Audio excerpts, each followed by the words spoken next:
vibrated across the desert, making him turn his head. What the?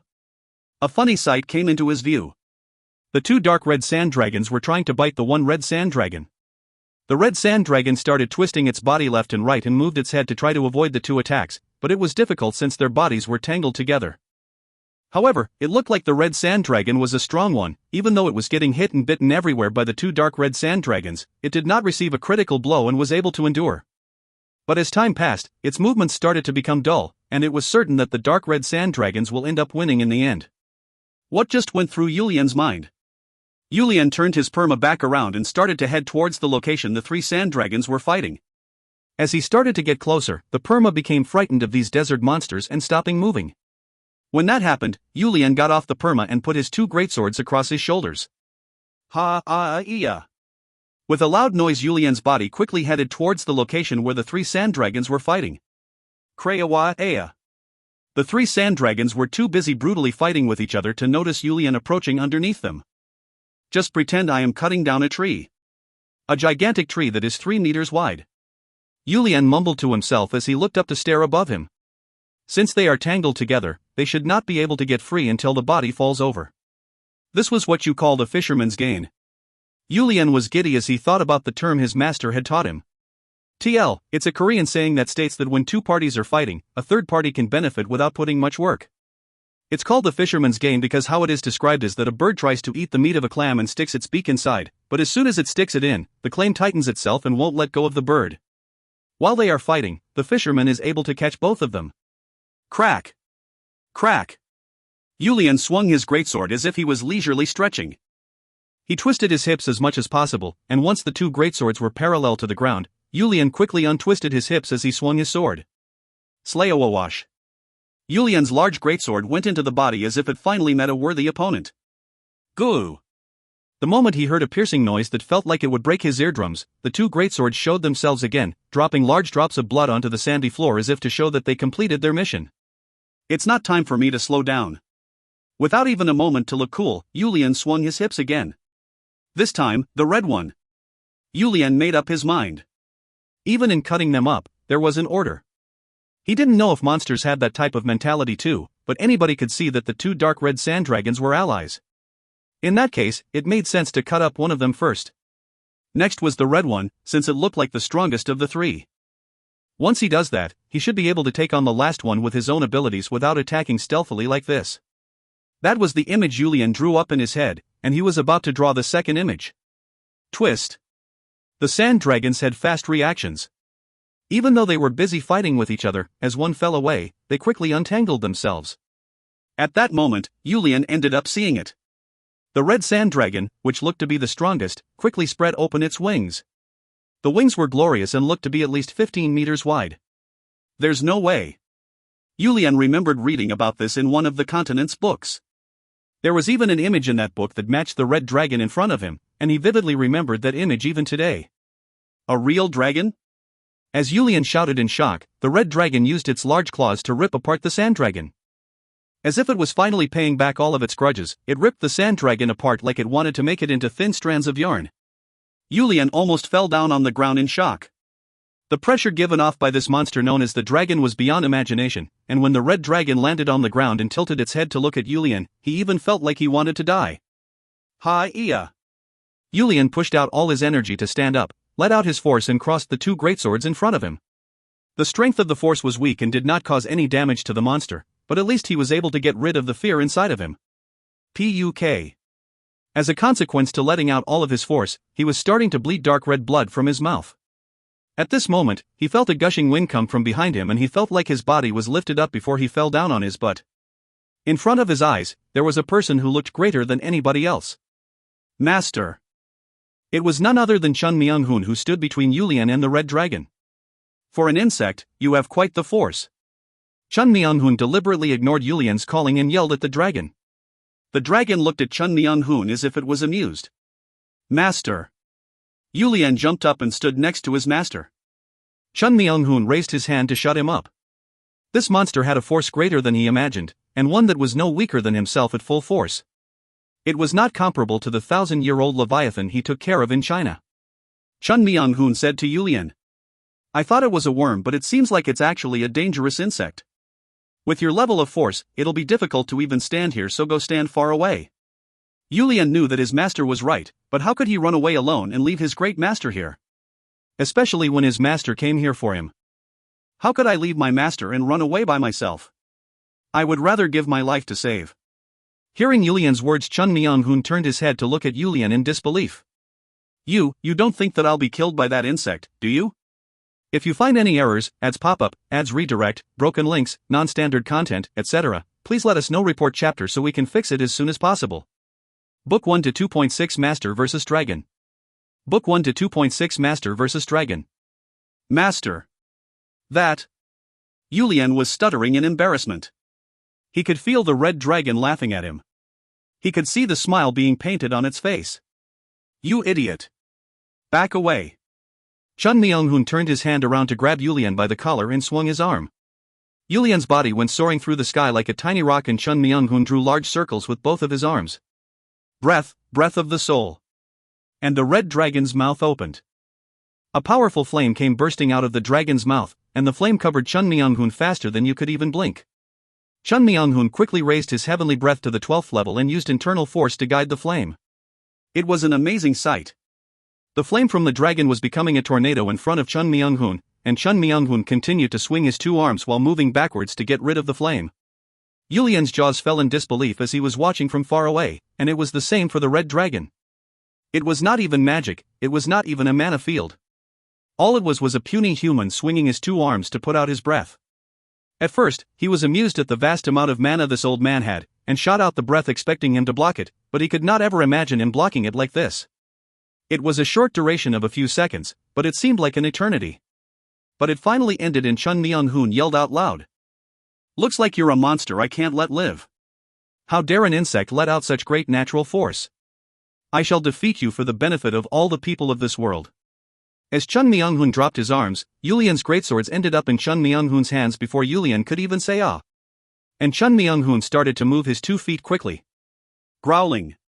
The red dragon let out a yell before flapping its wings and flying high into the sky. At that moment, the greatswords in Chun Myung-hoon's hands scratched the bottom of the dragon's feet. Clang. It sounded like something hit the sword. But all he managed to do was scratch the tip of the dragon's toenail. A flying insect. Chun Myung-hoon muttered in disbelief. He thought the wings were not usable, so he was shocked to see it fly so high in the sky. Human, do not swing your sword. I have no desire to kill you. The booming voice of the dragon in the sky came through in the language of the desert, but Chun Myung-hoon only snorted. You think I can't catch you because you flew up into the sky? Chun Myung-hoon measured the distance between the two of them and started to gather force into the blade before swinging. A strong force, visible to the naked eye, started to form a crescent shape before shooting off into the sky. It was not just one or two. Countless crescent-shaped force attacks filled the sky, with another crescent being added every time he swung the sword. Unfortunately, the dragon did not look like he was concerned about it, avoiding it or using magic to reflect it to make it disappear. Seeing that his method was not working, Chun Myung-hoon unwillingly stopped his blade. After flying in circles a couple of times, the dragon landed back on the ground. Human, I predicted that you will arrive in this world. And I have no desires whatsoever to fight you. I was merely curious about your strength and chose to test you.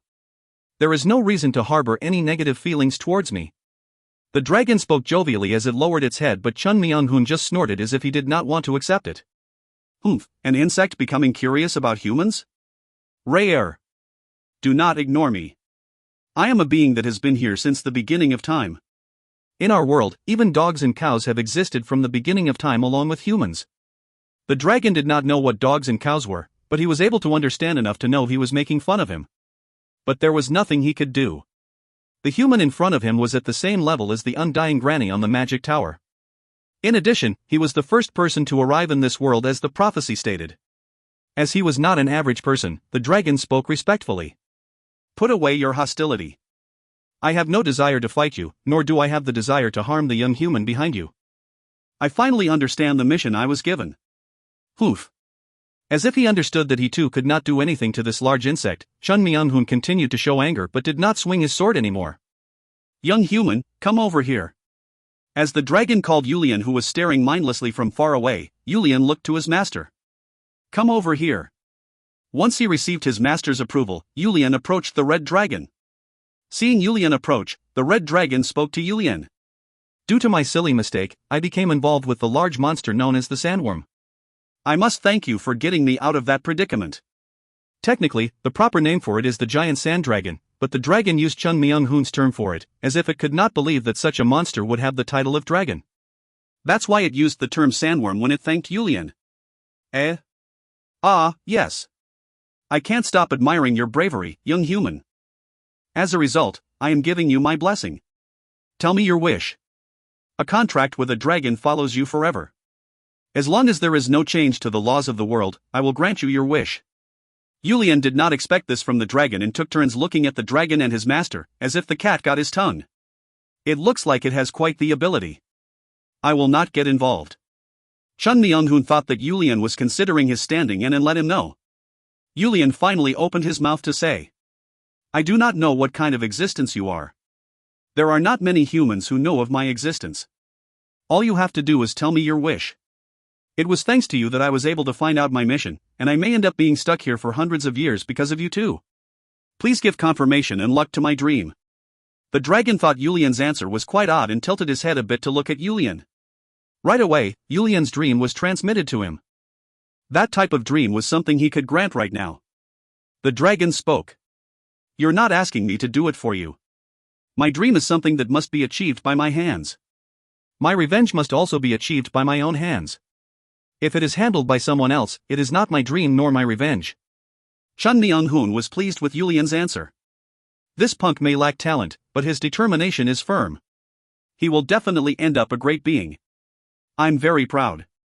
But of course, as Chun Myung-hoon's disciple, he needs to show that level of determination. From the beginning of time, the name that I have been given is Ultima Ops Richard. I use my authority, which has been given to me since the beginning of time, to command to you. My blessing will protect you on the battlefield. Yulian felt his head clear with the dragon's answer. The fatigue that he had instantly disappeared, and it was as if his chest and dantian were rumbling greatly, as if it was vomiting out force. That type of electricity filled his body. Aha! This type of unbelievable feeling led Yulian to unintentionally shout, and Chun Myung-hoon nodded his head listening to the clear shout. At this level, when he is only 18 years old, if he continued to polish his skills continuously, before the end of the year, he should be able to control the force with his sword. At that level, he'll be similar in speed to the talented children in China. The dragon then turned to Chun Myung-hoon. I did not know why I came here, but after meeting you, I have learned my mission. Do you know why you are here? Chun Myung-hoon thought he might finally learn the reason he ended up here. Do you know why? No, I do.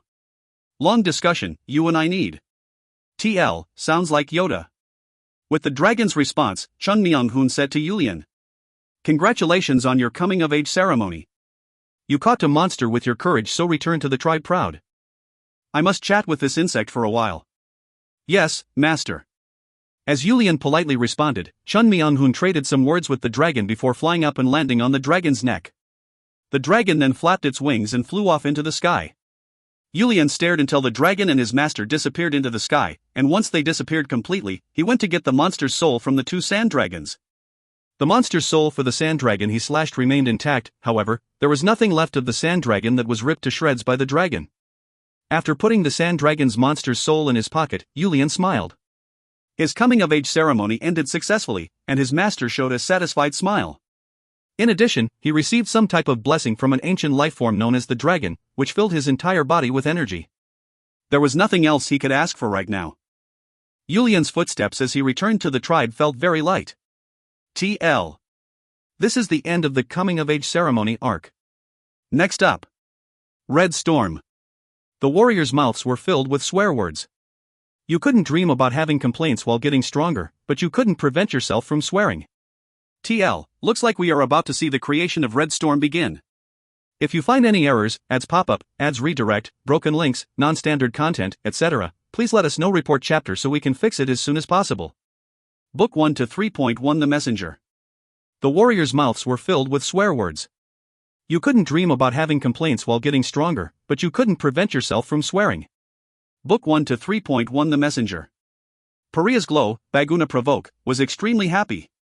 He had heard the news of his son, the young glow's coming-of-age ceremony. After going off on his own, he returned with the monster's soul of a sand dragon. The news about the other dangerous monster's souls were trivial in comparison. What kind of monster was the sand dragon? Even in the monster's desert there were only a few, and it was the monster among monsters that sat on top of the food pyramid. It was a monster that required tens of Pariah's best warriors to defeat. The fact that his son was able to take down such a monster on his own was something even he couldn't believe as his father. However, nobody could question it as he returned with the monster's soul. Even the tribal elders who did not like the Provoke family and tried to cause issues every chance they got, were keeping their mouths shut about this.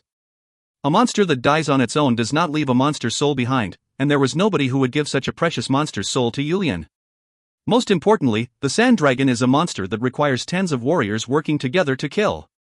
If something like that truly happened, the far-seeing warriors, meaning scouts, would have caught them in their sights. In addition, during the duration of Yulian's coming-of-age ceremony, there were no tribes who were dispatched to the monster's desert. All of the members of the Pariah tribe could not help but praise the young glow's courage, and they were extremely excited that Yulian would be the next generation's glow. Although none of the warriors were talking about it, the Pariah tribe was starting to get pushed back by their mortal enemies, the Shwariai tribe. Glow Baguna was a great leader, but he lacked courage. In addition, none of the great warriors of Pariah could handle the nurses, the bloodied hands of Shwariai, on their own. There was nobody in all of the tribes who could handle the nurses Shamshir. He was the greatest warrior of the east, as well as the greatest warrior of the desert. Lately, in addition to the title of Bloodied Hand, he also earned the title of War God. But it looked like a new war god was to be born in Pariah. They were sure that even Venursus could not be 100% sure that he could take down a sand dragon by himself. The details of Yulian's coming-of-age ceremony spread past Pariah to the other western tribes, and all of the desert started to speak of Yulian's name. The young warriors who successfully complete their coming-of-age ceremony are all given new names. Baguna's title of the Benevolent Eye and Venursus' Bloodied Hand are the type of names we are talking about. There was no reason for someone to specially create a name for Yulian. His other name came naturally. Desert Conqueror. Yulian Provoke. It was an honorous title given to him for going into the monster's desert alone and catching the sand dragon. Baguna was looking forward to his son being given his other name. It was yet to happen, but when the young glow becomes the glow and stands as the commander in a war in the far future, it was the name he wanted Yulian to have. Of course he's talking about the title of War God, similar to the Bloodied Hand Venursus. The Eastern War God Venursus, then our Yulian will definitely be the Western War God. Glow Baguna started to grind his teeth. He firmly believed that Yulian will definitely slash Venursus and take his life. Although he was feeling good, thinking about Shwariai and Venursus ruined his mood, Baguna stepped outside of his peo. A large man who was speaking with his guards saw him step out and ran over to him. Warrior sands.Yet, sent under the command of the revealed glow, the one with foresight to Jane Nelisai, greets the glow of Pariah, the benevolent Baguna Provoke. The person kneeling in front of him with the long greeting was Stellus Samwara, the best warrior for Glow de Jane Nelisai of the Revolt tribe. TL, I thought he just said his name was sands.Yet? Baguna displayed his greetings and asked as he lifted the man up. Has the Revolt's glow been well? I had been planning on visiting him, but he sent a person to me first like this. Please inform him that Baguna is very sorry. I'm sure that our glow will not accept such words from Glow Baguna. After saying this, Stellus took out a scroll made of lambskin out of his chest and respectfully handed it to Baguna. This is a message directly from our glow. While sending this, he also specifically asked for a positive response. Baguna accepted the scroll from his hands and immediately opened it and read it. As Baguna's gaze made it further and further down the scroll, a bright smile filled his face. Looks like Glow de Jane is giving a lot of face to me, Baguna, to ask for something like this. Stelis also smiled brightly, as if he knew what was written on the scroll, and asked Baguna. May I inform him that you have a positive response? Is there a reason to say no? No, Glodajane has started the formalities. I cannot send you back just like this. Please wait. I will quickly write my response. Baguna ran back into the peo he just came out of and returned shortly with a rolled-up lambskin scroll to hand to Stelis. In addition to this response, please inform him that I was greatly pleased with his request. I will make sure to do so. Then, I shall now make my return. Baguna responded to Stelis. Have you ever seen our Pariah tribe just send back a guest? Please rest a few days before returning. I believe Glodajane will be waiting for me. I asked Glo Baguna for forgiveness. Kakik. Do you even have to ask for my forgiveness? Internally, I too hope you will quickly deliver my response. Ha ha ha. Then I shall make my leave. You must at least take our gift. Veruna. Baguna called one of his guards. Yes, Glo Baguna. A somewhat sophisticated-looking man answered and stood in front of Baguna. Baguna issued a command. Prepare the gifts to send to the Rivel tribe.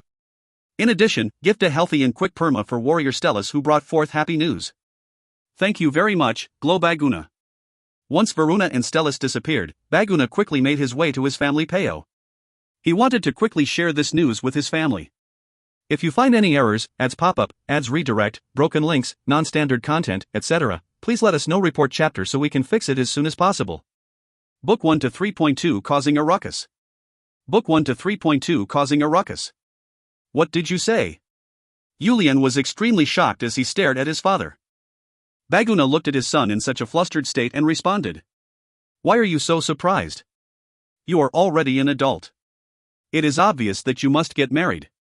But Yulian was fidgeting. He wanted to marry a woman who he liked. In the desert, the wife did not just sit pretty in the house. The women's job was taking care of the permas and breeding the tribe's pina, sheep-like animal. Provides milk and fur. There were women who also did small amounts of hunting. So there were many cases of naturally meeting someone and dating. The majority of the people in the desert dated first before they got married. Baguna spoke. If you had brought a girl home right after your coming-of-age ceremony, this would not be the case. The fact that you have not introduced us to any girl should mean that there currently is not a woman on your mind. That is indeed the case, but I want to marry someone that I like. I don't want to marry someone who I have not even met. Baguna scolded Yulian for his answer. You are the young Glo of the Pariah tribe. It is better if you got married quickly.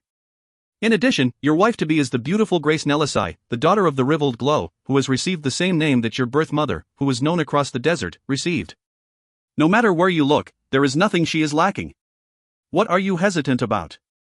As Yulian sat there like a mute who had eaten honey, similar saying to cat got his tongue, Baguna followed up, as if he was hammering in a nail.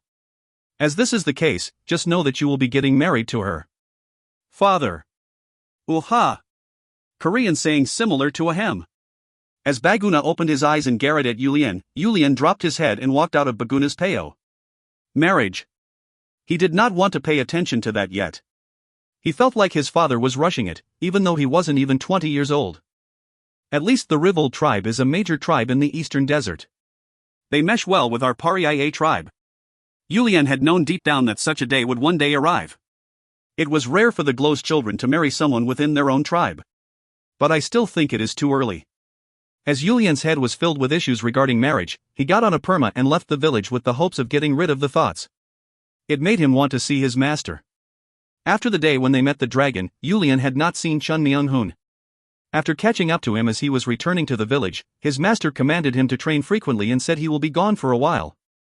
It has been a year since his master left, but he had yet to return. It wasn't difficult to train on his own since there were many things he did not completely comprehend of the things his master taught him. However, Yulian felt like something was missing, not being without the master who had been watching over him for the past few years. He was confident in his skills and felt confident that he could make his master satisfied to a degree, but his master never returned. I must work hard. Otherwise, he might hit me as soon as he returns. Yulian woke himself up from daydreaming and started to think about what he had to do from here. First of all, the issue of his marriage. As his father indicated, since he did not have a girl he liked, it may not be a bad idea to go through with the arranged marriage. If you see someone enough, you can't help but develop some feelings. In terms of his martial arts, there was a mountain load of homework that his master had left him, so if he continued to train diligently, he should not have a problem.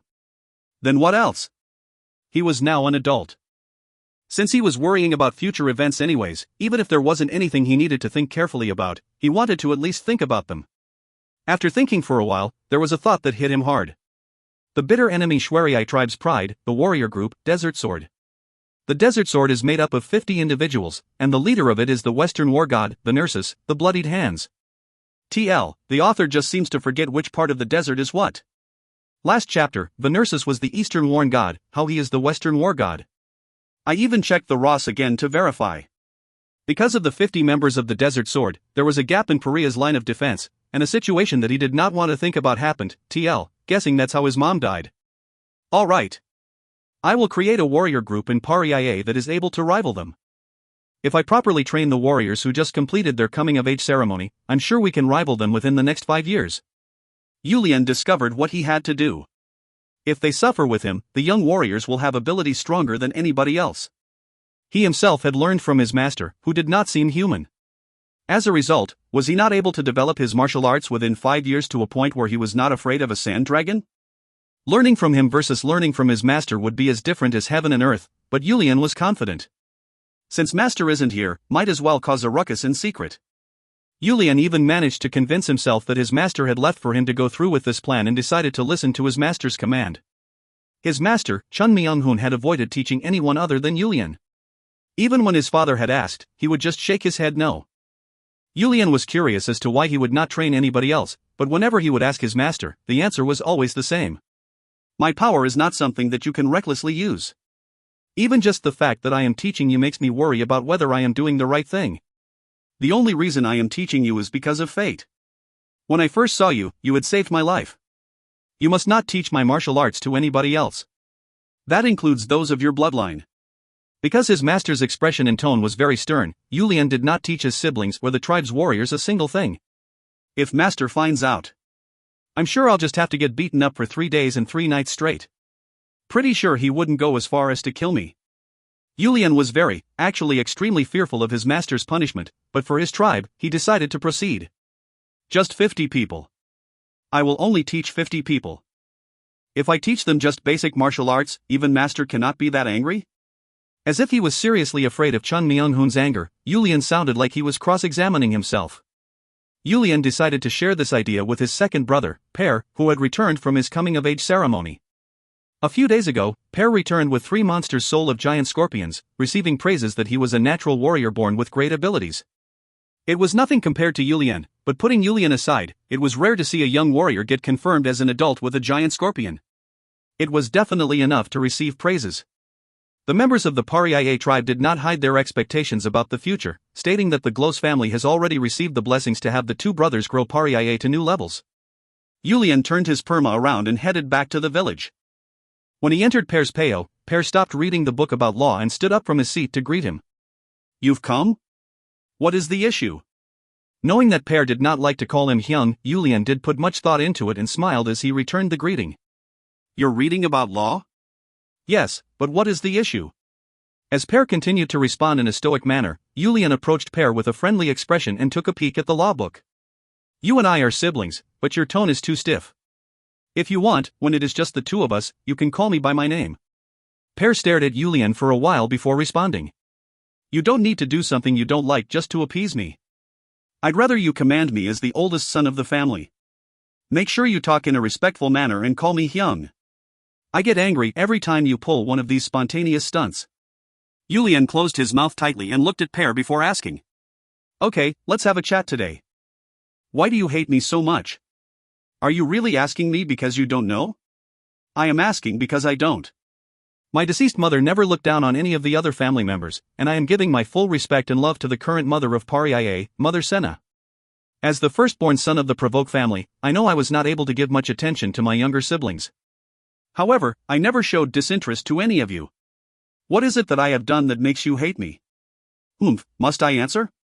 As Per snorted while responding, Yulian felt a bit of anger building up inside as he responded. Let's truly get to the bottom of this today. You must answer. Even if you don't want to, you must answer. Per clenched his fist while staring at Yulian before lifting up one finger. One day. It is merely one day. Because of that one day, you ended up the firstborn son of the Provoke family, and since I was young, I had to listen to every word you said, even though you were not better than me. Is that all? Per spoke while spitting, as if he was finally letting out everything that he had been brewing inside.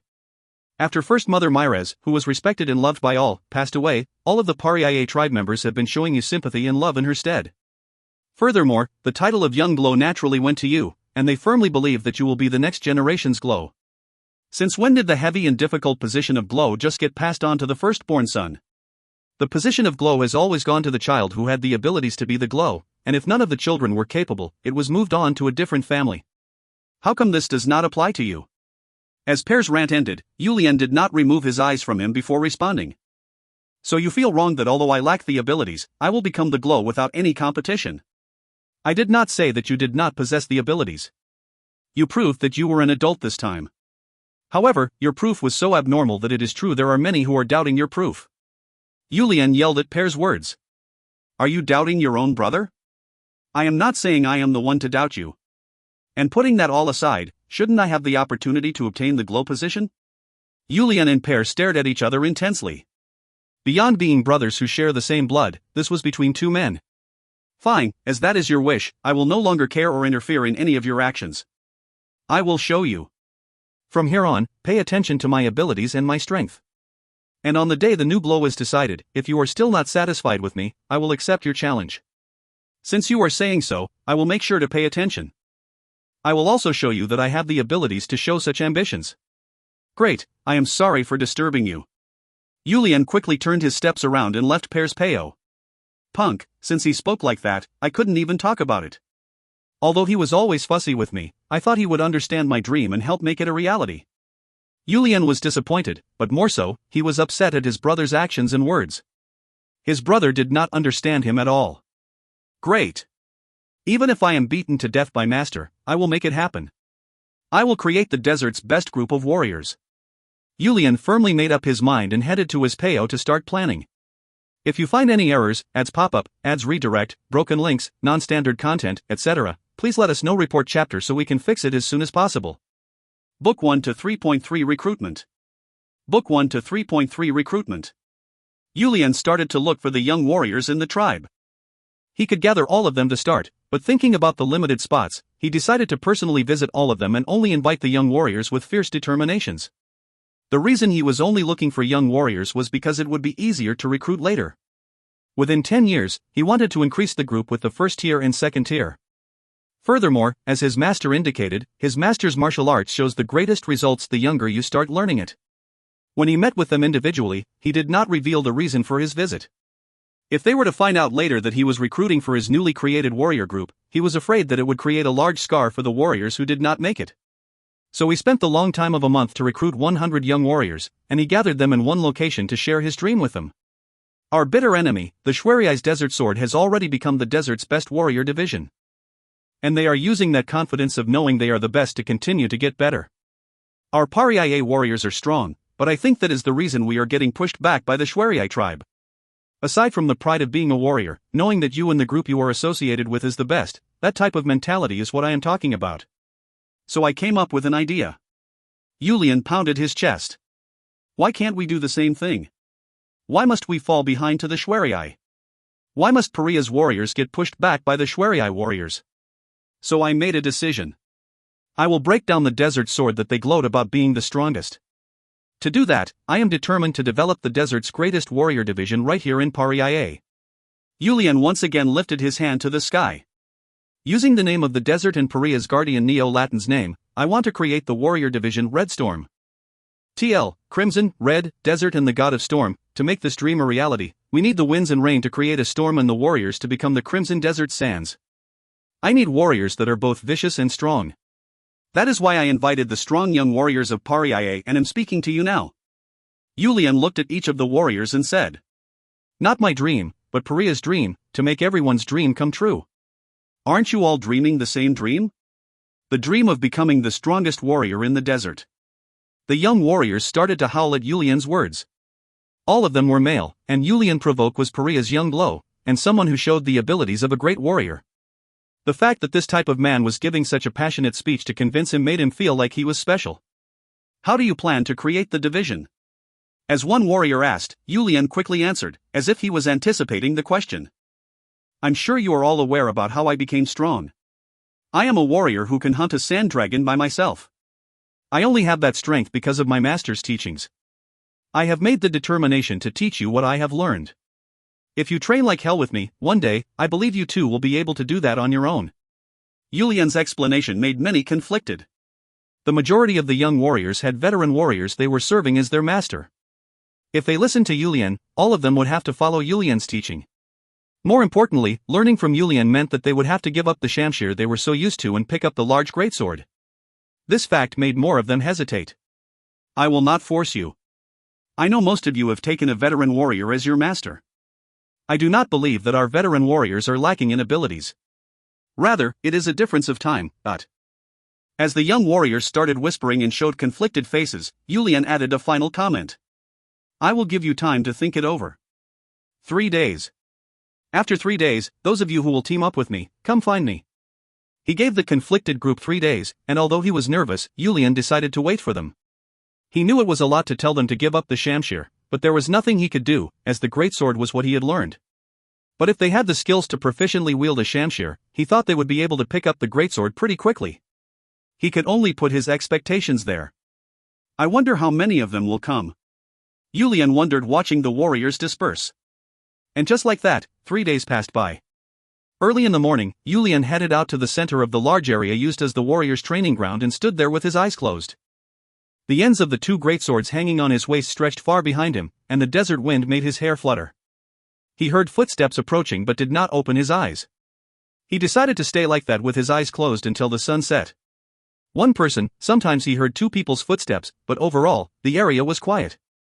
When the heat of the sun finished hitting his head and the cold breeze of the evening hit his body, he opened his eyes. In front of him, there were tens of warriors who were similarly standing there with their eyes closed. 1, 2. Yulian looked at each of them and subconsciously started to count. An unknown sensation almost made Yulian cry. 57 people. He brought together 100 people to explain, and out of them, he was desperately hoping to recruit at least 50. This was because he knew how difficult it would be for them to leave their masters. But so many of them gathered. They gathered to make Yulian's dream a reality. They gathered to make their own dreams a reality. If you find any errors, ads pop up, ads redirect, broken links, non-standard content, etc., please let us know. Report chapter so we can fix it as soon as possible. Book 1 to 3.4 Red Storm starts to train. Book 1 to 3.4 Red Storm starts to train. The 57 warriors who took part in Red Storm's training. These individuals who were dreaming of becoming the greatest warrior were all venomous men. If they weren't, they would not have been able to leave their master who had spent all that time training them to pick up a new weapon, the greatsword. This is the first time that I have sore muscles throughout my body. Red Storm's clown with a bright personality, Trickle, opened his mouth. Me too, I'm about to die. I question whether you can even slash your enemies with such a heavy sword. As Shubian responded to Trickle, the mouth that won't open, Thrint, opened his mouth. If you have complaints, leave. Don't kill other people's morale with you. What? As Shubian got angry, Thrint glared at Shubian and said, Did you not see how our leader swings the large greatsword around? If he can do it, so can I. But with you yapping on next to me, I'm more annoyed by you than the training. Are you trying to start a fight with me? I'm just telling you to shut your constant yapping. Shubian jumped up from lying down at Thrint's words and Trickle held him back as he replied. Sit. If you have the energy to fight, sit and relax your muscles. This is only the end of the morning training. Everybody is tired so their minds are at the edge. Why are you being like this? That punk is taunting me. Thrint sat up at Shubian's words. Did I say something wrong? If you question his process, then you can leave by yourself.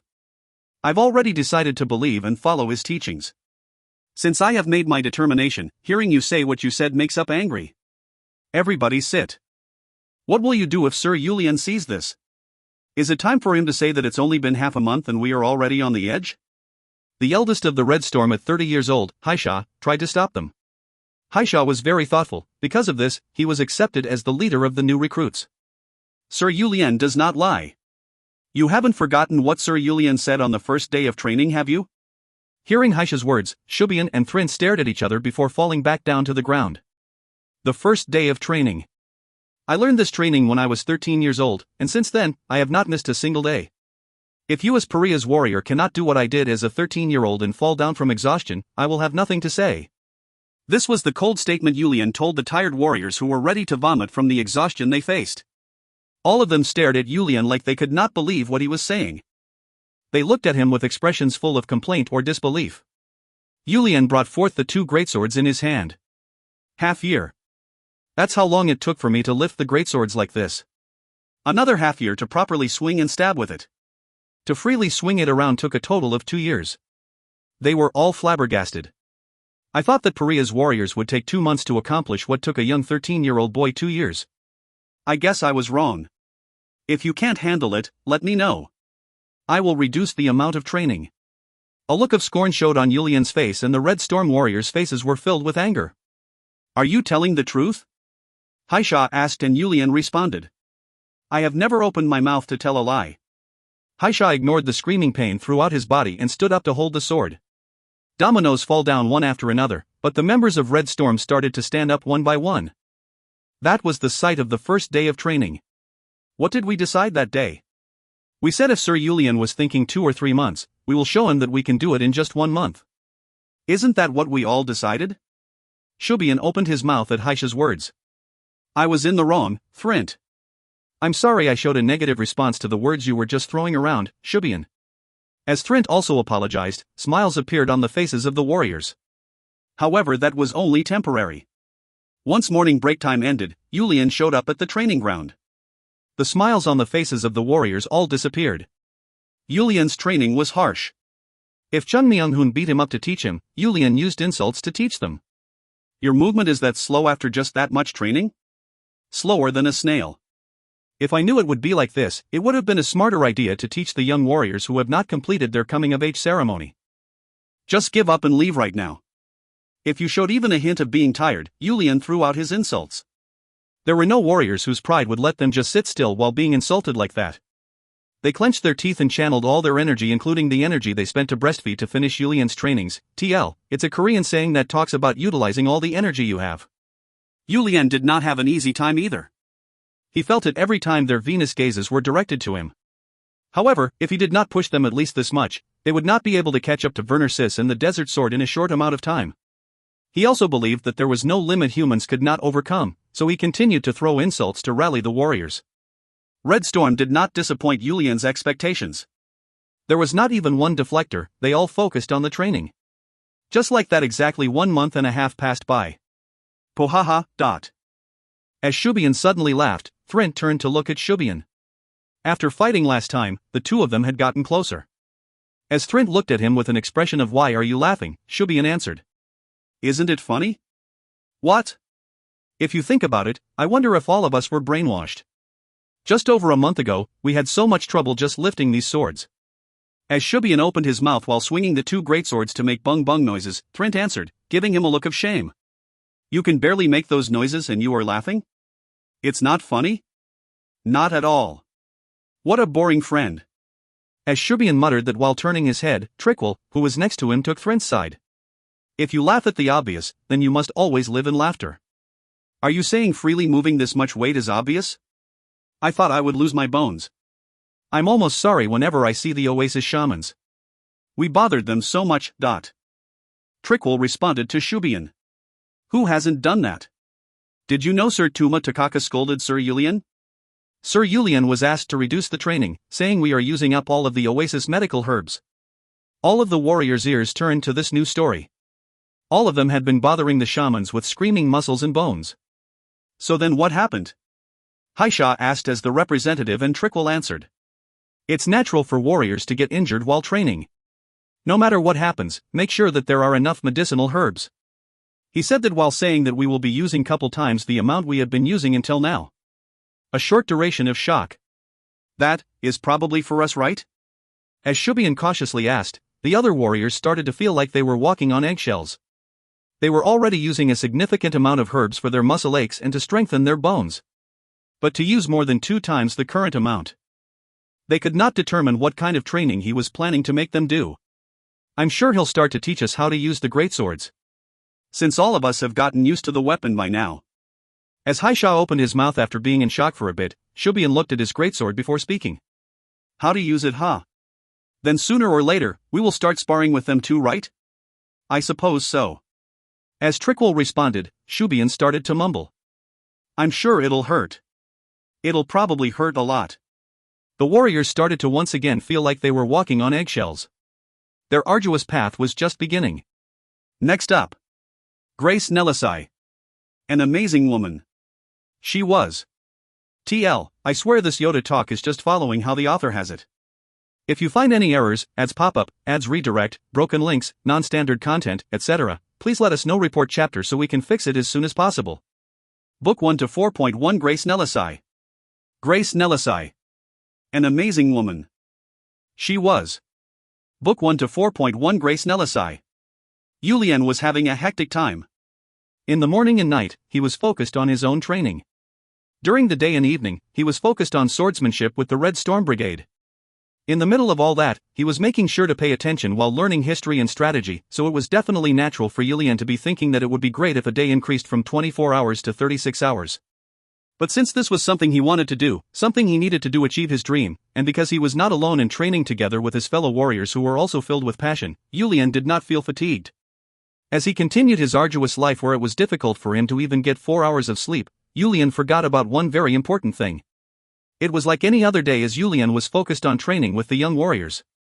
There were large greatswords flying around everywhere across the training grounds, and the young warriors, who were enjoying the training as if it was real, did not mind that they were receiving minor wounds all over their bodies. Thankfully, they dulled the blade and covered the blade with mud, or else they would not have survived this dangerous training that could have killed them within a few hours. Although it was difficult, the majority of the warriors were enjoying it and Yulian did not care. That level of injury was nothing compared to the torture he had to go through. Until a few days ago, there were some warriors who would playfully complain, but after seeing Yulian's body, none of them could say a peep. Yulian's body was a perfectly sculpted body fitting a warrior, and in that aspect, there were no issues. However, on the surface of that chiseled body, there were too many scars to count. The members of Red Storm clearly remembered Yulian's answer when they asked how Yulian, who had yet to participate in war, ended up with so many injuries. Yulian opened up the fingers on his 2 hands and spoke. Every day, I was hit a minimum of 10 times. I was hit for not doing this properly, not doing that properly, hit for talking back, hit for learning too slowly, hit for being stupid, hit for not catching on to things quickly. The warriors could not believe Yulian was endlessly beat up. What kind of warrior trains a young warrior that way? But there was no reason for Yulian to lie. And the numerous scars on his body proved his words to be true. That is how I learned. However, I do not want to teach you that way. It is enough for only me to be injured like this. However, gulp. They clearly heard someone's spit being swallowed. If your skills cannot keep up significantly, I think that I may have no other choice. My only request is that you prevent a situation where I must hurt your pride. I request that to you with all my heart. This meant that Yulian would hit fellow warriors like themselves. They weren't even slaves, getting hit would be grave insult. The warriors were working even harder to prevent that situation. Yulian was saying all this while showing his own scars, which should have been a source of shame. Yulian remembered what happened a few days ago and yelled with a smile on his face. The person who ends up with the most mud on their clothes today will be in charge of putting mud on all of the warriors' greatswords. Once you put mud on the greatswords, if you were hit by, or slashed by the sword, it was natural for your clothes to be covered in mud. The weak will end up with a lot of mud and the strong just a little. Everyone was using that to gauge their peers' strengths and worked endlessly to catch up to them. Yulian's proclamation was like pouring gas on the training ground filled with fiery passion, and soon, an entertaining phenomenon occurred. The warriors who had cleaner clothes compared to the other warriors started to focus on defensive swordplay to try to prevent even the smallest amounts of mud on their clothes, while the warriors who already had a ton of mud on their clothes focused on offensive swordplay with all their energy to put mud on the other warriors' clothes. Since the person with the most mud was in charge of gathering the mud and putting it on the greatswords tonight, they had to make sure it wasn't them. That job was a terrible job. Once the day's training ended, their bodies were sore everywhere. But to put mud on all the greatswords for the next day's training meant that their resting period was shortened by that amount. Naturally, teams were created. The fiercely attacking team and the endlessly defending team. The winner was obvious. The tides turned in an instant, but the defending team, which lost the momentum, could not help but to continue being pushed back. The heat in the training ground continued to grow fiercely. Even Yulian got involved and brutally moved his sword to help out the side that was being significantly pushed back. Unless something special happened, it was certain that this would continue until the last sun disappeared. Remember, there were multiples of suns and moons. That is, until a sweet fragrance spread across this place, which was filled with the smell of men's hot sweat. That type of special event. None of them knew that something like the leather armor was an item that could make someone look so fabulous. However, for this woman who just appeared with a form-fitting leather armor, it suited her very well. The woman, who had red hair that would catch anybody's attention, slowly started to walk towards the group. Seeing that sight, the warriors, and of course Yulian as well, slightly opened their mouths in surprise. Those long arms and legs, and the view of a woman's skin, visible between the leather armor, was extremely beautiful. In addition, different than most women of the desert, her straight hair that was not pinned up but just left down, was blowing in the wind to create an almost fantasy-like entrance. The beautiful woman, with the red hair blowing in the wind and glowing skin, looked at Yulian and the warriors. She moved her lips as if to say something, but did not speak. It was as if she was waiting for Yulian or the warriors to speak to her first. Go greet her. One of the warriors spoke while pushing Yulian's back. Yulian was standing awkwardly, before heading towards the woman and cautiously asking, "Miss, who might you be?" The woman slightly nodded towards Yulian before speaking. "I am the young daughter of the Rivold family, Grace Nelisai. I apologize if I ended up disrupting the training of the Paria warriors. The reason I came here was to see if the warrior named Yulian Provoke happened to be over here." The warriors all looked at each other because of her commanding tone, before all eyes turned to Yulian. Hearing his name come out of the mouth of a woman he just met, Yulian nervously spoke. "I am Yulian, but what might you need from me?" "You?" The woman responded while opening her eyes wide while checking Yulian out top to bottom. "Yes. You are truly Paria's young glow, and the one who is said to have gone to the monster's desert alone to kill a sand dragon? The desert conqueror Yulian Provoke?" As the woman responded back like she could not believe him, Yulian nodded his head and answered. "I am Yulian Provoke, Globaguna's firstborn, and indeed the one who proved his adulthood by going to the monster's desert. But why is it that the Rivold tribe's young daughter, Grace, is looking for me, but... You don't look that strong." "What?" As Grace responded with something odd instead of answering his question, Yulian was distraught. Since he was said to have caught a sand dragon on his own, I thought he would be over 2 meters tall, with his fingers the size of the desert cactus, and body the size of a bugbear, a carnivorous monster which starts to eat you from your head. Yulian started to laugh at Grace's words. Now that he thought about it, he remembered someone jokingly saying that rumors about him were just as Grace described. Did you just come to verify if those rumors were true? At Yulian's question, Grace made a surprised expression and expressed her intent. Warrior Yulian Provoke, I, Grace Nelisai, requests a match. If you find any errors, ads pop up, ads redirect, broken links, non-standard content, etc., please let us know. Report chapter so we can fix it as soon as possible. Book 1 to 4.2 I came to test my future husband. Book 1 to 4. 2 I came to test my future husband. Huh? At Grace's sudden proclamation, Yulian looked at her with a nervous expression. Grace moved back and took out the two sasunta, short swords with a curved blade, from her thighs, holding one in each hand before bending her hips and taking an attacking stance. What is the meaning of this? Yulian was surprised as he asked Grace, and she lifted her shoulder once to answer. As I indicated, a match. Throw away the thought of going easy on me because I am a woman. I am letting you know now that I am a warrior of Rivold, who completed the men's coming-of-age ceremony with a woman's body. Listening to Grace indicate that she was approved as a warrior, Yulian could not believe it. What tribe would make a woman complete the coming-of-age ceremony? Especially since the Rivold tribe is the strongest tribe in the West, but... Of course the women of the desert had strong personalities, and since the temperament of the desert tribes were fierce in nature, there were women who took part in hunting as well, but earning the badge of adulthood through the coming-of-age ceremony, as well as participating in the tribal wars were the men's job. It was their job to protect the young boys who had yet to become warriors, and the women, not to fight alongside them. Reveal your reasoning. Paria warriors do not fight without reason. If you win, I will let you know the reason. Grace answered like that before quickly starting to attack Yulian in her crouched position. Yulian lightly swung his greatsword in response, but Grace lowered her body even more to make the greatsword swing above her head, and continued to get closer, with a movement that looked like she was crawling. What? Her movement was so fast that Yulian was shocked before using the greatsword in his left hand to stab into the sand and lift his body up. Just a second later, Grace's sasunta passed by, scratching Yulian's greatsword. Yulian felt a slight bit of anger at the fact that he almost had his body slashed, and yelled. Reveal the reason for this battle. If you do, I will accept that you are a warrior and fight you seriously. Didn't I tell you I will let you know if you win? As if trying to taunt Yulian, Grace spoke informally, before using the Susanta's speed and sharpness to attack Yulian again. The attack was too accurate to go easy on her for being a woman, and as the opponent has indicated they have received the badge of adulthood, Yulian decided to not go easy on her. Yulian reduced his power in half and started to swing his greatsword. TL decides not to go easy on her, so reduces his power in half. What the heck? If you want to give up, feel free to do so at any time, don't look down on me. Grace was angered at Yulian's warning, and instead started to go at Yulian even harder. A battle between a large greatsword and a Susanta the size of two hands put together was very abnormal, but Grace seemed to have a considerable amount of skills. Yulian could not help but to also use the greatsword in his left hand every so often. After they clashed approximately 20 times?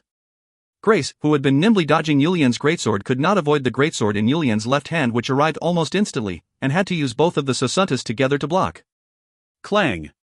Since it was a training greatsword, the blade was not sharp, but as if it increased the strength, the single greatsword and the two Susantas made a sharp clashing noise, and Grace was pushed back from the strength of the greatsword, leading her to slide far back in the same posture, with the two Susantas in front of her.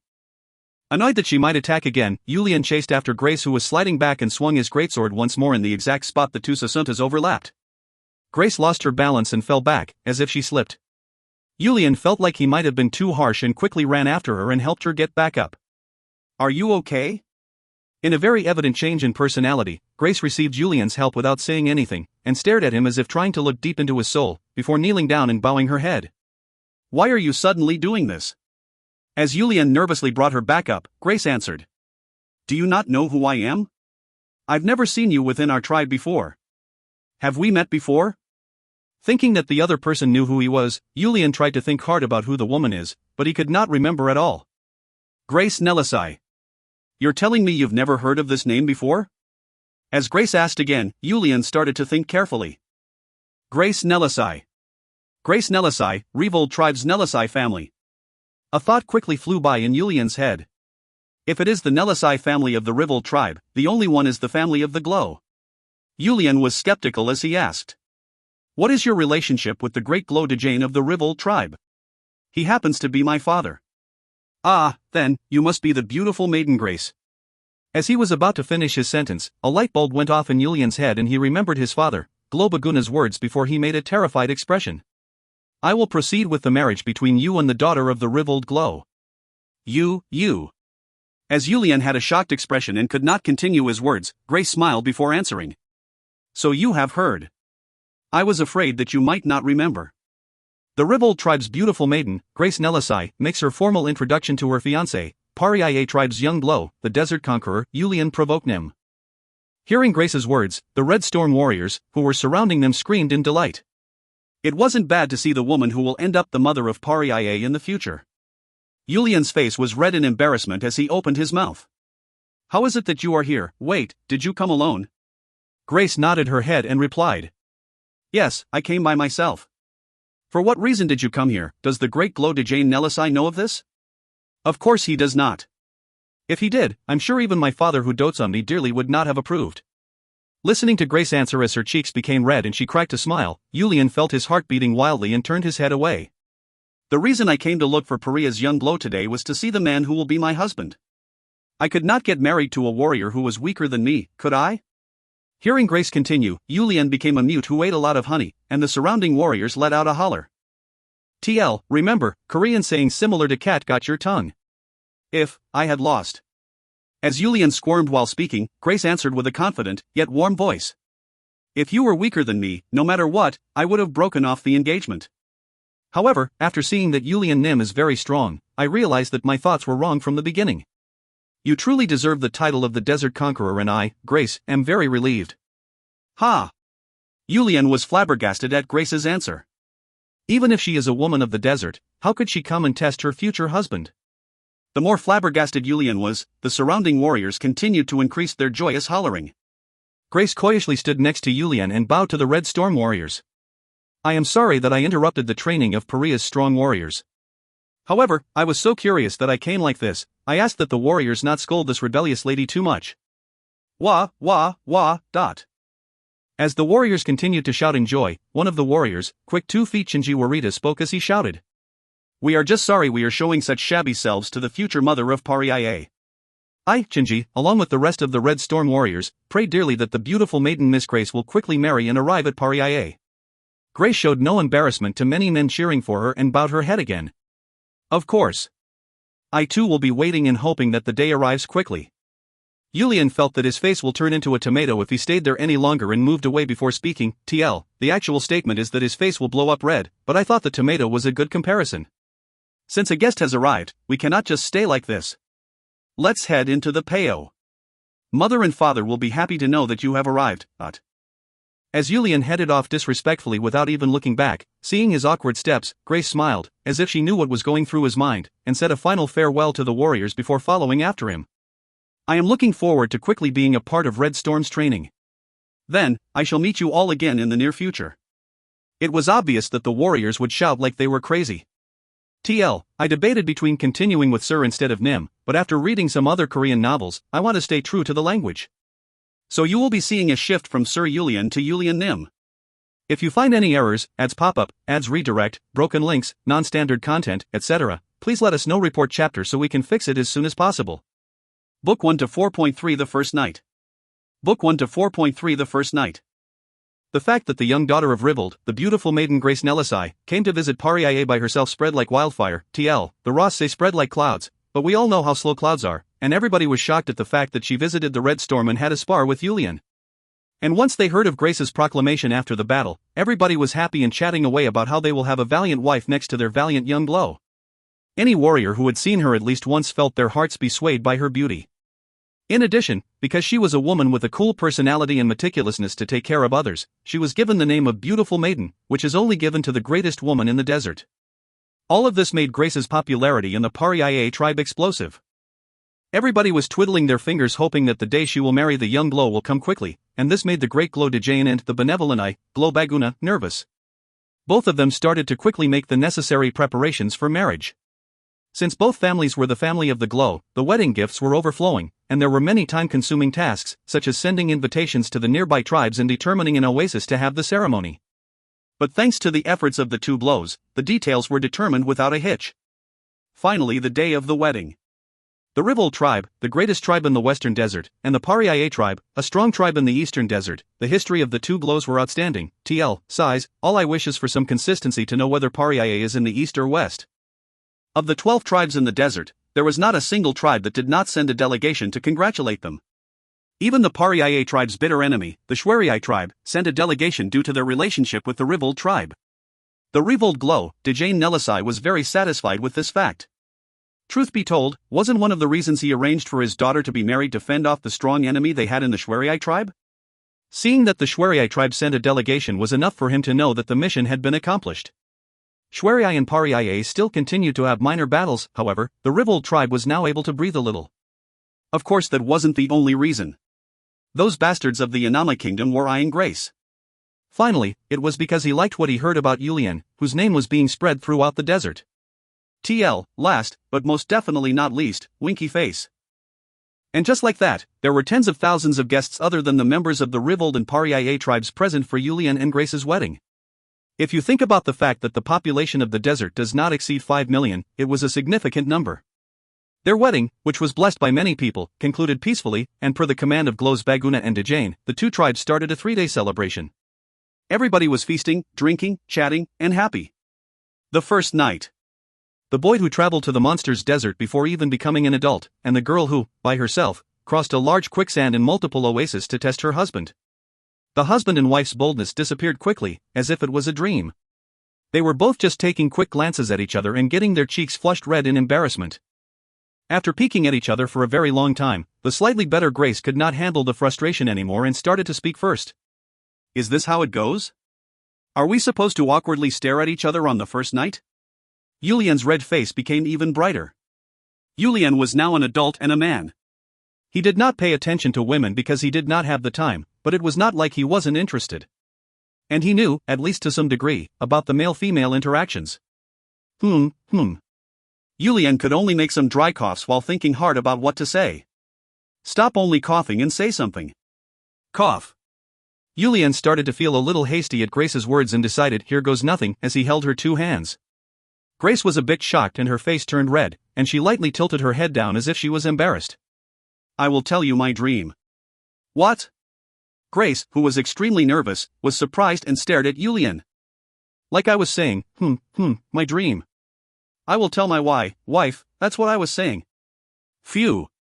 At Yulian's words, Grace let out a deep sigh in her mind.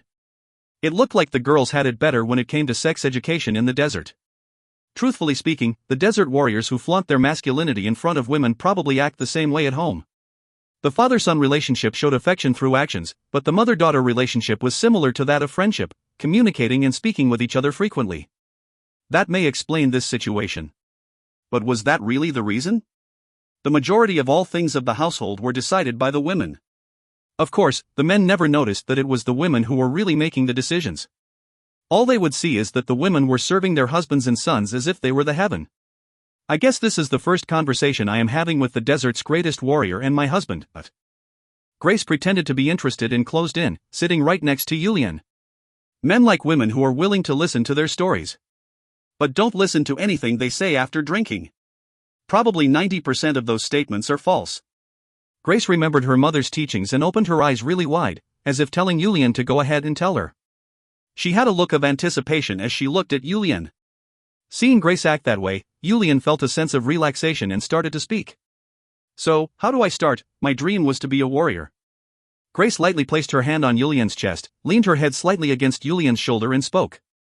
I am now your wife. You can speak casually. TL, Korean has a formal and informal tone which English does not. Yulian was using a formal tone, she is telling him to relax. Yulian smiled widely. It looked like, similar to the other men of the desert, Yulian would end up a whipped man claiming to be a loving husband, TL, some kind of Korean saying where the guy is whipped and listens to everything the girl says, but to others he claims it is because he loves her dearly. Oh, okay. Hee, your face is charming when you are slightly nervous like this.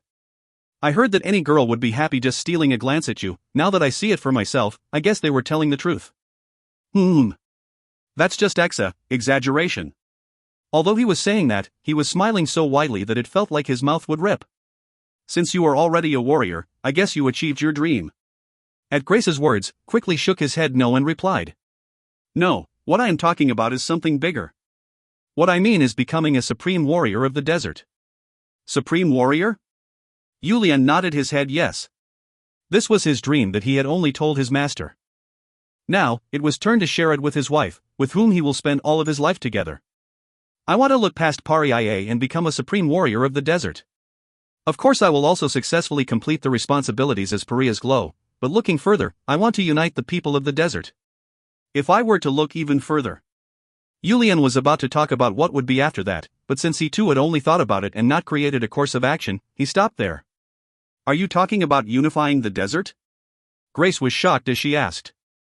Yes, if I am able to do so, I want to change the name of the blood-flowing desert, the Crimson Desert. Like the old stories about how the desert used to be one tribe, I want a peaceful desert where people are all helping each other. Grace let out a small sigh. Her father and she both didn't get it wrong. To become the wife of a warrior with such grand dreams and ambitions made Grace extremely happy. Yulian asked her. Why? Does my dream seem too idealistic? Grace fervently shook her head no and answered. No, I believe you are truly capable of achieving it. My sigh comes from worrying about whether I can help make your grand dreams come true. The first person to affirm my dreams is my wife. My master is a man of few words who speaks through his actions, so you are the first. Even Grace knew of the secretive rumor that a foreigner who came to Paria birthed the desert conqueror. Now that you mention it, I haven't been able to greet your master. When will you introduce me to him? Was he at our wedding ceremony? There was nobody who stood out. Unfortunately, master is currently not here. Where is he then? I am not so sure myself. A year ago, he disappeared like the wind. He left demanding that I train diligently, so I know he will be back. Grace nodded her head. I see, it is disappointing though, I wanted to meet your master, but... As they were talking about his master, Yulian suddenly wanted to see his master. When he came back, he would inspect his training and test his martial arts, but still, he really wanted to see him. Ah! I would probably get beat up first. I would have to tell him about the red storm. In an instant, the longing disappeared and fear filled his heart. One of the things you never get used to was his master's assault. Don't have any fantasies about my master. What? I may end up being beat up to death as soon as he returns. As Grace started to get extremely close and he started to relax, Julian shared all of his complaints about his master. There is nothing he fears in the world, and if he says something, he always sticks to it. I may truly end up being beat up and killed. What are you talking about? He does not understand a warrior's pride even the slightest bit. It might be because he truly is a warrior above all warriors. You don't know just how much assaults I had to survive to get to this point, and his personality, he is so picky. If there is something he does not like, no matter what it is, you must fix it. If he says he is right, then no matter what it is, you must say he is right. If you don't, you get beat up again. Julian felt chills thinking about the past. There's no way. As Grace responded in disbelief, Julian felt it was his mission for her to know the truth and spoke with an honest look and tone. It is the truth. Please believe me. Ah. Yes, of course I trust you. As Julian spoke so earnestly, Grace was surprised and answered that way, and only then did Julian nod his head as if he was finally okay. My master is someone you definitely cannot let your guard down around. You must remember my words, so that you will not regret it later. Pooh. As Julian started to get anxious, Grace let out a small laugh. I will of course heed your warning. But must we continue to stay like this? Julian's face once again became red and he put his hand on Grace's shoulder as she was leaning against him. And so the night continued. If you find any errors, ads pop up, ads redirect, broken links, non-standard content, etc., please let us know. Report chapter so we can fix it as soon as possible. Book 1 to 4.4 The Iron Princess. Book 1 to 4.4 The Iron Princess. Grace got along with everybody. Of course, she got along with the current mother of Pariah Sena, but it did not take long for her to have a mother-daughter type relationship with the difficult Libri as well. Even the stoic pair, as if he was overcome by her persistence, would focus on avoiding Grace whenever he saw her. This was because he did not want to call her sister-in-law. That was how magnificent Grace's level of affinity was with other people.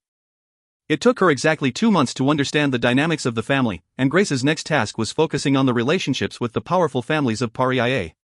The powerful families of Pariah were similar to what the continent would consider to be their nobles. The Provoke family maintained and protected the largest oasis in Pariah, the remaining 10 oases were protected by the other noble families. Due to this, even as the family of the Glow, the relationship with these other families were very important. Across multiple generations, the Provoke family was able to maintain the position of Glow because they had the unwavering support of these noble families. However, if any generation's Glow of the Provoke family did not perform to their standards, the position of Glow would be transferred to a different family. As such, they needed to treat them well. As Grace was officially the wife of the young Glow, she accompanied Sena on her tour across the oasis. The Glow was responsible for the outer tasks such as protecting the tribe and increasing their territory, while the internal affairs were taken care of by the mother of Pariah and each of the noble family's wives. During this visit, Sena will hear about the issues each individual oasis is facing, and after thinking through everything she heard, she would discuss with Glow Baguna before proposing a course of action. In order to learn that, as well as become familiar with each noble family's faces, Grace pestered Sena until Sena agreed to let her come alone. Even at each of the oasis, Grace's popularity was astounding. Not only was she as beautiful as the former mother of Pariah, Myrez, she had many other similarities to Myrez, such as listening to the concerns of others and empathizing with them. If there was to be a difference, Myrez was quiet and calm while Grace was active and full of energy. Seeing Grace find their itchy spot and scratch it for them, many of the nobles welcomed her with open arms. Grace Nelisai truly earned her position on her own, showing that she was able to adjust to Pariah perfectly, and she was living a life that was proudly showing her abilities to be the future mother of Pariah. I believe most of the issues have been resolved. I guess I will have some time for myself now. If you keep working that way, you may get hurt. There is no reason for you to decrease your sleep time as well. Lighten your load a little. As Julian brushed Grace's red hair while sharing his concerns, Grace leaned into Julian's chest and let out a bright smile. I am not tired. I am extremely happy, and there is significant reward to this work.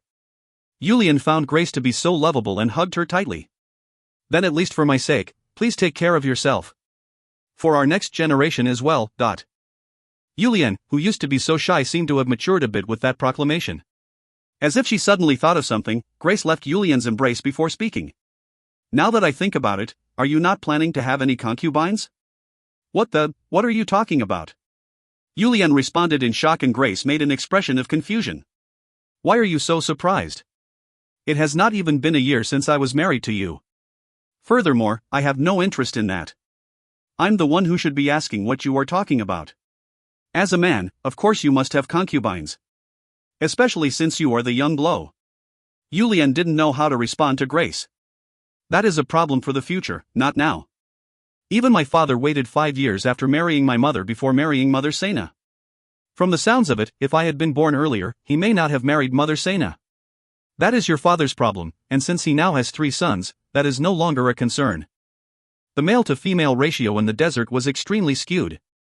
This was why each tribe was proposing that warriors take many wives. Due to intense wars, the male-female ratio was at an extreme rate of 1:5, and since a tribe's strength was determined by how many men were in the tribe, it was true that having many wives and many children directly impacted the strength of the tribe. In terms of the excellent bloodline of the Glow, the more children you have, the more stable it becomes. Grace was an amazing woman. Not anyone would be able to tell their husbands to have more children, even if it was with other women. Let's talk about that later. Later. Not yet. You can understand that much, right?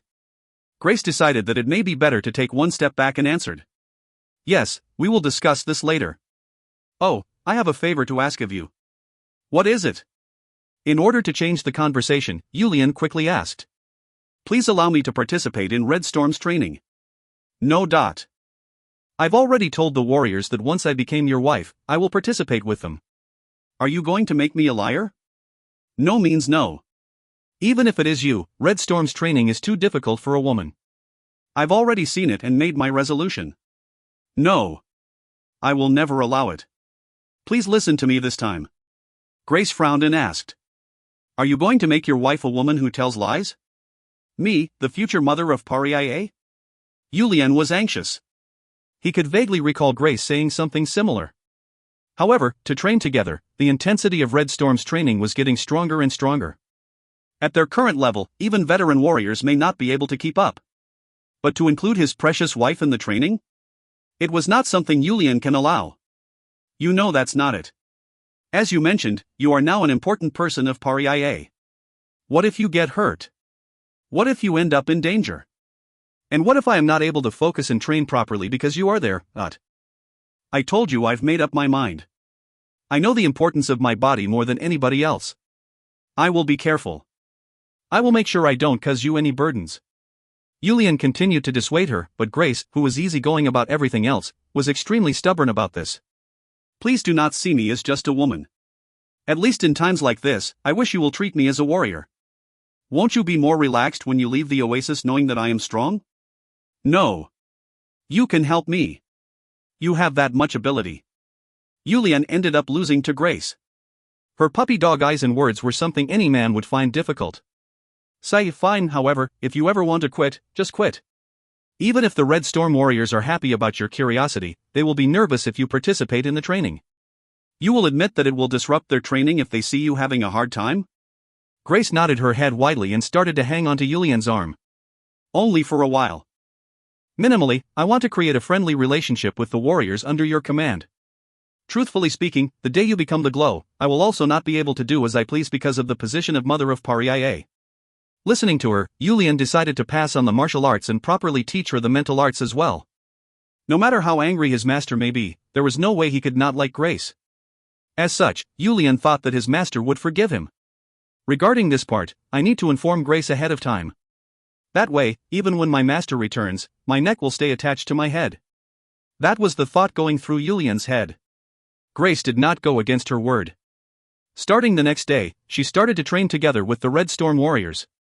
Although Yulian was extremely nervous, Grace participated in the difficult training with a calm look on her face. However, the great swords were of course too much for her, so she participated with her original weapon, the Sosunta. Even so, the training was still extremely difficult. However, whether it was in the training ground or at home, Grace never said it was too hard. Of course her physique and strength was weak compared to the Red Storm warriors, but she had agility and perseverance, and was a woman who shared the same passion as the warriors. Even if she took longer to learn compared to other warriors, Grace dedicated herself to the training, even staying up all night if she had to do so to finish the daily training amount. This was why Grace Nelisai started to receive the nickname Iron Princess and the real conqueror of the desert. Next up. The monster's desert. The second time. He was alone back then, but now, powerful warriors were by his side. If you find any errors, ads pop up, ads redirect, broken links, non-standard content, etc., please let us know. Report chapter so we can fix it as soon as possible. Book 1 to 5.1 Let us fight you. The monster's desert. The second time. He was alone back then, but now, powerful warriors were by his side. Book 1 to 5.1 Let us fight you. Yulian Nim, everyone is present and accounted for. Haisha informed Yulian of Red Storm's gathering. Technically speaking, Haisha was never given any formal authority, but for the past year, Haisha had taken on the role of leading the Red Storm. He knew every member's situation and personality, working diligently as the second-in-command, informing Yulian about anything he needed to know. Yulian nodded his head at Haisha and moved to the location where the troops had gathered. Everybody, attention! Even without Haisha saying so, when Yulian appeared, the warriors stopped what they were doing and looked to Yulian. Yulian was satisfied as he looked at each of his warriors as they exuded power. These were the warriors who kept up with his endless training schedule for the past year. I gathered you all here today because I believe it is time to start getting some real experience. The training until now was just to increase your affinity with a new weapon. The warriors were all nervous inside. They did not know what kind of training method he would use to torment them next. As if he caught on to their anxiety, Yulian laughed inside as he continued. Even I know that the training has been difficult until now. For that, I am very thankful. The fact that we did not have even one deserter proves that the warriors we have gathered here are strong. However, we have a reason to become even stronger. The reason Yulian created the Red Storm Brigade and trained them was to fight against the Shwariai's Desert Sword. However, as the warriors started to get comfortable with the training and the weapon, he felt that he needed to explain it to them in greater detail while researching their teamwork with him as well. The Red Storm Brigade will always serve as the vanguard in Pariah's wars. Using the advantages of our weapon, we will slash through a multitude of enemies to create a path for the other warriors to quickly disrupt the enemy's formations. That will be our mission. In order to make that happen, I know we will need to have strong physiques and excellent martial arts abilities. The Red Storm warriors quieted their breathing to pay attention to Yulian's words. Their commander was finally talking about war. As you know, we are a small brigade with less than 60 people. In order to force our way through thousands of enemies and their formations with this number, you need more than the average amount of courage. However, I believe that whether it is strength, persistence, or confidence, we are not lacking when compared to any other warrior. Am I wrong? You are right. The relationship with each other has to be on equal footing, but Red Storm's abilities have to be above excellent. Even when we are amongst other warriors who are also putting their lives on the line, we must make sure to show results.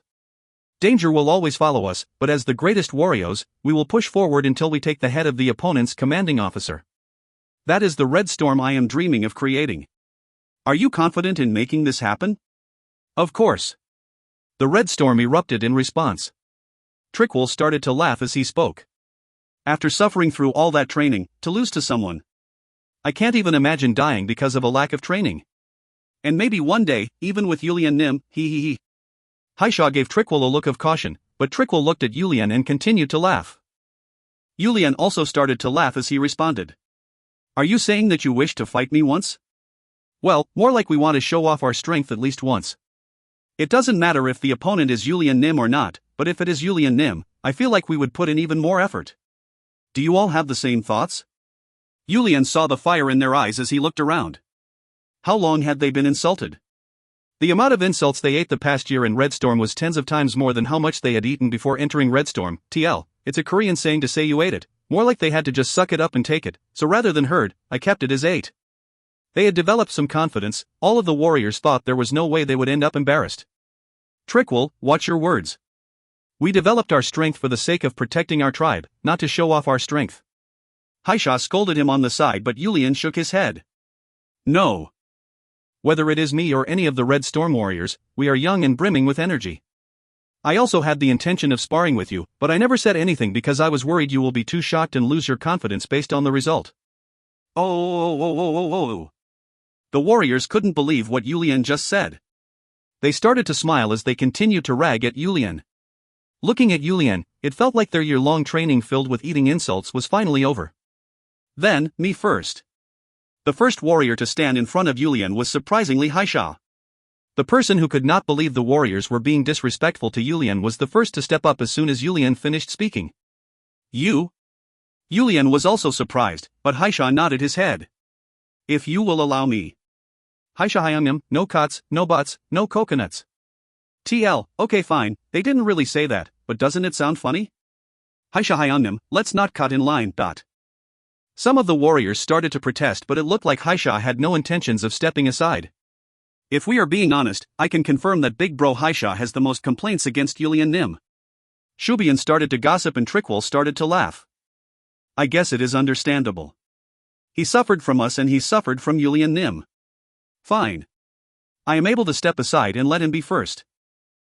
If we are all going to do it, I wanted to be first. That way, even if I ended up losing, I would at least have an excuse. Hearing Shubian talk again, even some of the warriors who were ragging on Haisha for cutting started to laugh and stepped back. Yulian felt like he had become some type of toy and laughed inside. If he had it his way, he would fight at least 5 of them at once, but starting off that way would be ignoring the efforts of the warriors who had overcome the difficult training. So he just stood there with a smile on his face. Then it is confirmed? Haisha, you are first? Yes, Yulian Nim. Yulian could feel Haisha's burning passion as Haisha responded while holding tightly to the 2 greatswords. Yulian also took out his 2 greatswords. As your teacher, I will allow you the first shot. Attack with all your might. The warriors started to yell at Yulian's words. Among warriors, unless it was a special occasion, they did not use titles.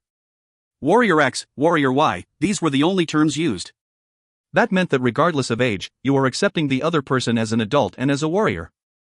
However, after surviving that difficult training together, nobody else could break their solidarity. That's why rather than being fellow warriors, they felt like a family. This was why they were able to use such familiar titles such as Hyungnim and Awu. TL, Awu is a term used for a younger sibling. Haisha Hyungnim. Fighting. Show us the results of our trip to hell. Hyungnim, we can't always lose to him. We have to use our own strength to take down the vicious teacher. All of the warriors cheering was one-sided and focused on Haisha. Vicious teacher? Are you talking about me? Haisha nodded yes at Yulian's question. I wonder how he would respond if he knew that his nickname is a scorpion with a poisonous tongue and not a poisonous tail. Haisha did not ask to find out. Deciding that was the smart decision, Haisha rested the greatsword on his right side against his shoulder, while lowering the greatsword in his left hand in front of him to take his starting stance. You take too long to get ready. Do you think an opponent would wait that long for you to prepare?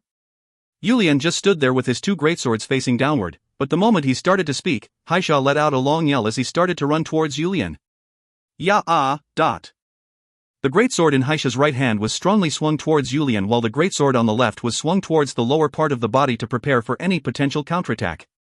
Hearing that Yulian was allowing him the first shot, he attacked with all his strength. He did not expect Yulian to get hurt even in his dreams, so he was able to attack with all of his strength without holding back. I can tell you've been practicing a lot. However, Yulian quickly shouted before taking one step back. He used the greatsword in his right hand to parry Haisha's right greatsword, and then lowered the sword to block the greatsword attacking down below. Then, in an instant, he shot his foot forward. Shocked, Haisha tried to bring his swords back and swing again, but as Yulian suddenly entered past the greatsword's range, he did not know what to do.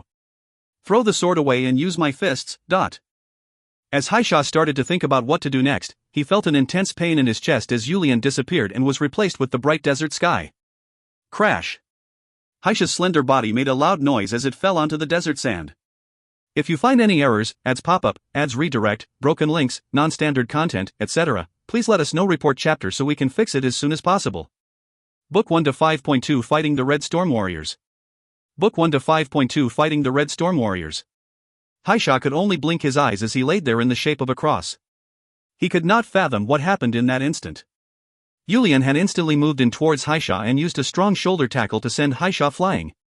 Of course they estimated that Yulian would be stronger than they were, but nobody would have ever guessed that he would be able to overpower Haisha, who was one of the more skilled warriors in Red Storm, with one simple movement. Yulian spoke as he helped Haisha off the sand. The greatsword is a weapon that is extremely strong and has a long reach. However, did I not tell you all to make sure the enemy does not come past the sword's effective range? And that brief hesitation, I'm guessing you were debating whether to let the swords go? Haisha nodded his head yes as he grabbed onto Yulian's hand to get off the ground. His head was still aching from the shock of falling down into the sand. Of course you should have thrown your swords away and attempted a fistfight. Isn't my weapon a greatsword as well? There is nobody who can react instantly like that. Haisha wanted to say that to Yulian, but as Yulian continued to share what he did wrong, he was unable to do so. One of the sayings that helped the Red Storm warriors overcome the initial training from hell was, if Yulian can do it, so can I. Next. As Yulian shouted past Haisha, who was deep in thought, the warriors started to look around at each other. They were all concerned about how Haisha was blown away with a single hit. Are you all scared? What happened to the confidence you had before? Today, I will show you why I created and taught the Red Storm. I will fiercely show you all. I've already been training for 7 years, shouldn't I be at least a little bit different? They knew Yulian was goading them, but still, they all got fired up by the insults. Me first. Then, me first. A couple different warriors came out to the front. I will give you the first blow. Come at me. At Yulian's words, the warriors attacked with all their strengths. The result? Pow. Flying warriors. Pow. Falling warriors. 10 warriors in a row were attacked not with a sword but fists, shoulder, and head. Yulian's face was filled with a smile. The warriors continued to attack with all their might, but the results were the same. Some of the warriors thought about the others who were countered when attacking with all of their strength and swung their swords, focusing on defense. In those situations, Yulian suppressed them by swinging his sword with overwhelming strength. I'm so shocked I can't even speak. Haisha could not believe Yulian's aggression and magnificence to defeat all the warriors except one within an hour. Is this the last? Yulian leisurely laughed as he looked at the last remaining warrior, Thrint. Thrint slowly moved forward while holding tightly onto his greatsword and staring at Yulian. If I use any normal method, I know I am currently no match for Yulian Nim. That was the case for Haisha, and even the case for those chatterboxes Trickwell and Shubian, who were some of the strongest among us. They all were blown away by a single blow. If I attack him thinking of this as training, I will end up just the same. As with the others, I will give you the first blow. If you are hesitant, you will be hit by the sword. Yulian said that while looking at the warriors who were still writhing in pain from being hit by the sword. Thrint brought forth all of his fighting spirit to attack. This is a battlefield. We are in an embarrassing situation where the entire Red Storm was decimated by a single person. If I am to die, I will take at least an arm, if not, at least a finger, with me. Thrint started to suppress his own thoughts. If your mind is suppressed, your body will follow. Thrint had trained harder than anybody else because he had a high level of self-esteem and was extremely prideful. Through that, what Thrint had learned was that the mind controls the body. And the control of his mind had never given him any disappointment. Hoo. Thrint started to take deep breaths as he started to transform. The first person to recognize Thrint's transformation was Yulian, who started to sensitively respond. Is it murderous aura? The moment Yulian was surprised, Thrint lifted his 2 greatswords and started to stab them towards Yulian. What? Rather than Thrint's speed, Yulian was shocked at Thrint's murderous aura.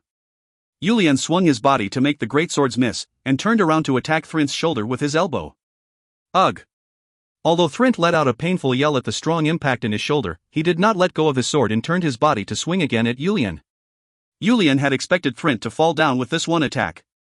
As Thrint attacked again rather than falling, Yulian was not ready and had to use his greatsword to parry the attack. Oh! As if he was getting strength from the other warriors' cheers, Thrint started to swing his greatsword quickly and continued to attack Yulian. He was attacking with the mentality of, if I can't kill you, I will end up dying, but... To not hurt Thrint, Yulian used his sword to parry each and every one of Thrint's attacks while using his feet and the face of the sword to take him down. Surprisingly, Thrint continued to attack Yulian, as if saying that type of light attacks will never take me down. As Thrint's murderous aura continued to grow, Yulian started to feel like he couldn't continue like this. Among the strong Red Storm warriors, Thrint was someone who had caught his eye early on. He was not focused on accuracy with the sword like Haisha, nor was he fast like Trickwell. That doesn't mean he was nimble like Shubian either, but he had the mental persistence that could overcome everything else. Thrint was the warrior who was extremely dedicated to training, just as he had been when he first started to train with Chun Myung-hoon. He knew through Haisha that Thrint did not speak much and was extremely cold, but surprisingly, that led to his fellow warriors developing a trust with him. What type of method should I use? This is not strength he gained from the training. Does he have an extremely strong mind? But that was not it. This was overcoming the limits of one's own body. This would end up being a minus to him in the future. It was as if a baby who had just learned to walk was pretending to run. Stop! Yulian yelled loudly, but Thrint continued to attack Yulian as if he had not heard him speak. His eyes were bloodshot and all the muscles in his body were shaking, but he still continued to move like the beginning. He had lost his rationality and was swinging his sword at Yulian like a crazy warrior. Yulian knew he could not let this continue and strongly parried an attack to get Thrint's arms to open. In that moment, he rushed in and grabbed Thrint's collar. Come back to your senses, Thrint. As Thrint tried to struggle out of Yulian's grasp, Yulian lifted Thrint's large body up into the air. Goo. Thrint could not breathe. As he was in pain, he dropped his swords and grabbed onto Yulian's wrists with both of his hands, but there was no movement on Yulian's side. To make yourself move by tricking yourself does not help at all when it comes to improving your strength. Save that type of mentality for real battles. If you don't, you will really end up a crazy warrior. Yulian yelled as he threw Thrint's body. Shubian quickly ran towards Thrint in shock and started to slap him. Thrint, wake up. Thrint's pupils, which had rolled up, returned to normal. Are you okay? At Shubian's question, Thrint quickly got up and started to look around. Thrint, do you not remember what happened? As Yulian approached him and asked, Thrint nodded his head yes. You managed to trick yourself well in a short amount of time. But next time, do not use that method ever again. Repeating I can do this. I can do this. Definitely helps, but it does not help you at all to lose your mind to the point you don't even remember what happened. Yulian spoke as if he recognized what type of method Thrint had used. He had also adventured down that path. Yulian Nim, I'm sorry. As Thrint lowered his head and apologized, Yulian patted his shoulder and spoke towards everybody. My master used to often use a phrase called Gweobulgup that I could not understand. He said it meant that being excessive was worse than being insufficient. Your body becomes stronger the more you train, and so does your mental strength. However, if you pass a certain point, it will end up being destroyed. He was telling me to not train past my own limitations. TL, no good way of translating, so keeping it as is. All of the warriors looked towards Yulian. My master knew what my limitations were, but I am currently not at a level where I am able to see other people's limitations. You must figure that out on your own.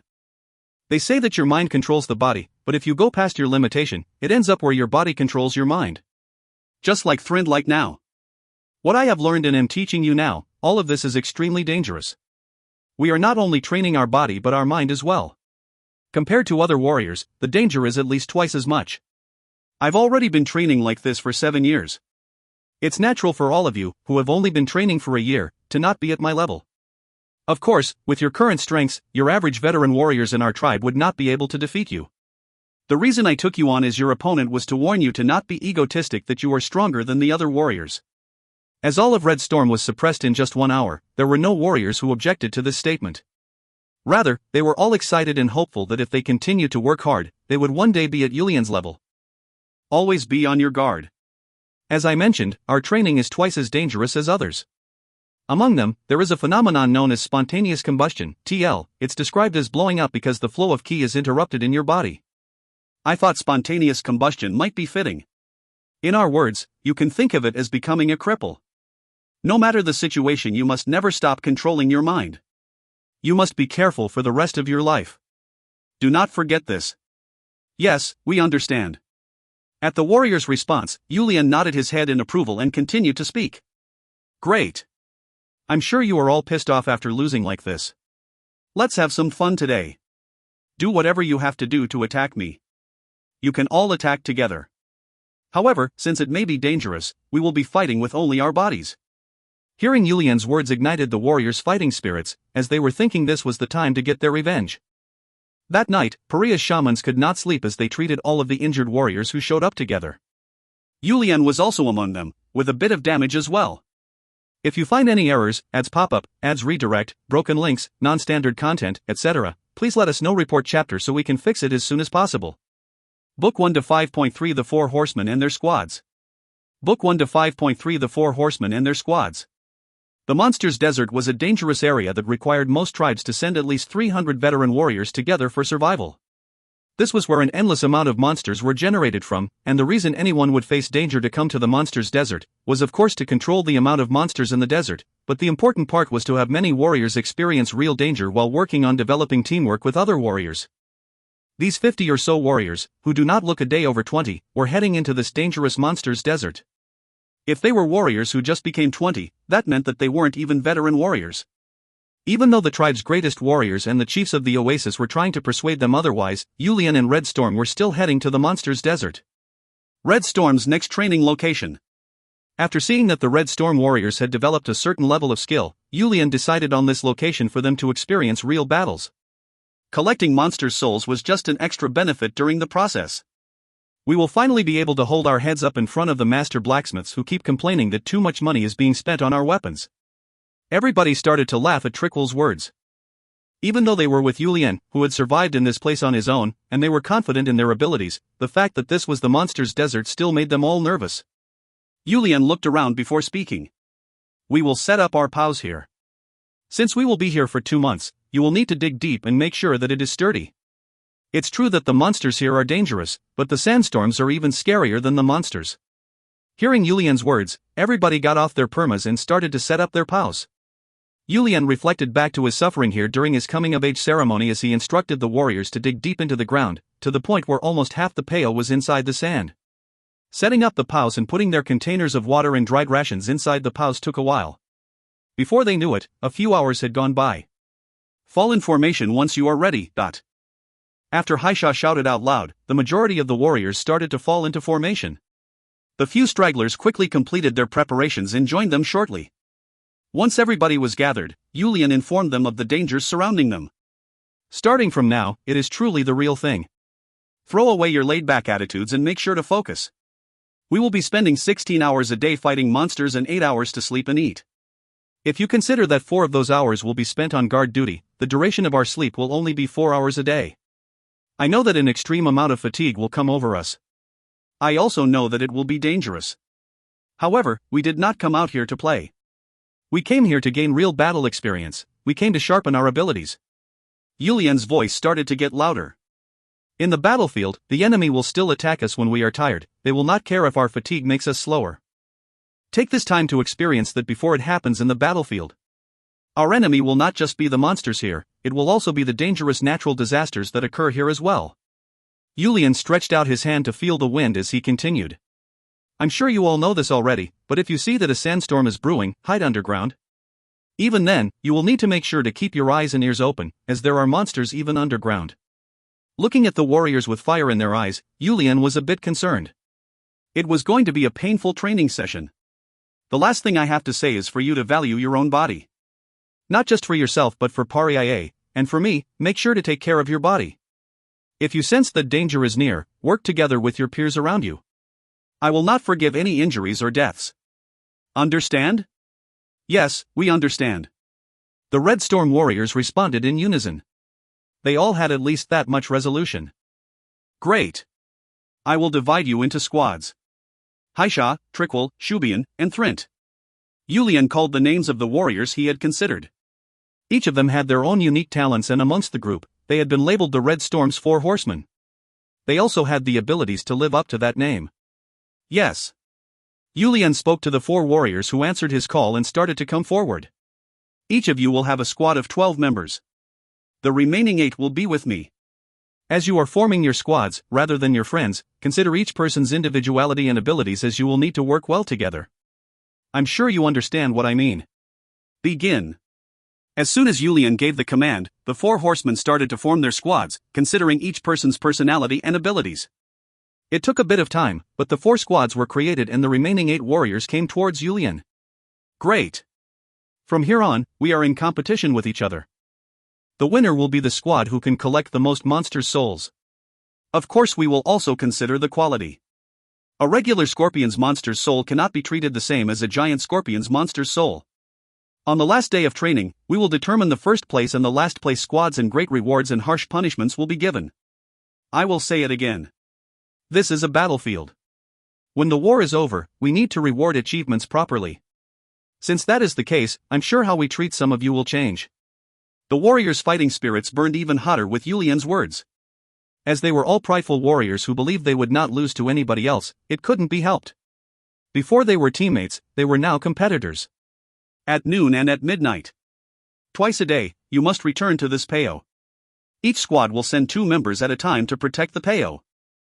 Including me, the 5 squad leaders will take turns overseeing the protection of the PAO. The remaining amount of time is left up to each individual squad. When to sleep, when to eat, that type of stuff. Any questions? Shubian lifted his hand high into the air. Do you think each squad is capable of taking down a sand dragon? Asking for a friend. Yulian pondered for a bit before shaking his head no. No. If you meet a sand dragon, run away. I believe that your abilities are enough to avoid critical danger. However, as I mentioned before, I will not accept any injuries or death. Wouldn't it be such a waste to go through all that training just to die here? Then isn't it too advantageous for your squad? Since you can take a sand dragon down on your own and all. Yulian smiled. He finally understood what Shubian was worried about. I'm sure the other warriors are thinking about this as well, but Shubian just asked as the representative. But the warrior Shubian had massive strength, and his personality was one where he hated being on the losing end. His name of 3 Taurus, small animals that live underground and prepare many entrances and exits to their home in case of a predator's attack, proved that to be the case. Don't worry. I will only put forward enough power to make up for the 4 members we are missing. Of course, on the day I am watching the PAO, our squad will face more loss than any other squad, so I will compensate as needed. Even Yulian Nim can surprisingly be so calculating. Trickwell started to speak after laughing at what Yulian said. It's obvious. I will also follow the same rules that you are all following. Still, there is no doubt in my mind that my squad will not be last place. I will say this now, the winning squad will receive a big reward while the squad in last place, well, I'll leave that up to your imaginations, but they say you need to put the 2 next to each other to see which is longer and shorter. Who knows? We may be able to see Yulian who needs to give a punishment to himself. The other warriors all started to laugh at Trickwell's response. That's right. You need to put the 2 together to tell which is longer and shorter. I am getting a bit embarrassed thinking about giving myself a reward. As Yulian retorted without backing away, the warriors' laughter became even louder. Any other questions? Red Storm's 4 horsemen looked at each other before shaking their heads no and responding in unison. No other questions. Then we will start now. I will not say something like I wish you luck. Show me your skills. Dismiss yourselves by squad. Yes. The warriors quickly sped off in their individual squads to get an advantage over the other squads. If you find any errors, ads pop up, ads redirect, broken links, non-standard content, etc., please let us know. Report chapter so we can fix it as soon as possible. Book 1 to 5.4 Punishment. Book 1 to 5.4 Punishment. 1 month into monster subjugation. Personnel report. Total squad members, 12. Current members, 12. No injuries. It was one of the 2 times they all gathered together and all of the Red Storm warriors were in formation outside the PAO. Each squad leader was submitting their personnel report to Yulian. Since it was a dangerous place and each squad was in fierce competition with each other, it was important to get these reports. Personnel report. Total squad members, 12. Current members, 12. 2 injured. Thrint frowned as he made his report. 2 injured? Not only Yulian, but the other 3 squad leaders were surprised as they looked towards Thrint. If it was any other squad, maybe. But the squad led by the cold block of ice of a squad leader was where there were injuries? This was definitely surprising. It's probably the case most of the time, but the speciality of any team would change depending on the leader, and Red Storm was no exception.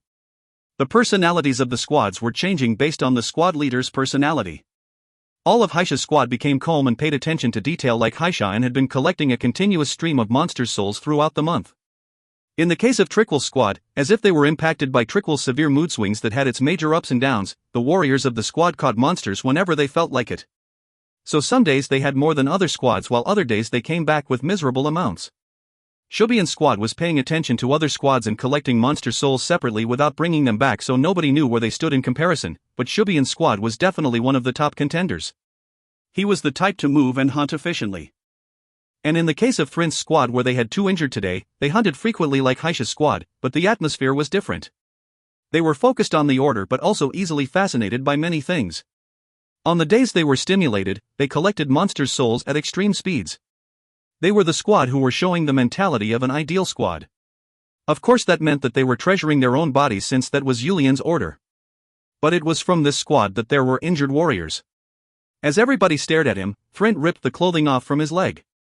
Underneath the clothing was his thigh, which had a giant black bruise. What happened? We were not trying to go against your order. However, all of us determined that we would be able to catch it safely, and all of the warriors agreed. You ran into a sand dragon. Haisha spoke from the side as if he could tell what happened. Thrint lowered his head at the fact that he went against Yulian's order. So did you catch it? Yulian asked in a cold tone. Yes, we caught it. Other than the fact that Kiana and I received some minor injuries, it was perfect. Perfect would have been avoiding the sand dragon.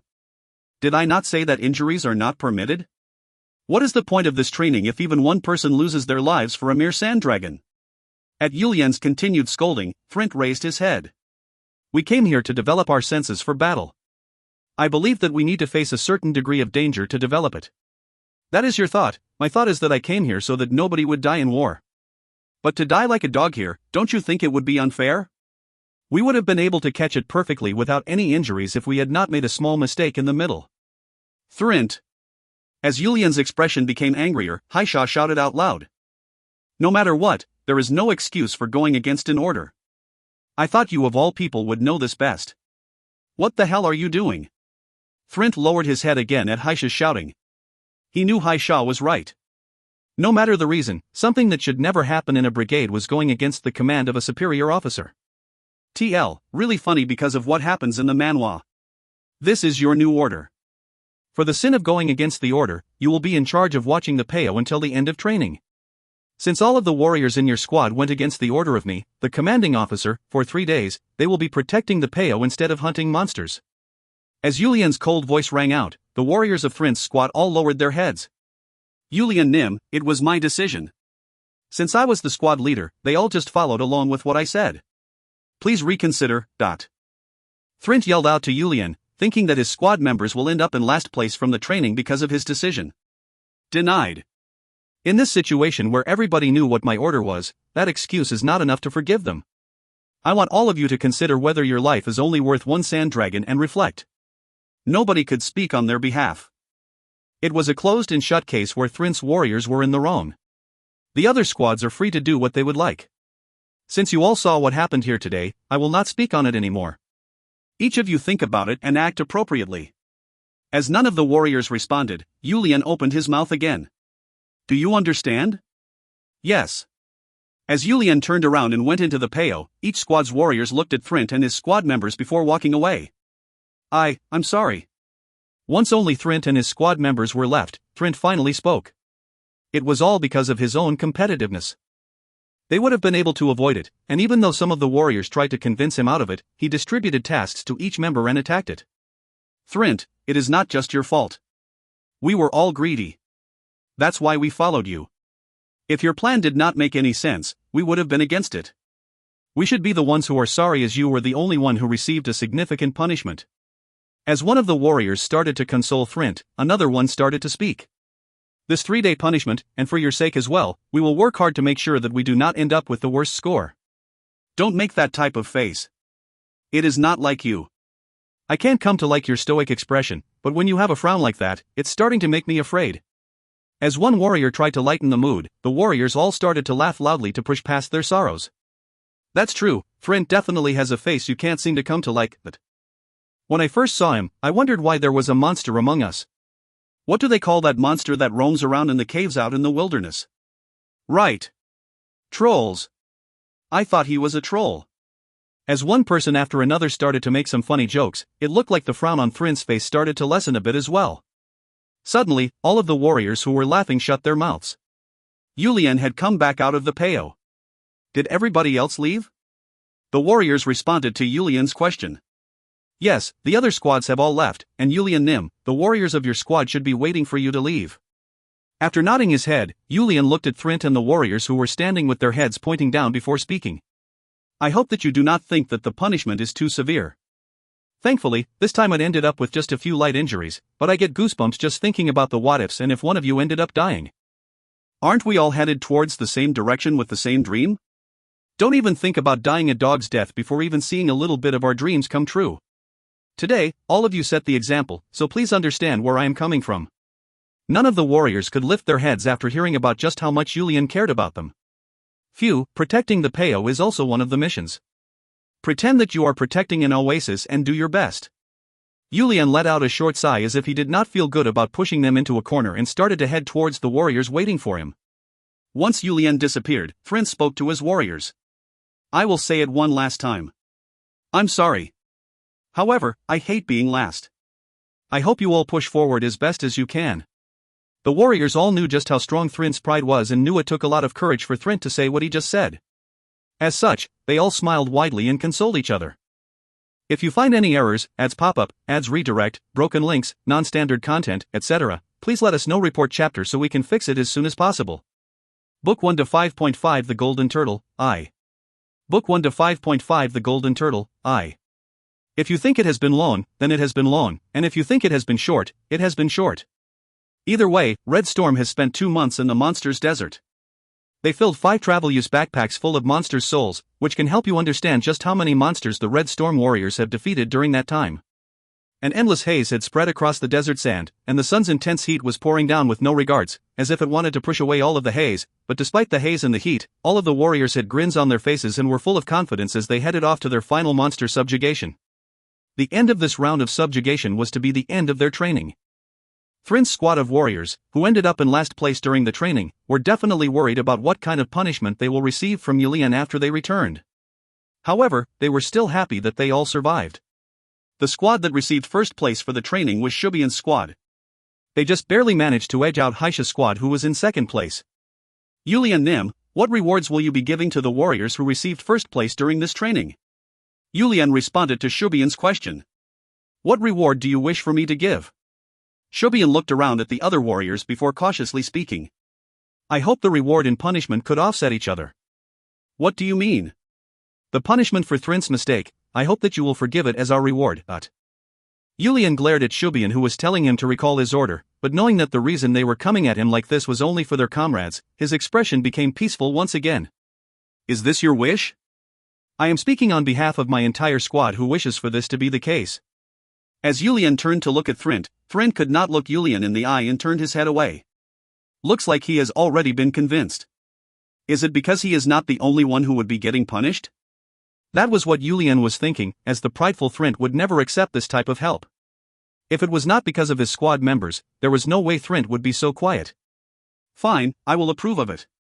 Once Yulian gave his approval, all of the warriors started to smile. They could not scream in joy as they made Yulian take back his word, but they were all very happy. Yulian and Red Storm continued to catch many monsters as they slowly headed towards the center of the monsters' desert. I know there is no point for me to say this, but don't let your guard down just because there are many of us. Yes, sir. Then let's sweep through like a storm. Wah wah! The warriors started to holler as they started to run towards the visible monsters. Yulian did not join the hunt just in case something abnormal happened, and continued to survey the area and the status of the warriors. Ha! What kind of monster is that? Is it an animal? Haisha was looking at a golden light at the bottom of the ground, a fist-sized lifeform that was crawling through the sand as if it was swimming. Haisha ran towards the monster. As he got close, this turtle-like lifeform was shining so brightly as if it wouldn't be wrong to call it a block of moving gold. TL, how many of you read Ancient Strengthening Technique? This made me think of the 5,000-year-old turtle Ching Shui has. Haisha realized that he had never heard about a monster or lifeform which looked like the one he was seeing. If I catch this, I'm sure the shamans and tribespeople will enjoy the marvelous sight. Haisha placed his greatsword on his side and removed his sosunta from his chest. It looked like he could catch it with his bare hands, but he wanted to be prepared just in case it could transform. Haisha slowly headed towards the golden turtle. The golden turtle was casually moving like it was swimming in the sand, but suddenly put his head into the sand and started to dig, as if it felt the murderous aura coming from Haisha. Oh no, you don't. As the golden turtle started to head into the sand, Haisha darted quickly to catch the turtle. Thankfully, it looked like the golden turtle was just an animal. It started to flail its legs around to escape. This thing, does it only have strength in its legs? Haisha was muttering to himself as he could not feel any power coming from the hard golden shell in his hand. Haisha! He noticed Yulian shouting loudly and heading towards him.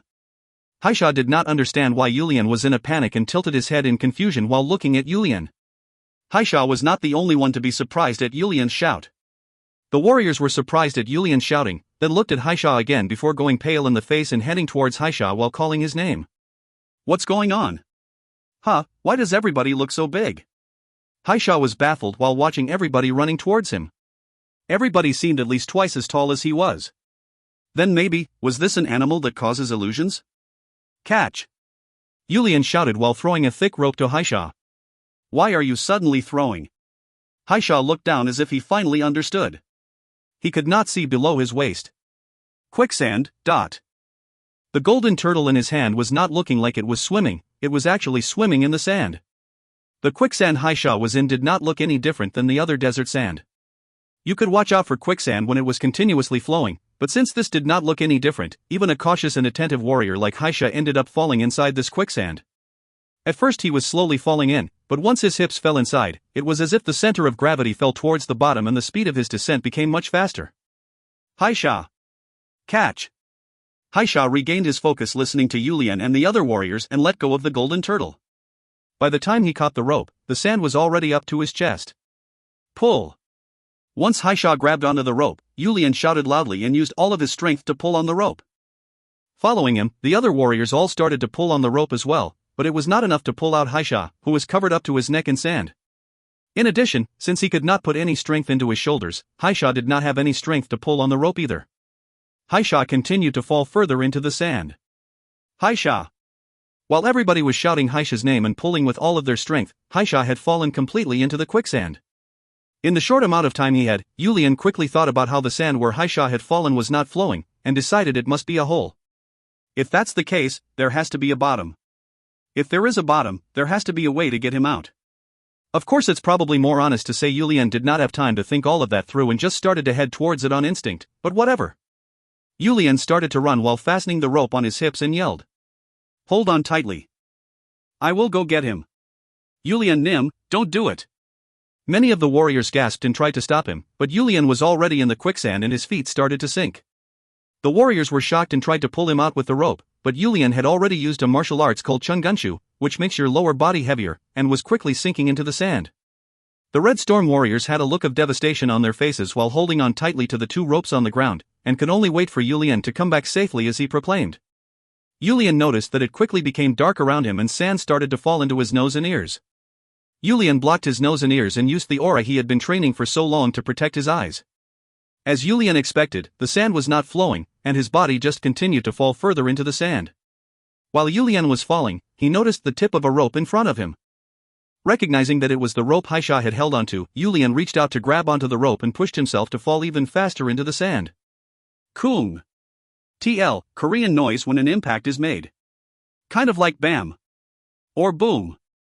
If you find any errors, ads pop up, ads redirect, broken links, non-standard content, etc., please let us know. Report chapter so we can fix it as soon as possible. Book 1 to 5.6 The Golden Turtle, 2. Book 1 to 5.6 The Golden Turtle, 2. Suddenly, he noticed that there was nothing underneath his feet, and the sand that had been tickling his skin had suddenly disappeared. Then he felt a strong impact underneath his feet. Ow. It was so sudden that Yulian could not prepare for it. He had let out a groan after it felt like his foot might have been broken. What is this? Even in the midst of the pain, Yulian realized that he was lying on the ground. As he was trying to get his bearing, he heard Haisha's voice. Yulian Nim. As there was no source of light, even desert warriors like Yulian and Haisha, who had extremely good eyesights like a hawk in the sky, could not see each other. Haisha had relied on his hearing and thought it was Yulian. Haisha, is that you? Yes, Yulian Nim. But why? What do you mean why? I came to save you. Haisha started to tear up at Yulian's words. Yes, they were alive, but truthfully speaking, this was somewhere that should have killed him. Even so, Yulian was willing to face all the danger to follow after him. How touching was that? Furthermore, he followed after him before Haisha could even determine what was down here. That meant that he jumped in without any hesitation to save him. That was what made it even more touching. Yulian Nim, why did you do that? You are our young Lo, Paria's hope and Paria's great warrior. To face danger to save a pawn like me. Haisha spoke like that, hiding his true feelings, and Yulian responded. My hope is the Red Storm. Without a warrior to cover my back, even the strongest and most talented warrior cannot use their full strength. Even so, this was too dangerous of a decision. Yulian brushed the sand off his face before continuing on. Let's talk about that later, shall we? First, we need to determine if we are alive, and if so, figure out where exactly we are. That's probably the most important thing right now. Of course we are alive. Otherwise, would we be able to converse like this? But the heavens have truly helped us. To think that there would be an empty space like this underneath the quicksand. Isn't the quicksand above our head? Then why is the sand not falling in this direction? As Haisha looked up and stared at the completely dark ceiling where he could not see anything, on reflex, Yulian also looked up to see. I can't tell since I can't see anything. Haisha, do you have any flintstones on you? I have flintstones but nothing to burn? As Haisha suddenly screamed, Yulian worried that something might have happened and quickly asked. Haisha, what's wrong? No, it just felt like something was moving in my chest. Haisha quickly put his hand inside his clothes and took out the cause of the wiggling. In that instant, there was light in the darkness. What is that? Yulian asked as the light from the golden item in Haisha's hand came into his eyes. Well, it's my first time seeing it as well. I ended up falling in here trying to catch this little guy. Is it a monster? Yulian looked carefully at it and realized that it was alive and not just an item. Haisha shook his head and answered. It doesn't have any attack, and it looks like it ended up in my chest while struggling in the quicksand. I have a hard time believing that something so gentle could be a monster. An animal that lets out a golden light, that's very marvelous. It's also the thing we need the most right now. It looks like a turtle. A turtle? I remember seeing in a book. It's an animal that lives somewhere called the ocean, where there is only water. Since it is glowing in a golden light, I guess we can call it a golden turtle. The two people who now had a source of light moved the golden turtle left and right to look around them. First, they looked at the ceiling which they were so curious about. Afterwards, they determined that there was some sort of transparent barrier that was blocking the sand from falling down. Their surrounding was 3 meters tall and 4 meters wide. It was like a long tunnel that was open on both sides. I'm worried about how we will get out of here. I'm sure they're extremely worried about us up there. We need to at least let them know that we are alive. Generally, if there is a way for all things to enter, there's bound to be a way out. I'm sure we'll find it if we look around. Haisha, you're calmer than I expected you to be. There is nothing that'll get better by being anxious. This personality must be why so many look up to Haisha. Yulian thought to himself as he started to feel the walls around him. You are right. It doesn't look like the walls are made by sand coming together. I didn't expect the bottom of the desert to be this type of consistency. Haisha also touched the cold surface and even tapped it as if he was amazed. He also tried scratching it with his sosunta. After looking around for a long time and seeing nothing else that stood out, Haisha asked Yulian. There are 2 paths here. Should we each take a different path? We only have one source of light and we don't know what monsters may live down here, so let's go together. Alrighty then. Which way shall we go first? Yulian looked at both paths before pointing to the one behind him. This side first. I hope it is not like a maze in there. Yulian thought about the magician's dungeons he saw in some books. It talked about how magicians research monsters, and they make a dungeon that monsters would like to use so that they can grow some monsters to use as test subjects and study them. In addition, the wider and taller the dungeons were, more monsters and higher level monsters could live in there, so it also talked about how you could tell a magician's abilities based on that as well. To make a dungeon here in the desert, especially in the monsters field, the magician must be really strong. Even magicians are humans, so I hope that they are alive. In the case that this was really a dungeon made by an advanced level magician, and the magician had already passed away, then this would really be a dangerous place. So Yulian hoped that this would be a naturally made cave, and if that was not the case and this truly was a dungeon, then he hoped that the magician was still alive and controlling the monsters. As nothing happened while the two of them walked for a long while, Yulian and Haisha relaxed a bit and started to chat as they walked. There's a light. Haisha pointed towards it while shouting. Far ahead in front of them, they could see a speck of light. If there is a light, then it means there must be a person. Let's go take a look.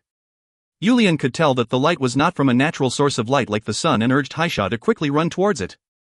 Right at that moment. Stop. The pronunciation was a bit odd, but it was definitely the language of the eastern continent. Who might you be? My name is Yulian, a warrior of Pariaye. Yulian shouted towards the direction of the sound, but the response was the same. Stop. Go back. We've lost our way. We want to go out, but Yulian shouted like that, but the owner of the voice did not seem like they would come out of the darkness and reveal themselves, and only continued to repeat the same sentence. Return. Go back. If you want to come back later. We do not have anywhere to go. If you can show us how we can get out, we will do as you wish. As Yulian opened his mouth to speak again, he saw something shining in the darkness. Ah! If you find any errors, ads pop up, ads redirect, broken links, non-standard content, etc., please let us know. Report chapter so we can fix it as soon as possible. Book 1 to 5.7 The Strange Young Man. Book 1 to 5.7 The Strange Young Man. Yulian was surprised and rolled his body backwards. It was so fast that he could not even think about getting his greatsword out. The owner of the voice finally revealed themselves inside the light of the golden turtle. With long black hair tied in a ponytail, the young man had skin so pale, Yulian debated whether he had not seen any sunlight or it was because the light shined too brightly in the darkness. The young man pushed forth the blade that felt like it would cut your body if you stared at it before saying again. This is your last warning. Do not come. If you want to come later. This made Yulian angry. Yes, they were intruders, but they had not done anything that was disrespectful, but this guy was still swinging his sword at them. Haisha was also angry seeing Yulian roll backwards like he was falling down and took out his sword to hit the young man's sword. Slash. The two swords clearly hit, but the sound was not what he expected. Clank. The front part of Haisha's greatsword was cleanly sliced off and fell to the ground. Haisha was usually cautious and laid back, and he knew that he would not be able to handle this guy's level of strength, but to receive the insult of his sword being cut angered him so much he did not think things through. Furthermore, putting aside his personality, you could not call yourself a desert warrior if you just accepted an insult like that and did nothing about it. You son of a... Haisha placed the cut greatsword in front of his body and swung his other intact greatsword. Watching this happen, the young man's face was filled with a murderous aura. If you don't listen, you are a bad guy. So you are a bad guy. Since I even warned you, I followed all the rules I was supposed to follow. Even without knowing what it was that he kept, the young man spoke in a weird accent that did not match the murderous aura around him and started to attack Haisha with his sword. Seeing Haisha's life in danger after clashing their weapons just once, Yulian did not have any time to try to settle things before quickly pushing Haisha aside and blocking the young man's sword. After learning martial arts from his master and slashing the sand dragon, lately, he was able to bring forth all the energy inside of his body. Yulian thought that other than his master, he would not lose to anybody, but the young man's sword was fiercer and stronger than his own. In just a couple of seconds, Yulian could feel that his life was in danger, and Haisha tried to help him from the side, but he was not much help. If they continued like this, it was certain that it would not take long for Yulian to be cut by this guy's sword. That much was certain. However, the young man did not push Yulian any further and just maintained that level of attack. But seeing as how the murderous aura was still present, it looked like the young man may have felt a strange sensation from Yulian. Yulian and Haisha, who had to use all of their efforts to defend against the young man, could feel their sweat drenching their clothes. This is not an enemy I can defeat. He's at the level of Palhal that Master once showed me. Where did such a warrior come from? Am I going to die like this today? TL, I have no idea what Palhal is, to my recollection, it's never been mentioned before. So I am going to keep it Romanized. Yulian could not help but think of all sorts of different things as the young man's sword continued to threaten his life. Luff. Even though the opponent had not been using all of their strength, Yulian had to overcome the border of life and death tens of times. Just as Yulian was about to run out of energy, he could see the silhouette of a person in the faraway light who yelled loudly before running towards them. The young man who was in the light immediately stopped his sword but continued to stare at Yulian and Haisha, and the two of them had no thoughts whatsoever of attacking him. There was just too much of a difference in strength.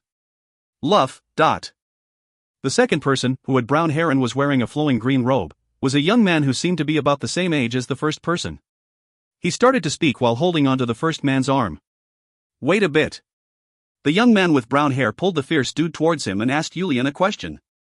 How did a person end up here? I'm sure I put a force field around the entrance. How did you end up in this place? The brown-haired man asked, as if he could not fathom how they got there. This was a dungeon not many people knew about, and the only entrance was protected by a force field he had put up together with the old hag from the magic tower. That was the reason their enemies, the people of chaos, could never enter. That was the reason he was extremely shocked that people, wearing outfits he had never seen before, had appeared in front of them. Yulian felt like he could talk to this person and respectfully greeted him before speaking. My name is Yulian Provoke, a warrior of Paria. Please accept our apologies for entering into an advanced magician's dungeon without approval. However, we had entered into an accident of falling inside of the desert's quicksand, and ended up in here. We had no choice or say in the matter. Julian was able to confirm that the person in front of him was the advanced magician. If he wasn't, he could not explain all the things around them. Even that wild warrior stopped his sword at one word from the green-robed man. Pariah? Magician? Desert's quicksand? Fall inside? Into here? Watching Julian and Haisha looking at each other unable to answer the multitude of questions he asked, the young man thought to himself for a second before his eyes lit up like he realized what happened. Ah! Now that I think about it, the Crimson Desert must be on top of this. Then you must be people who live in the desert, right? Yes, you are correct. I know what quicksand is. You faced a dangerous situation. My name is Mai, and I am researching something similar to a magician. You must have been shocked because of this friend of mine. Winnie, no. Your real name is Mai. The man named Mai seemed to have a refreshing personality and showed a friendly smile before bowing his head and apologizing to Julian and Haisha. No, there is no need to apologize. Although we had no choice about being here, we are still intruders who showed up without an invitation. Listening to Julian respond while also bowing, Mai put a hand on the man named Luff before speaking again. I am in the middle of something extremely important right now, so this friend is protecting me.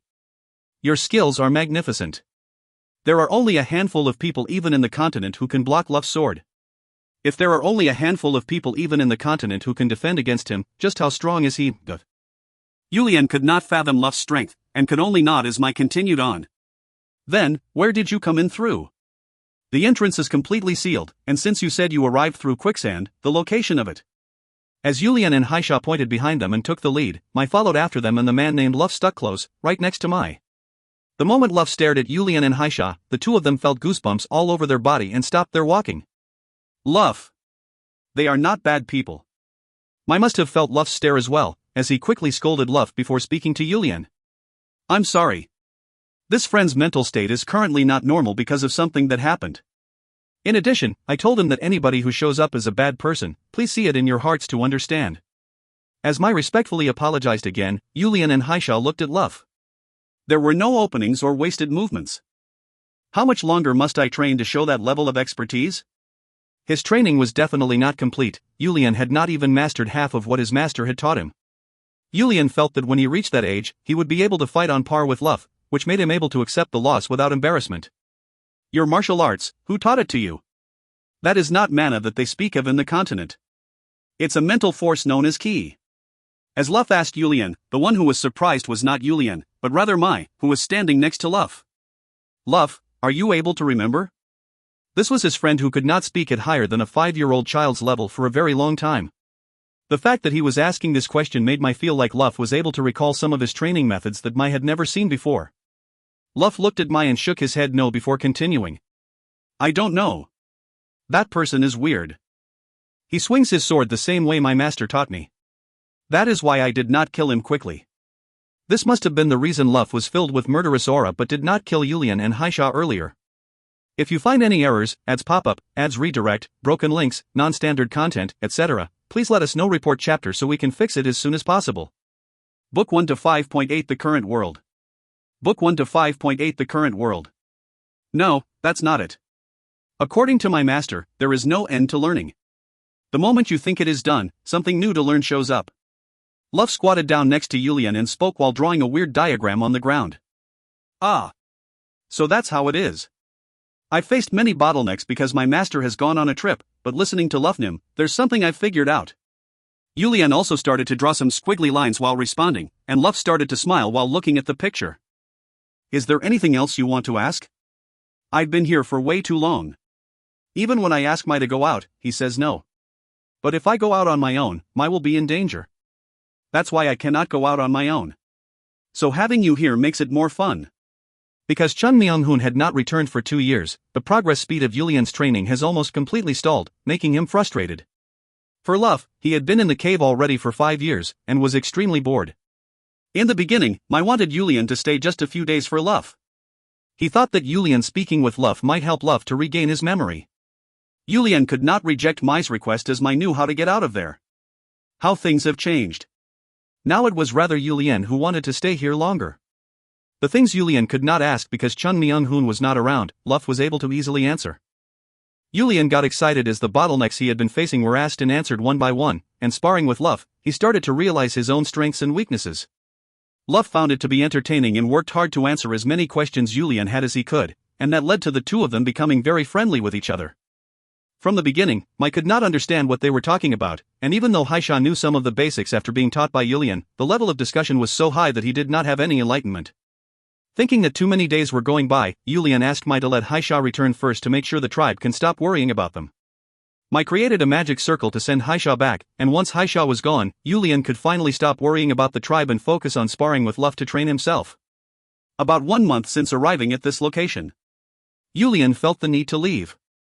Although he wanted to continue to stay with Luff to spar and learn more, if he stayed too long, even if he was safe, his family would be worried, and even Red Storm's training and situation would be disturbed. When Yulian shared his thoughts with Mai nodded his head as if to say he understood. I'm sorry, I kept you imprisoned here for too long for my own greed.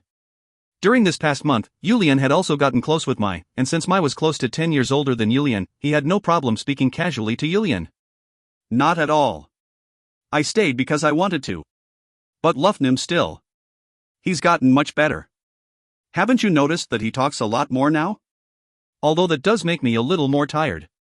Yulian could see Mai's face that was slightly smiling was full of fatigue.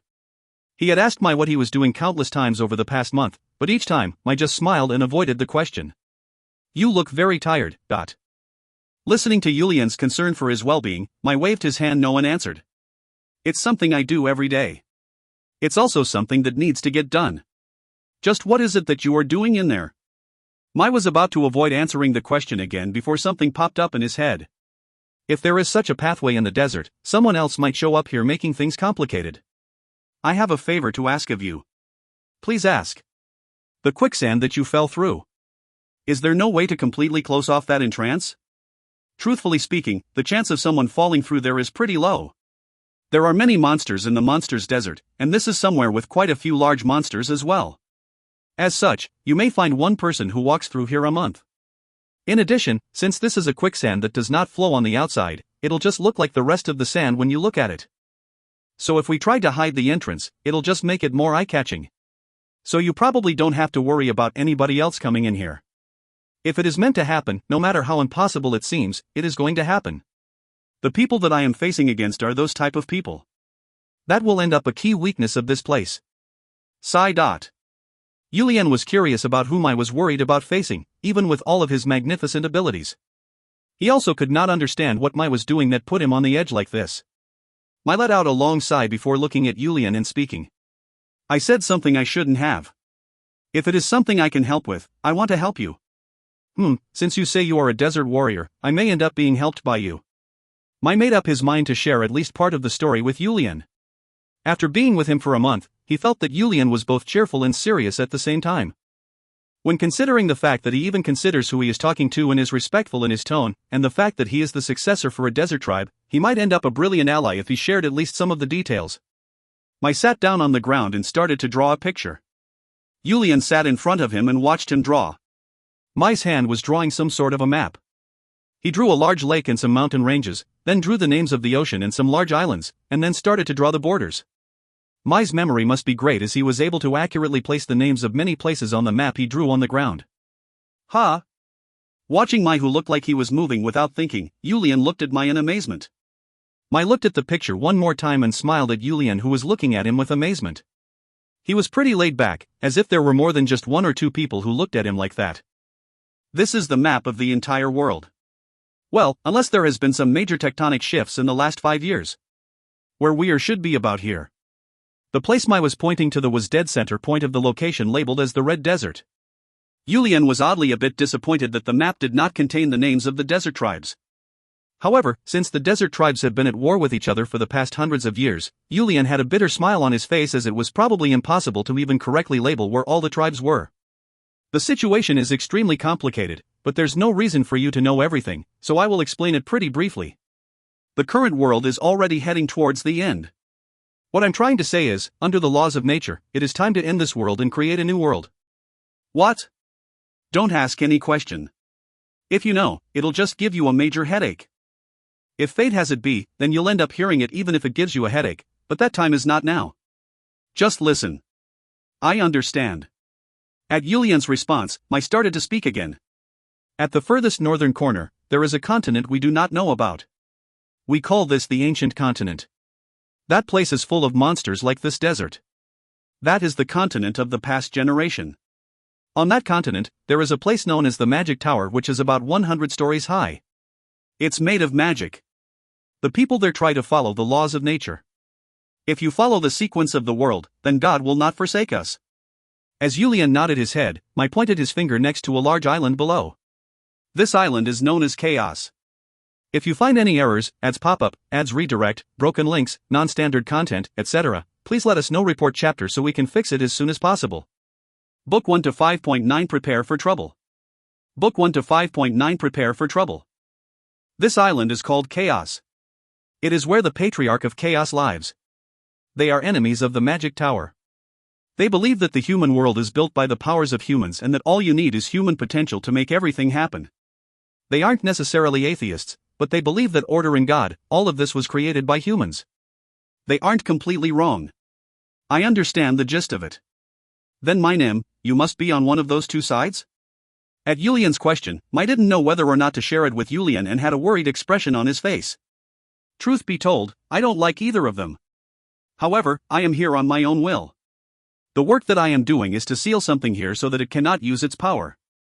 I guess it's a bit complicated of an explanation. If you think about it slowly, you'll understand what I mean. Yulian thought about it for a while before nodding his head. Alright, that explains what I am doing here, and as for what you can do to help, prepare yourself for the chaos. The desert might end up the most dangerous place in the world. What do you mean? I am unable to seal it on my own anymore. I am doing what I can to suspend it as long as I can, but you can't prevent the natural order of things from happening with just human strength. I started to draw some lines from the center of the desert. Prepare for the chaos of the world. That might be a war or monsters spreading across the continent. I don't know what kind of mayhem will occur. If it ends up that the number of monsters go up significantly, the center point is this desert. That's because this evil being is sealed right here. Yulian's eyes opened wide. There will be more monsters than there are now? Monsters continue to regenerate endlessly. The time for humans to rule the world has ended. Rather than saying that, it's more proper to say that they'll be purified as a new type of people and be reborn. Either way, if you are a desert warrior, prepare for this chaos. I believe that people can change their fate. If even one more person prepare for the chaos, that will be what helps me out. Yulian could not come to his senses after Mai's unbelievable words. It was as if Mai was playing a prank on him or telling him an old folktale. Do not take my words as a joke, I hope you prepare properly. As if he could tell what Yulian was thinking, Mai said that to dig the stake deep into Yulian's heart. Yulian nodded his head and replied. My mind is everywhere after suddenly hearing such unbelievable story. However, there are no cons to preparing. You said the monsters will spread from the desert? Since the hole is here. From a long time ago, there were people who sacrificed themselves to seal this thing, and now, I am the one sealing it. I believe that the monsters would still mainly remain around this area. After listening to Mai, Yulian now understood why the monsters stayed in the monsters' desert without leaving it. The man in front of him was responsible for keeping it that way. How much time does the desert have to prepare? Mai tilted his head before answering. I'm not sure of the exact amount of time. All I can tell is that the seal is starting to get too strong for me to handle. Don't put on such a serious face since the world is not ending right away, but just start to prepare. I feel like I learned such a large and important truth about the world. If you end up finding everything out like I have, it feels like it'll break your head. It's better to resolve all things simply. Prepare your defense as well since you don't know when war will break out or monsters will leave the desert. See, how simple is that? Right? Yulian nodded his head at Mai's words. Either way, if he achieves his dream, there won't be much of a problem. I understand. Looking at you makes me feel happy. Looking at Finn makes me happy, you're the same. Who is Finn? The crown prince of the Rogini kingdom. What? Yulian opened his mouth in shock. You know him? It's one of the eastern continent's strongest nations. It's not even that surprising. Hats more surprising is the fact that in this tiny area, there you, the prince of the desert kingdom, and me, who still has some level of respect in the world, along with a swordsman who can instantly slash low-level monsters. Still, you ended up a person who knows after listening to my story. We call ourselves the special people. If you learn a little bit more about what is going on, your solidarity with the special people will increase. That's because we have to work together to survive. Since you are part of the desert royalty, I will give you a small gift. If you need a line to connect you to the continent, sell my name. Whether it is the eastern or western continent, if you say my name, there will be some kings who flinch. Of course, you must never tell them that I am here. Watching my draw the entire map of the world from his head and listening to him talk about how his name alone would surprise the powers of the continent, Julian could not help but debate if this was all just lies. To be lies, Mai's tone of voice was too casual and he was speaking as it was certain. But to call it the truth, isn't this too far-fetched of a situation? Looking at Julian's expression, Mai laughed before speaking. Don't have that type of eyes, later, just say it to any of the continent's powerful royal families. All you have to tell them is that my Draino and Luff Miklop sends their regards. I understand. Mai nodded his head at Julian's answer and spoke again. I think I've been talking for too long after saying I'll keep it short. It's something that's important for me to hear. It'll be best if I don't have to come find you, but if the seal ends up breaking, I will come to visit you in the desert.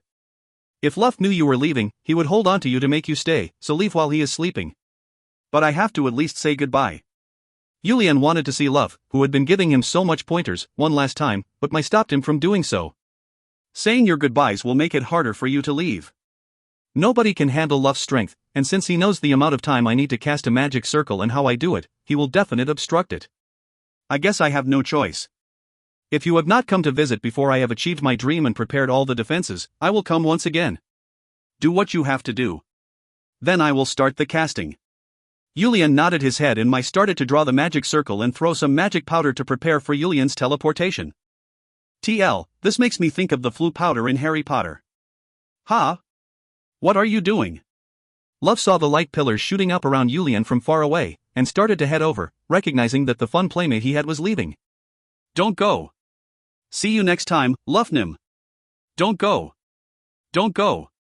Luff looked like he had created a deep bond with Julian and continued to cry out to Julian to not leave. This made Julian upset. If he was going to leave, he wanted to leave together. Look. I told you he wouldn't let you go if he knew. I'll visit you with Luff to play later, so work hard. Julian could not take his eyes off of Luff, but nodded his head at Mai. Teleport. Mai's casting ended and once he said the chant, Julian instantly noticed that the scenery in front of him changed. Hot sun. A world of yellow sand. It was the desert. Next up. Conspiracy. Please get rid of him. If you find any errors, ads pop up, ads redirect, broken links, non-standard content, etc. Please let us know. Report chapter so we can fix it as soon as possible. Book 1 to 6.1 Discussions with the Empire, I. Conspiracy. Please get rid of him. Book 1 to 6.1 Discussions with the Empire, I. For many years, the desert was peaceful. Even Parii and Shwerii, who would fight each other so often that if they didn't fight for a month it would be considered a miracle, were oddly not fighting with each other. Anybody who knew the desert well would be thinking that this was very peculiar. It was not something they had seen in 50 years. Thanks to the sudden peace, the desert tribes could focus on external more than internal, so to be specific, they could focus on the eastern and western continents. That was a very important job. The people they would pay tribute to would change based on who was the strongest force on the continent. Even if they are all terrible people, it was still better to work with someone they knew even a little bit. If the power ended up changing, the relationship they would have built up until then would all fall apart. As a result, many were hoping for the status quo to remain. The situation in the eastern continent was pretty severe. War was ready to break out between the Rogini Kingdom and the Silence Empire, which would be considered the strongest force even with the eastern and western continents combined. If the two large powers were to go into war, that essentially meant that a continental war would result from it. The two powers ruled over many areas, and because the two powers shared a complicated alliance with each other, the cause of the war was never determined.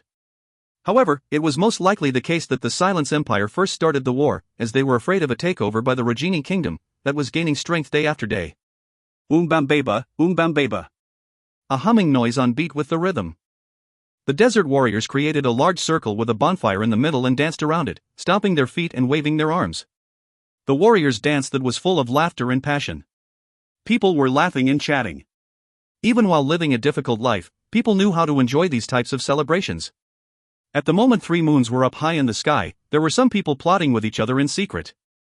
However, the desert night was dark. How much longer must we wait?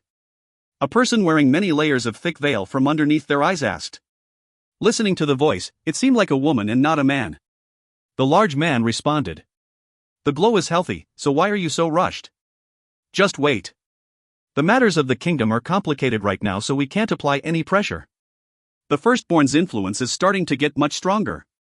If it continues like this, we won't be able to do anything at all. The man waved his hand downward, as if telling the woman, who was speaking in an impatient manner, to calm down. Just wait. I am trying my best as well. Don't forget. The firstborn has dreams about unifying the desert. If he becomes the glow, even you can't claim that you'll be in a better situation than you are in now. Isn't that why I am helping push you forward, madam?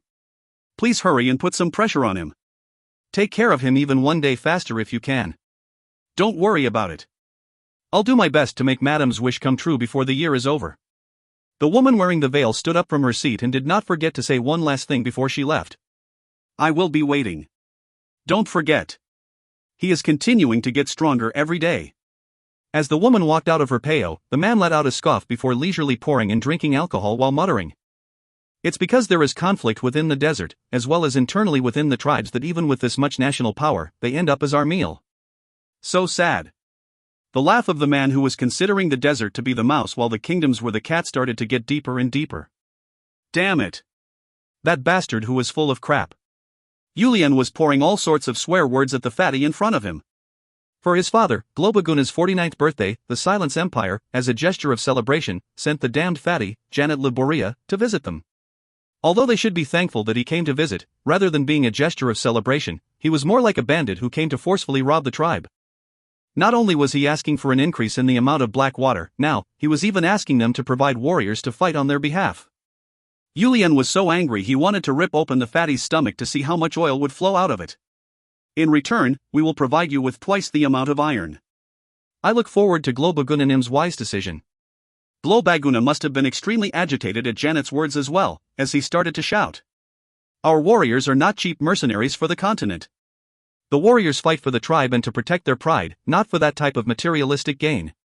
Janet continued to smile as he tried to convince Baguna. This is for the sake of the powerful Pariaye tribe as well. How is our warriors shedding blood for your empire to our benefit? As Yulian could not hold back and shouted at Janet, Janet bowed towards Yulian before answering. Dear young glow who will become the desert conqueror as his name indicates, please think about it deeply before becoming angry. This is a war that our great Silence Empire will win in the end. At the end of the war, our great Silence Empire will remember it like this. The strong Pariaye tribe of the desert shed their blood for our empire. Even then you will continue to do whatever you please. Yulian was thinking like that internally before coldly asking. And? It'll not be just a trading relationship but one where blood was shed for the other. Do you think our Silence Empire will just sit back and watch the future battles between Pariaye and Shwariaye? Of course not. At that time, our powerful cavalry and magicians would support Pariaye. Janet's words could seem very tempting if you think about it, however, Globaguna shook his head in Yulian's place. There are no tribes who pull in the powers of the continent for the wars of the desert. The wars of the desert are for the people of the desert. And if we are being honest with each other, we have no warriors we can lend for your need. If we had warriors to spare, we would definitely help our friends the Silence Empire, however, we are currently in a situation where we cannot move any of our warriors. Globaguna, this is an opportunity. Other than Pariaye, the rest of the areas under our empire's control are itching to provide the most assistance to our empire. The reason this type of opportunity has presented itself is because of the strength and valiancy of the Pariaye warriors. Please consider this carefully. Wouldn't it all come back later? There was a bone hidden in Janet's friendly words. Will return later? These bastards are now plainly threatening us. Baguna clenched his fists tightly underneath the table. If Paria's most eastern oasis was not so close to the border of the Silence Empire, he would be able to strongly push back, however, that was not the case. The desert is a difficult place to attack, however, the eastern oasis was so close to the border that it would not be impossible to raid it. I will think about it. At Baguna's answer, Janet smiled inside. There was just one more issue to bring up. Now I have something to ask regarding the young blow. As his name came out of Janet's mouth, Yulian and Baguna paid careful attention to see what else Janet had to say. Isn't the young blow the person who will eventually follow the footsteps of Blow Baguna? Then while Blow Baguna is still healthy, why not send the young blow to our Silence Empire to study abroad surrounded by advanced technology and literature? Baguna's insides were starting to boil. They were calling it studying abroad, but wasn't this their way of saying they will hold Yulian hostage? Do you think that makes sense? I can guarantee that the young blow will see many new things and learn a lot. I am saying this thinking about Paria's future. Please don't take it the wrong way. There are still many things that he has not seen and learned in the desert. Furthermore, Yulian is, as you said, the young blow. That holds a special meaning to us in Paria. Blow Baguna, please think about. As Janet was trying to use elaborate and complicated words to convince Baguna, the young man who had been sitting next to him with an expression full of complaint spoke as if he was shouting. Damn, you have a lot to say. You barbarians dare to disregard the goodwill of our Silence Empire. Listening to the young man's words, Janet's smiling expression, which had become perfect after years of experience, cracked. Janet's face even turned pale as he looked back and forth at Baguna and Yulian while feeling like he was walking on eggshells. Your Highness, Prince, your words, the valiancy of Paria crosses the desert to reach all the way to our Silence Empire. Such excessive words. Quiet, Janet. I only heard about Paria after being forced to come here at my brother's command. Furthermore, we came here to order, not to request like this. Janet felt his world crumbling as he started to curse the Crown Prince, Shawan Fury Silence 3, who ordered the immature second prince to go with him. If you find any errors, ads pop up, ads redirect, broken links, non-standard content, etc., please let us know. Report chapter so we can fix it as soon as possible. Book 1 to 6.2 Discussions with the Empire, 2. Book 1 to 6.2 Discussions with the Empire, 2. Looking at it in terms of diplomacy, sending the second prince to a dangerous area like this was showing that their powerful empire cares a lot about the tribe. It was a way of showing that they were being respectful, and in addition, if the tribe didn't listen to their demands, it was putting pressure onto the tribe that they were not giving face to the empire's prince. It was a great diplomatic tactic. However, the immature prince ended up being poisoned instead. This damn idiot of a prince. Because of you, we just lost thousands of the fiercest warriors available. In addition, the potential danger. What are you going to do if they end up shaking hands to work together with the Rogini kingdom? Janet was internally swearing at Sharulo Fury Silence, who was sitting arrogantly next to him. Sharulo Fury Silence was the type of prince who was useless, other than having the blood of the king in his veins. If you don't have the abilities, you need to know how to shut up. However, he didn't even have that much common sense. Even within the empire, he was causing a headache to the royal family for doing whatever he wants and stealing other people's wealth to use as he pleased. However, among the royal family, the older brother, the crown prince, Shawan Fury Silence 3, felt sorry for his immature younger brother, that he forced Sharulo to do all sorts of things, trying to make a man out of him. Mr. I'll make a man out of you. But Sharulo couldn't even understand just how hard his brother was trying to help him, and would only complain and haphazardly do whatever he was ordered to do. Crown Prince Shawan knew that Paria would be extremely repulsed by their request, but would end up having to send over the desert warriors. That's why he sent his brother here with a veteran like Janet, so that they can solidify his brother's status for the future. Even if you are a prince, if you had no merits, you end up falling down and becoming a useless person. In order to build up his brother's merit, he sent him on a mission that was guaranteed to succeed. Understanding the crown prince's reason for sending the second prince with him, Janet spoke with the prince before this meeting and reminded him over and over to not to scratch the pride of the desert warriors. Even then, this damned idiot of a prince ended up causing a big issue. Janet looked at the Glow and his son with a worried look on his face. Blow Baguna's face had become completely red, and his son abruptly stood up and started to shout. You may be the prince of an empire, but right now, if we were to use your language, you are in front of a king. Don't you think your words are too insulting? Blow Baguna must have been extremely angry as well, as he did not stop Yulian and just continued to watch. There was a limit to being patient. A desert warrior's pride is as high as the sky. You don't even need to talk about the pride of the Glow who rules over them. Are you saying you will attack me? You must want to lose your neck for treason. Sharulo did not back down and also stood up from his seat and shouted at the top of his lungs. Yulian clenched his fists tightly before speaking. This is not your empire but Paria of the desert. Who do you think you are speaking in front of when talking about treason? Who would dare to talk back to him in the empire? Sharulo was not afraid of anyone who was not his father or brother. Clang. Sharulo drew his sword from his waist and the sword directly started to stab towards Yulian. Baguna was completely surprised, and Janet was stupefied. He knew this prince was a moron, but he would have never dreamt that he was this bad. If he was even 1/1000th similar to his brother the crown prince, he would never do something like this. Yulian! Prince! Even in the midst of Baguna and Janet both shouting, Sharulo's sword continued to stab towards Yulian. The moment he thought Yulian's waist was bending backwards, a large mass of iron flashed in front of his eyes and effortlessly smacked Sharulo's sword away. Yulian could not hold it in anymore and lifted up his greatsword to send Sharulo's sword flying. Sharulo's sword, which had been struck by the greatsword, flew high up in the peo before flying outside. When they said the current Pariah's princes were extremely talented, they weren't kidding. Being a diplomat, Janet grew up as a civil servant and knew no martial arts. However, he was someone who had met many weapon merchants, warriors, and knights of many foreign nations. He had seen many knights during his life, but there were not many who could instantly and effortlessly move a large sword like Yulian did. Just looking at it, you could tell that the greatsword was heavy enough to be difficult for one person to even just lift up. Watching his weapon being flung away from his hand, Sharulo turned red in embarrassment as he started to shout. "How dare you swing your sword towards me? You must be begging to die. With one word from me, I can make sure a barbarian tribe like this disappears overnight. What the fuck do you think you're saying?" Yulian was extremely angry to the point his face turned red. At the moment he was about to move his greatsword, Janet felt that if he let this continue any further, something serious would happen and quickly spoke. "Prince Sharulo, I will not allow you to continue speaking like this. Don't forget that I have been given the full authority of this voyage.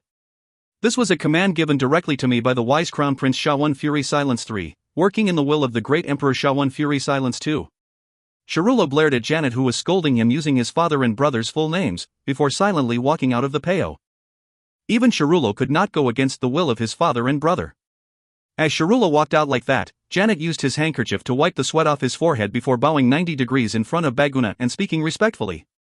"I ask for Glo Baguna's understanding. The prince must have been extremely tired from the journey and full of irritation. You're telling me your royal family insults anybody and swings their sword at anybody when they are irritated?" Listening to Baguna's voice full of anger, Janet knew that he would not be able to take anything back from this visit. Rather, they needed to give a lot of things to calm them down.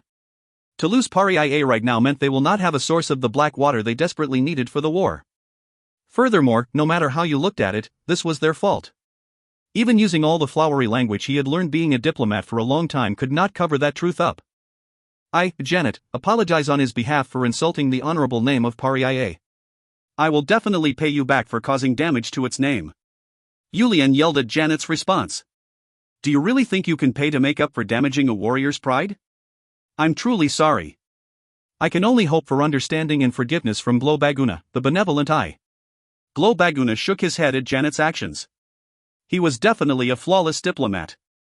As an envoy of the empire, they could stick their nose up in the air and do as they pleased. However, this diplomat did not show that type of personality. He was a veteran who made it sound like he was compromising with you while still taking everything he wanted to take. He would rather have a diplomat like the moronic prince from earlier, as they would be easier to deal with. Since Baguna did not plan to start a war with the Silence Empire, he decided that he will pretend to lose and give a bit before sending them back quietly. For at least a year, they would not be able to make any types of demands. Baguna gestured with his hand to stop Yulian from saying something again. "I suppose the prince may have said something like that as he has not had the opportunity to get to know us. It could also be because he is a healthy young man. I, Janet, bow my head in thanks at Glo Baguna, the benevolent eye's act of goodwill. Today is my birthday. Although something bad has happened on a happy day, since you have come a long way, celebrate my birthday, and enjoy before you leave. Since you mention it, we brought a present for Glo Baguna. We are providing both wagons of iron that we brought today as Glo Bagunanim's birthday present. I hope you accept it with a happy heart." Janet clearly knew what Baguna was thinking on the inside, but he put on a smiling expression and played along. That was how diplomacy worked. He'll end up returning empty-handed after giving up all the iron they brought with them to trade, but to end it at this level was great news. Yulian was very upset listening to his father and Janet. I'm sure father is even more upset. To receive this type of insult but need to hold back and restrain himself. He was also saddened by the fact that one day, it would be on him to take that kind of insult and hold back with a smile. At that point, Baguna called Yulian. "Yulian." "Yes, father." Baguna looked at Yulian for a long time before moving his lips. It looked like he wanted to say something but was holding back, before he said his son's name again. Yulian. Yes. Don't forget. I will not forget. Father and son. The two men's eyes were burning red. If you find any errors, ads pop up, ads redirect, broken links, non-standard content, etc., please let us know. Report chapter so we can fix it as soon as possible. Book 1 to 6.3 Incident with the Prince, I. Book 1 to 6.3 Incident with the Prince, I. Pariah's Glow Baguna Provok's birthday celebration made everyone in the Pariah tribe very happy. Truthfully speaking, the Glow's birthday celebration wasn't really about innocently celebrating the Glow's birth, it was a means to bring the tribe's people together. If that was not the case, there was no way Baguna would want to celebrate his birthday so extravagantly. However, because Baguna was a wise Glow, everyone in Pariah were truly celebrating his birthday, laughing and chatting away all night long. In one of their hands was a large glass of alcohol, and in the other, a large piece of meat. Even the women were not being shy and participating. Other than the women who were preparing and delivering the food, everybody else was acting the same way as the men were in enjoying the celebration. However, an incident occurred. In the middle of a large area was where the largest bonfire was located, with many smaller bonfires burning around it. It was the location people were gathered and happily dancing the Fanaka, a traditional Parian dance where you make a large circle and a small circle and dance around. Chirulo was not happy because of the arrogant punk and Janet's declaration. Janet had come to him later asking for his forgiveness and used his eloquent speech to convince Chirulo to take part in the celebration. The desert alcohol was tasty, and their dance was also very pleasing to the eye. Since Chirulo liked drinking alcohol and playing around, Janet wanted to help Chirulo feel better. At Janet's goading, Chirulo was drinking and watching the people dance, making him actually feel a little excited. As he was in the middle of emptying his glass, his eyes suddenly turned round. A woman wearing a yellow blouse and matching skirt was spinning around dancing. Every time she spun around, her long red hair was creating a circle, forming a unique harmony with her yellow clothes. She was so beautiful you couldn't help but open your eyes wide. Maybe if Janet was next to him, he would have stopped him. However, Janet was not there, as he was far away trying to handle Baguna, who was watching the celebration in peace. Chirulo started to walk towards the beautiful woman. He then forcefully grabbed the beautiful woman's hand. Having her hand grabbed by someone in the middle of her dance, Grace was surprised and stared at the responsible person. What the? Once she realized who the perpetrator was, Grace slightly frowned. It was someone she knew. I think you've had too much to drink, Your Highness. Grace spoke to Chirulo with a bright expression and calm voice, as if she was trying to console him. Chirulo responded in a slightly slurred speech. I did drink a bit. But who might you be? Please let go of this hand before we continue chatting. As Grace slightly turned her wrist to move her hand out of Chirulo's grip, Chirulo quickly grabbed her wrist again. I would never imagine that there would be a woman who would resist my touch. Do you even know who I am? I am a prince of the Great Silence Empire. Chirulo's lecherous personality was starting to come out. And of all people, against Grace Nelisai, the future mother of Pariah. If I was single, I would have been happy to play with you, however, I am already a married woman. Grace was holding back her anger quite a bit as she said this. She thought that this moronic prince would step back based on her words. However, there was a reason he was called the moronic prince even in the kingdom. He was completely drunk and spoke with a red face. The women here care about virtue? How funny. You are extremely drunk. Please go in and rest. As Grace tried to remove herself from his grip once more, Chirulo put more power into the hand holding Grace. Grace tried to forcefully remove her hand, but Chirulo had a surprisingly strong grip, and she could not free herself without using a lot of force. Of course, if it was anybody else, she would not have had any trouble. However, she needed to take into consideration Chirulo's identity. Your Highness, please let go of my hand. All of the daughters of the desert are precious, however, I am the wife of Yulian Provoke, the young Glow of Pariah. After hearing that this gorgeous woman was the wife of the arrogant punk who embarrassed him earlier, he held onto her wrist even tighter. So what? If you come to me, all the riches that you desire will follow you. Stop pretending to be an innocent sheep. Grace could not hold back anymore and was about to use her free left hand when Chirulo suddenly pulled her hand and forcefully embraced her. Grace let out a scream in shock, and the many tribe members around them stopped their dance to see what was going on. For a brief moment, people were questioning what was going on, but a few warriors from Chalnapanaka's camp who realized what was going on came running towards them. Red Storm's Trickle was among the warriors. Surrounded by the murmurs of the crowd, the angry warriors started to head towards Chirulo and Grace. Other warriors who realized the situation later started to head there as well. Seeing that something weird was going on, Shirulo's knights also started to rush towards Shirulo. In this inevitably surprising situation, Grace thought about continuing like this and seeing blood, but quickly shouted, "Stop!" At the same time, Grace ducked and spun around while pushing Shirulo's arm with her right hand. Shirulo felt his body falling forward and needed to let go of Grace in order to prevent himself from falling on his face. As Shirulo was flailing both of his arms around and stepping forward to prevent himself from falling, the desert people were laughing at him as they watched. As expected of our future mother of Paria. This was the thought going through many of their heads.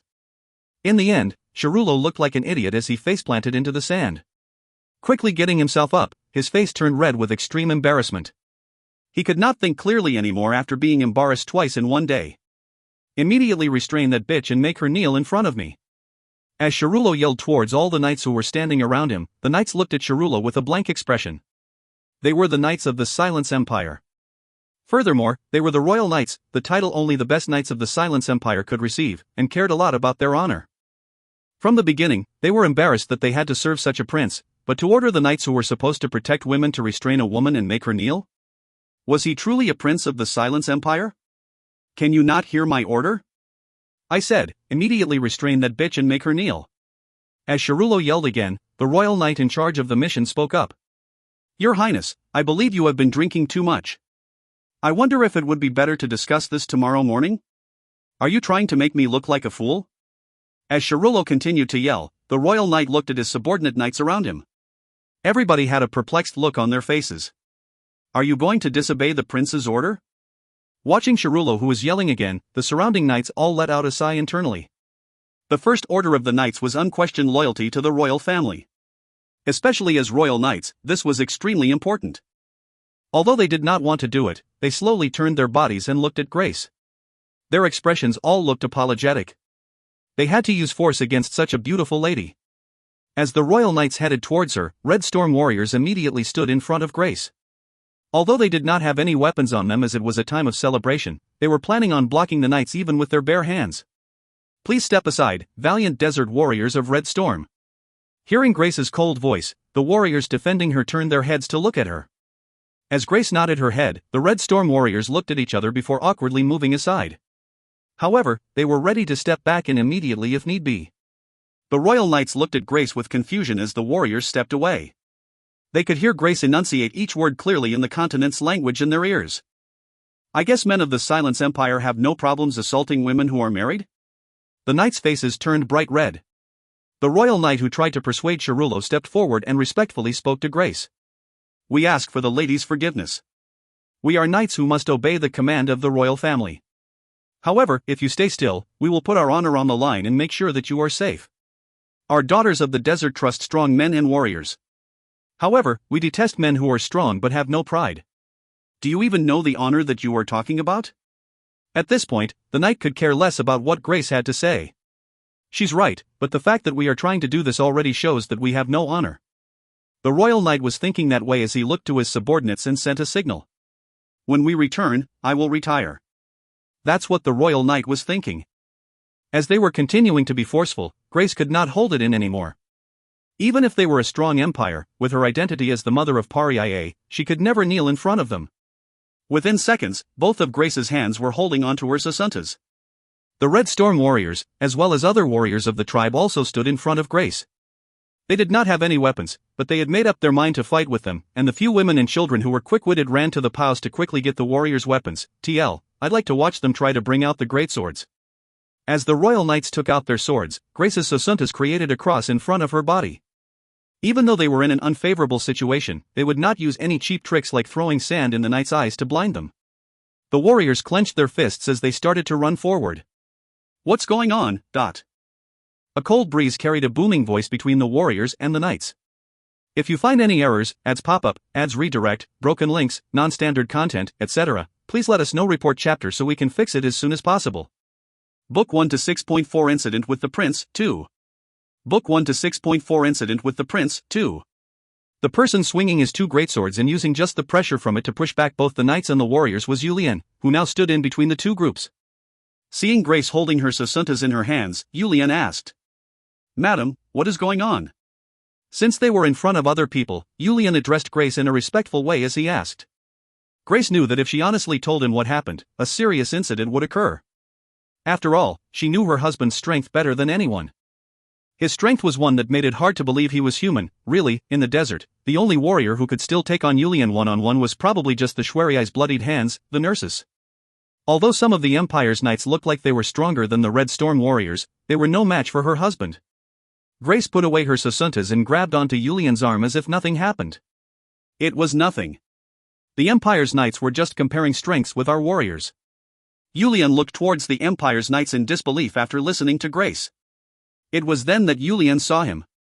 Julian saw the arrogant and moronic prince of the Empire standing drunk behind the knights. An image was drawn inside Julian's mind. There's no way. What Julian was imagining was confirmed when Cerullo started to shout again. What the hell are you doing? I told you to restrain that bitch and bring her to me. Oh, and restrain the punk that just showed up as well. A fire was lit in Julian's eyes. What did he do to you? Seeing this angry expression on Julian for the first time, Grace could only shake her head no. Madam. As Julian's voice started to get louder, Grace cautiously answered. The prince was drunk and approached this lady, and wrist. Grace could not say anything else. Why won't you tell me the rest? It was nothing much. I'm asking you to tell me that trivial thing. I will answer you inside the peo. I want you to tell me now.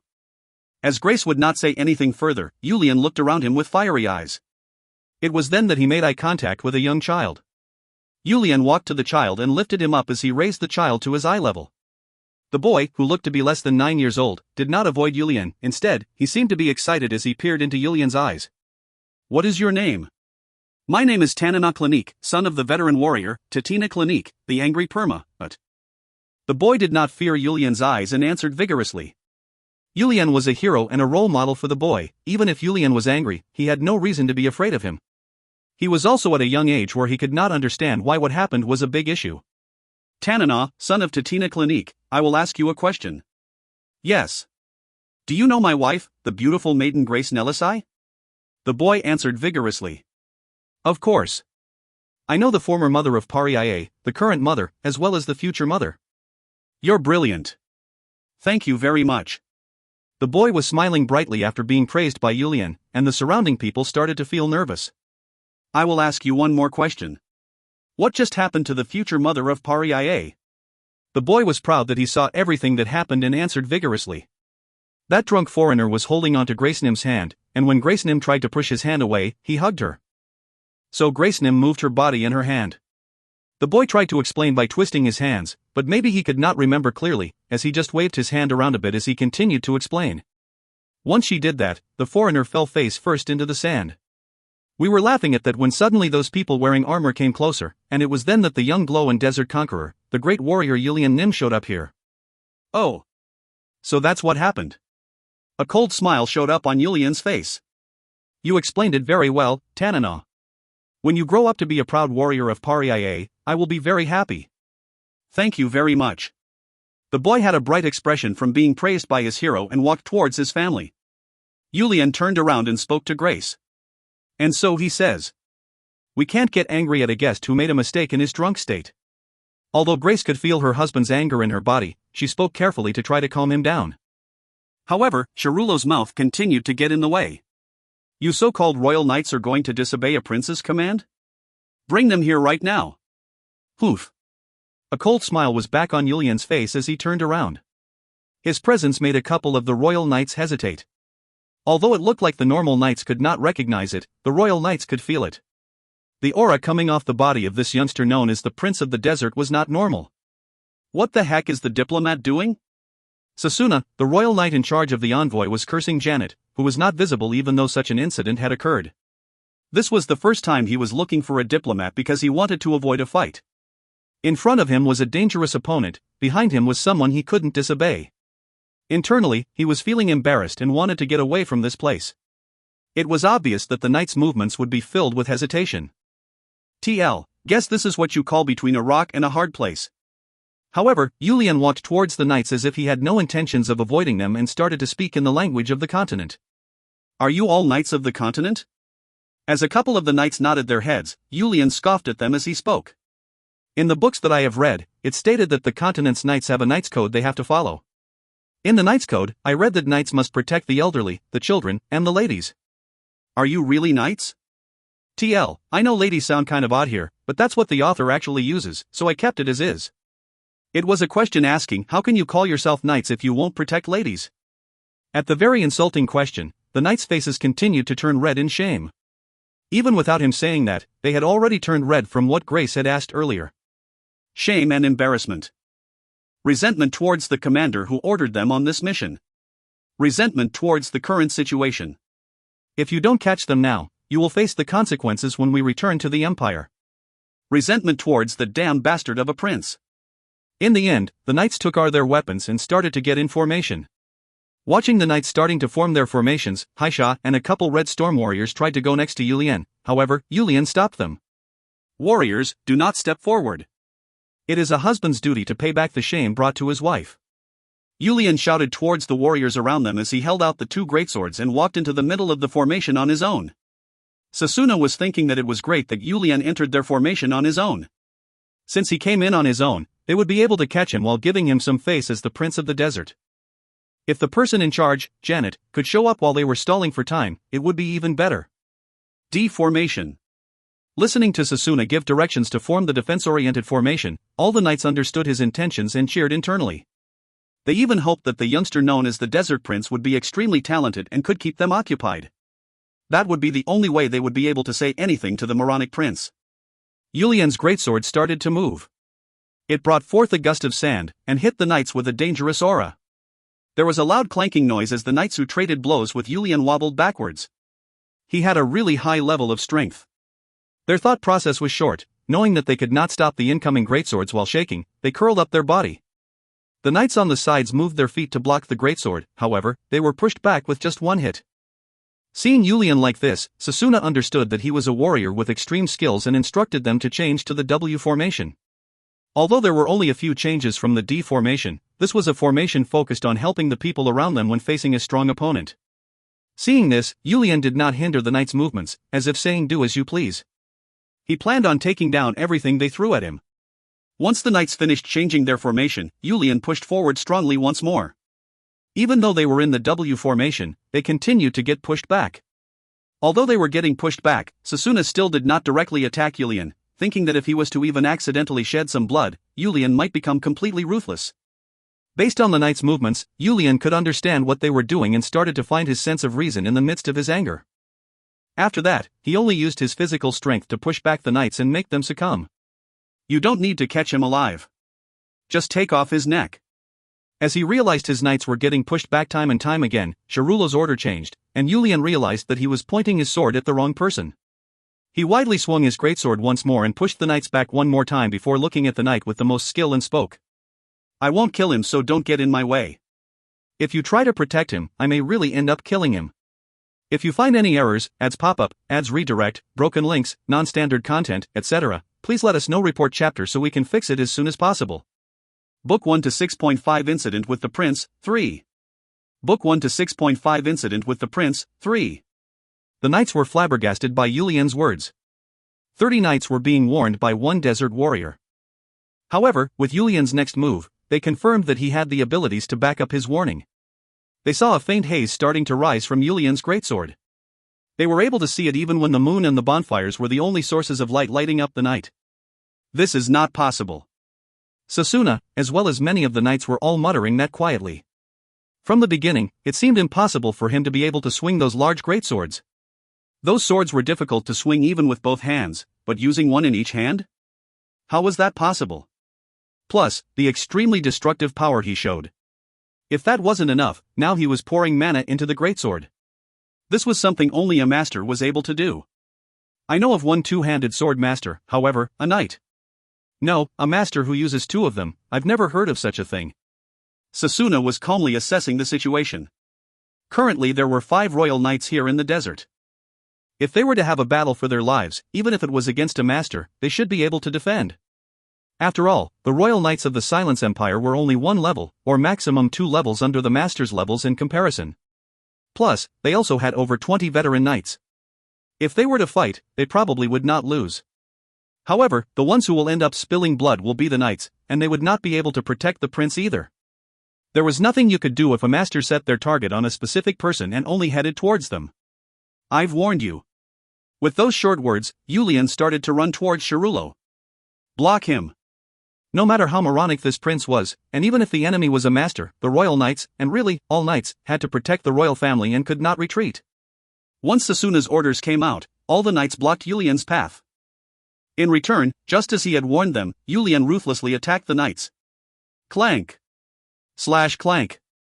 As steel hit steel, the loud noises of their weapons clashing echoed in the desert. The moans soon followed after that. With one swing, the knights on both the left and the right were pushed away and Yulian continued to move forward. They could not block him.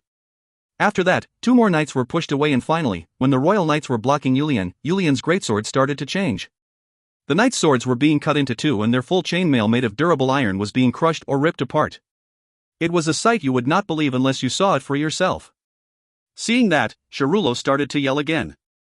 What? What the heck are you doing? Block that punk right now.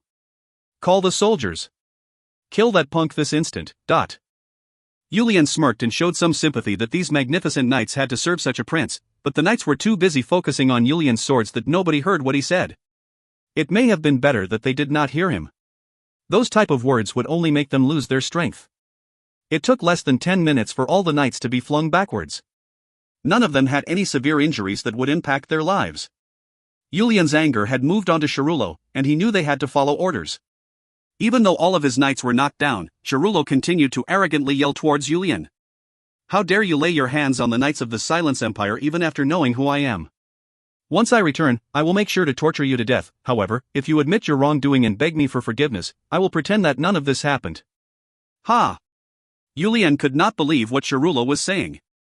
If he's able to shout like this even in this type of situation, what would have happened if he was not strong enough and had been caught by the knights? Do you think you will be able to return to your empire?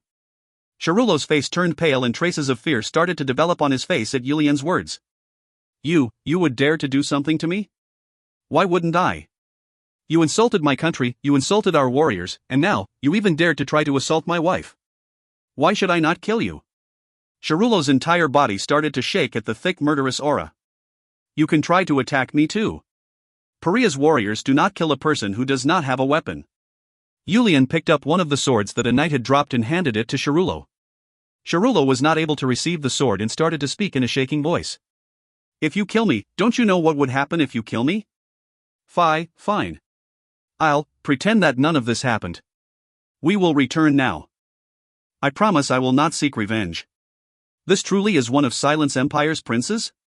Seeing that Shirulo's shameless behavior made his anger appear to be too much, Yulian debated stopping right there.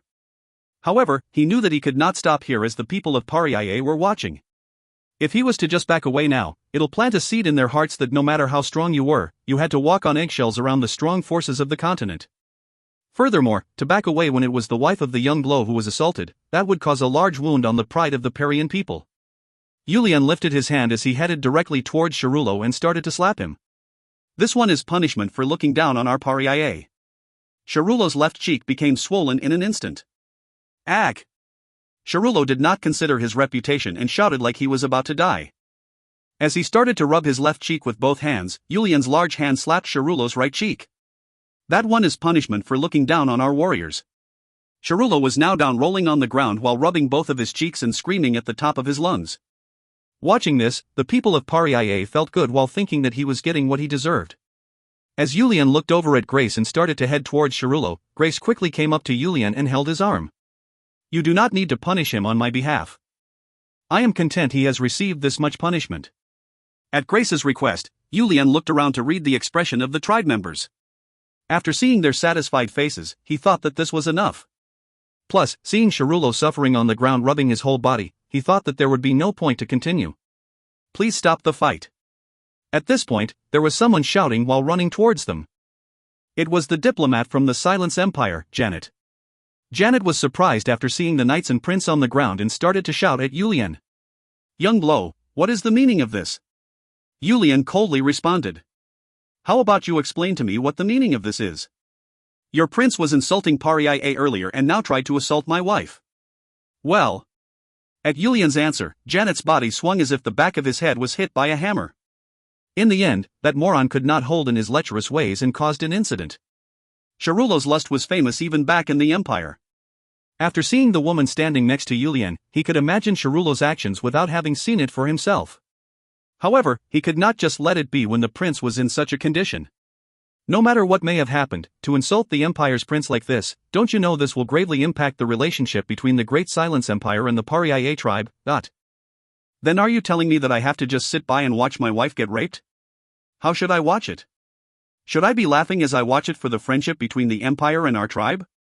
If you come as an envoy of a nation, then you should not have acted this way. Don't you agree? At Yulian's reprimand, Janet had nothing to say. What shall I do about this? Janet once again cursed the crown prince who ordered him to travel with that moron, and could only worry about how to resolve this situation. As the other members of the envoy carried Prince Sharulo and the knights into their residence, Grace quietly pulled Yulian's arm. Once Yulian followed Grace into the peo, Grace put herself in Yulian's embrace and spoke as she stroked his chest. I know you are angry, but this incident will have some severe consequences. There should have been other ways to resolve it. I held back not once, not twice, but 3 times. What else could I have done? You have to hold back because you are the glow. If not 3 times, then 4 times, 5 times, even 100 times if you can do so. Are you scolding me right now? As Yulian was starting to get angry at Grace's words, Grace hugged Yulian tightly and started to rub his back as she answered. Of course not. I was extremely happy at your actions. How could I scold you when my husband cares so much about me? That's preposterous. Then why are you keep saying things like that? Don't you think I felt that it was unfair? I had to hold back when that was happening to me. However, if it is for you to become a great glow, I can hold back even thousands of times. Can you not understand my heart?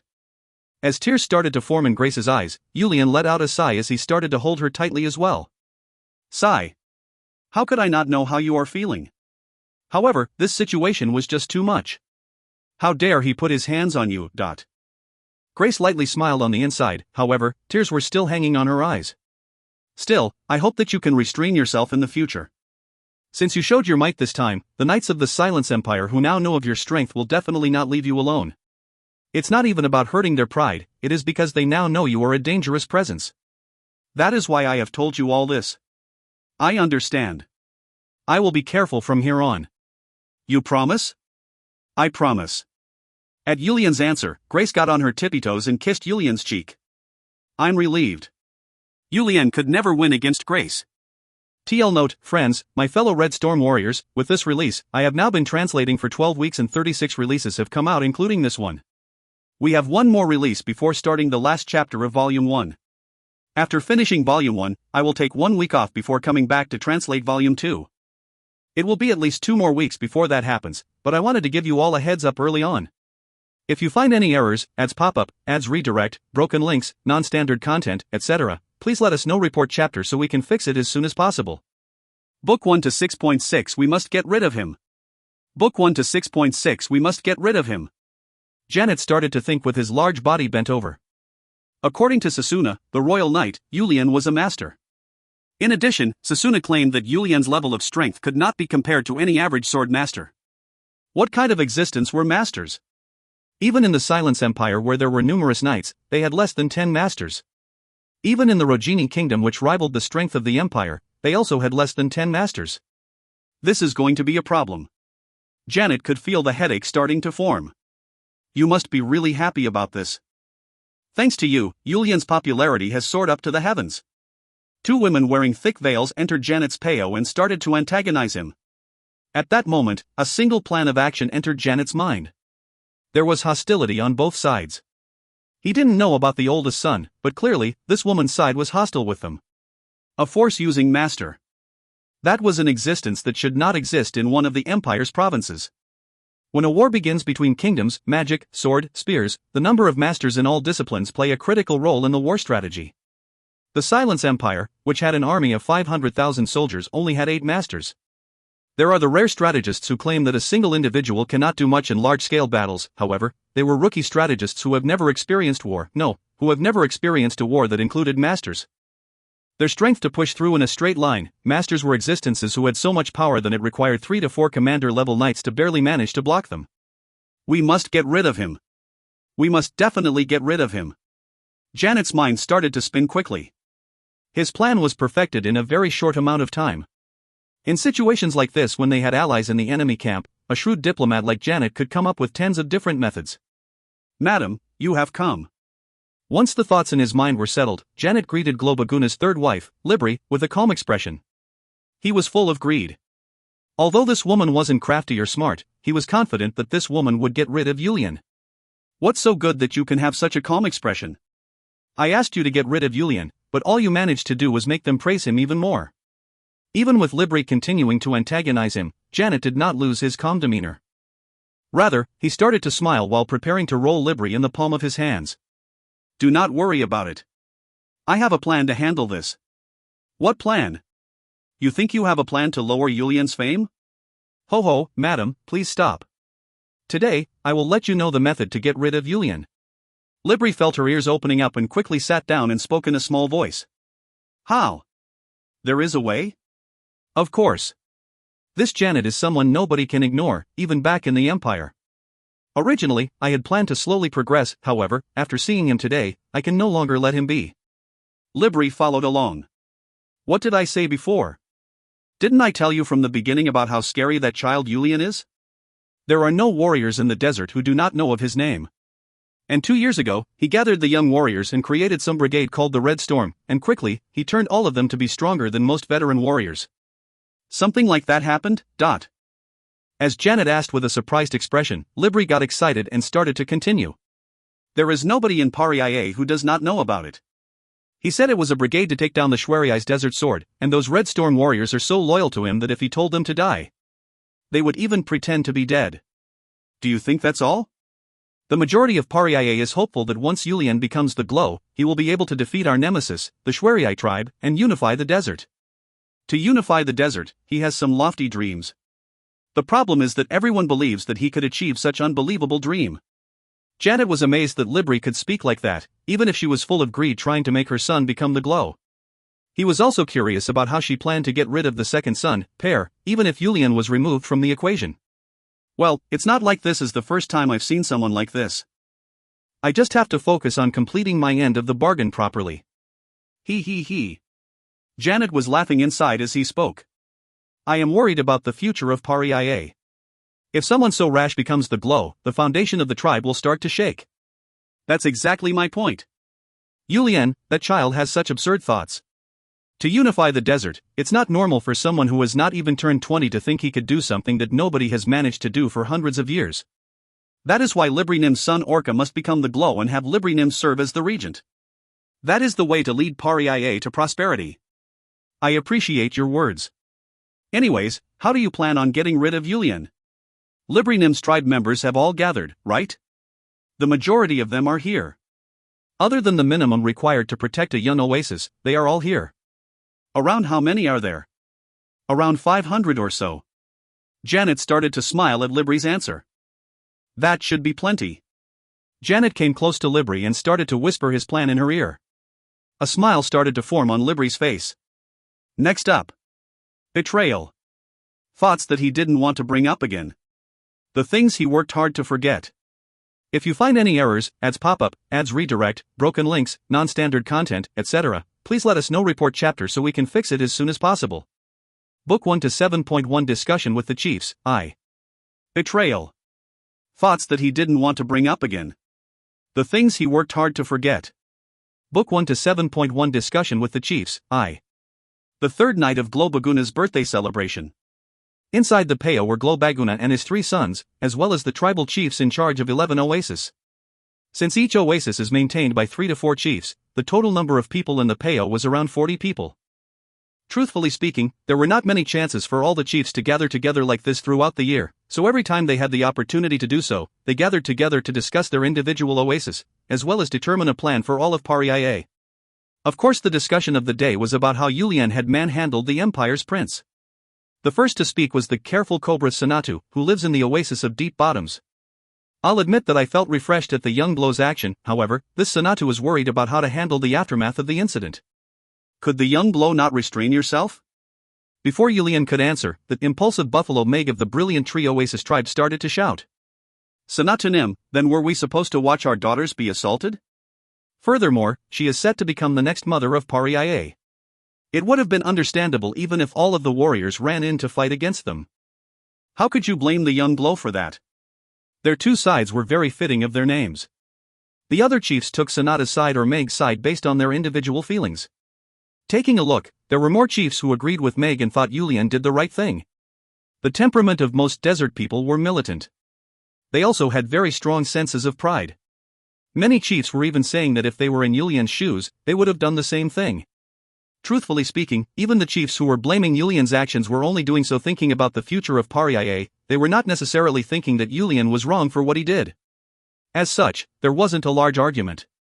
The chiefs were separated into two teams as they shared a heated discussion, and after trying to figure out how they can still make Pariah thrive, they looked towards Baguna. They wanted him to clean up this mess. Baguna looked towards Yulian, who was sitting next to him. Since you caused this issue, how do you think we should resolve it? Yulian stood up from his seat and looked around at the chiefs in the Peo before starting to speak. I am truly sorry for causing such concerns for the wise elders. This incident, I accept that I may have been rash, however, if something like this were to happen again, I will act the same way. Even if it is not my own wife, no matter which maiden of Pariah it may be, I will still act the same way. Yulian spoke with a strong voice as he maintained direct eye contact with the chiefs. I was taught that the first mission of the desert warriors is to protect their tribe and the women and children. This mission that the warriors of the older generation maintained by spilling their blood has made Pariah into what it is today, and all I did was listen to those teachings.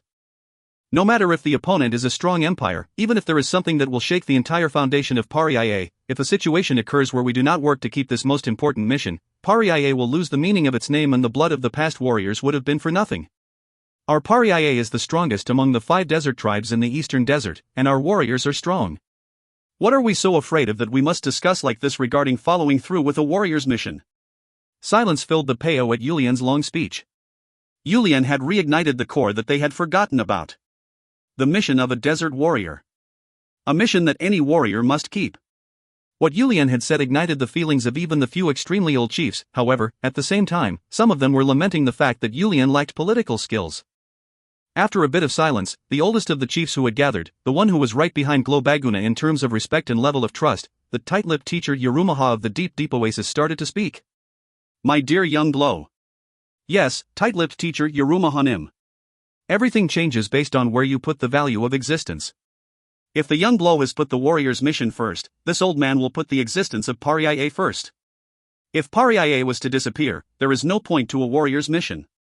Have you thought about a warrior who does not have a tribe or people to protect? Yerumahanim. As Meg called out to Yerumaha, Yerumaha just raised his hand up to make him quiet down before asking Yulian for an answer. What does the young Blow think about this question? Yulian looked into Yerumaha's eyes as he answered. Our warriors just need to continue getting stronger. Strong enough so that we do not need to deal with this type of insult. Although what Yerumahanim is saying is also correct, the main issue is that our Pariah is weaker than that Silence Empire. All of the desert warriors must clench their teeth and get stronger. This is a situation that can be handled if we are strong enough that this many people do not need to gather for such a situation. Yerumaha shook his head. What this old man is trying to say is that a lot of effort and time is needed to get that strong. How do you know if something like this will happen again when you become the Glow in the future? Yulian clenched his fist as he answered. What Yerumahanim is saying is correct. However, I am confident. We will get stronger and make it so that the Silence Empire cannot do anything about our Pariah. I want to ask you how you plan to do so. If all of the desert tribes work together, we would be stronger than any power in the continent. I truly cannot understand why the desert tribes, which are all part of one nation, must fight to take over each other and bleed to kill each other. I will unify the desert. Oh. This. There were sounds of admiration and support all around the Peo. It is something that nobody has managed to do for hundreds of years. We may all be part of one nation, however, we have been separated for so long that even some traditions are different. What the young Blow wants to do is impossible. Yulian cut Yerumaha off. Please don't say that it is impossible.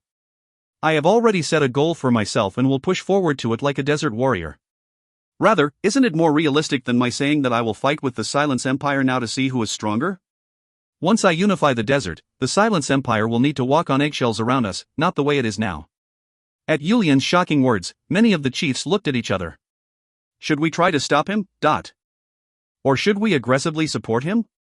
Yulian's words were difficult to achieve when you thought about it rationally, however, they could feel their hearts lighting up with passion and wanted to believe his words. There was an unexplainable sense of belief that Yulian would really be able to make it happen. This was the same even for Sanatu, who had originally blamed Yulian's rash behavior in the beginning. Glow Baguna looked at his son with a satisfied expression. Rather than Yulian's title as Desert Conqueror and his strong abilities, Baguna was more satisfied about how Yulian could share his dream with others and draw people to him. That unexplainable passion and charisma. That's what Baguna was most satisfied about when it came to his son. You could raise a strong warrior, however, a glow who can draw people towards him, that was not something you could teach. It was something you were born with. In this aspect, Baguna was satisfied. Our young glow is drawing this old man in with his weird passion. Then I will ask one last question. If the Silence Empire wants to get revenge about this situation and leads their soldiers into the desert, what will you do? If you find any errors, ads pop-up, ads redirect, broken links, non-standard content, etc., please let us know. Report chapter so we can fix it as soon as possible. Book 1 to 7.2 The Plot, Book 1 to 7.2 The Plot, Honestly, that is a problem I have been thinking about for a long time. Currently, many of the desert tribes are paying tribute to the large powers of the continents. The question is, whether those large powers could realistically invade the desert. Young Glow, even if there was only a 10% chance that they could invade, we would need to prepare for their invasion. That is why I am asking, what would you do, if they do go with that less than 10% chance and choose to invade? Yulian responded without any hesitation. I am confident that they will not invade Paria right now, and I am also confident that I will be able to prepare our Paria for defense before they invade. However, even if they were to invade today, I am confident that we will be able to hold them off for many years. And within that time, they will choose to retreat on their own. He answered, thinking about the current situation of the continent. The Silence Empire and the Rogini Kingdom, their preparation was almost over. Soon, the two powers will start to unsheath their swords against each other. Yulian was keeping that in mind. If the Silence Empire decided to invade Paria could first provide tribute to the Rogini Kingdom and make a deal with them to start the war. If the Silence Empire truly invaded Paria, they would need to send at least 50,000 soldiers, and that was an opportunity the Rogini Kingdom would not miss. If the Silence Empire sent less than 30,000 soldiers to invade Paria, that would be foolish of them. If something like that happened, we would not be defending, we would attack them and destroy all of their soldiers. Those soldiers do not know how to fight in the desert, with the scorching sun and the unstable sand. As Yulian drew up multiple situations in his head and confidently shared them with the chiefs were all contemplating Yulian's words. Okay, that is enough. We do not need to worry about something that has not happened yet. We are not at a point where we can spare time to worry about things that have not happened yet. Baguna knew the exact moment to interrupt and stop the conversation. Since the Shwerii tribe has been quiet for a while, let's use this chance to figure out how we can bring together the warriors stationed in the different oases and create a training curriculum. The people in the Peo started to once again have heated discussions, and chatted away loudly at times and quickly at times, coming up with a plan. It was late in the night when they all returned to their own POWs. The only ones left in the Peo were Baguna, Yulian, Pear, and Orca. They were the men of the Provoke family. Baguna looked towards his three sons as he spoke. In the future, make sure all of you take part in these meetings. Yulian must have the ability as a Glow and Pear and Orca, you must support him from the back. This father of yours did not have many siblings, and my one older brother and one younger brother both completed their mission as a warrior and returned to Neo-Latinim's side during a war. That was why I had a lot of suffering once I became the Glow. Even without saying this, you don't know what it is like to not have any siblings who are able to understand the reasons for your actions. I trust that you all understand the meaning of your father's words. Yes. All three sons answered in unison. Seeing Pear not show any disdain to his father's words and answering as needed, Yulian started to ponder. Is it because I said I would accept his challenge on the day of the Glow selection? At that moment, Orca spoke up as if he came up with an idea. Father, brothers, since we have all gathered together like this, why don't we share a drink together? Even though it was your birthday, father, your sons were unable to lift up a single glass of alcohol to you. Mother mentioned that the foreigners brought some good alcohol and sent some to my Peo. Baguna smiled at Orca's words and Yulian shouted happily that his younger brother was already at an age he can drink. Orca, do you have to even ask? Go get it. Orca happily smiled before getting up and heading out of the Peo to get the alcohol. Looking at Orca, Baguna started to speak. Both of you must take good care of the third. His body has been weak from birth, and he has been watching his two extremely talented brothers since he was young, that rather than relying on his own abilities, he seems to want to rely on the two of you. That is not because Orca is weak, nor is it his fault. The saying goes that the father must help the first son, but for younger siblings, it is the job of the older brothers to help. The two of you have been so focused on your individual goals, have either of you paid any attention to Orca at all? Both Yulian and Per lowered their heads at Baguna's words. Yulian was because he was the oldest son. Per, for you, it was because you care too much about competing with Yulian, but Sai, there is nothing I wish for more than for the two of you to not be so focused on competing with each other. Baguna knew of the brothers' relationship all this time, but pretended to not know. What could he do? Whose side could he take when they were both his sons? However, Yulian was the eldest son, and his abilities were not lacking to be the glow. That's why he had selected Yulian to be the glow of the next generation. If Yulian had shown any faults, he may have selected his second son, Per, the perfectionist, to be the next glow. Both Yulian and Per lowered their heads further at Baguna's words. Even though he shows no aptitude to be a warrior, he was showing interest in incantations. He seems to be going to the chief shaman, Tuma Takaka, quite often lately. According to Tuma Takaka, Orca shows a lot of aptitude towards incantations. As such, I plan to send Orca to Tuma Takaka to learn. However, as you have seen with Tuma Takaka, those who learn incantations seem to go a bit crazy, so the two of you will have to make sure to lead Orca forward in the future. We will keep that in mind, father. As he watched his two sons respond in unison with a satisfied expression, he started to share a lot of family stories and stepped back from the position of glow and said things to his sons as a father. As they were chatting, Orca returned with a clay vase. What kind of stories were you sharing without me? Watching his father and two older brothers chatting away, Orca asked with a smile on his face. He asked us to watch over you. Okay, I've heard that you've been interested in incantations lately, is it fun? Orca scratched his cheek in embarrassment at Yulian's question. I have no talent to become a warrior like Hyung Nim's. I need to find a talent that is fitting for me on my own. That is the only way for me to stand side by side with my two Hyung Nims in the future. I am not learning it for fun. As the 15-year-old Orca answered with a surprisingly reliable answer, the three of them smiled and found him to be commendable. Really, you were thinking internally that this youngster is saying all sorts of things, weren't you? However, I must also start to prepare to become an adult.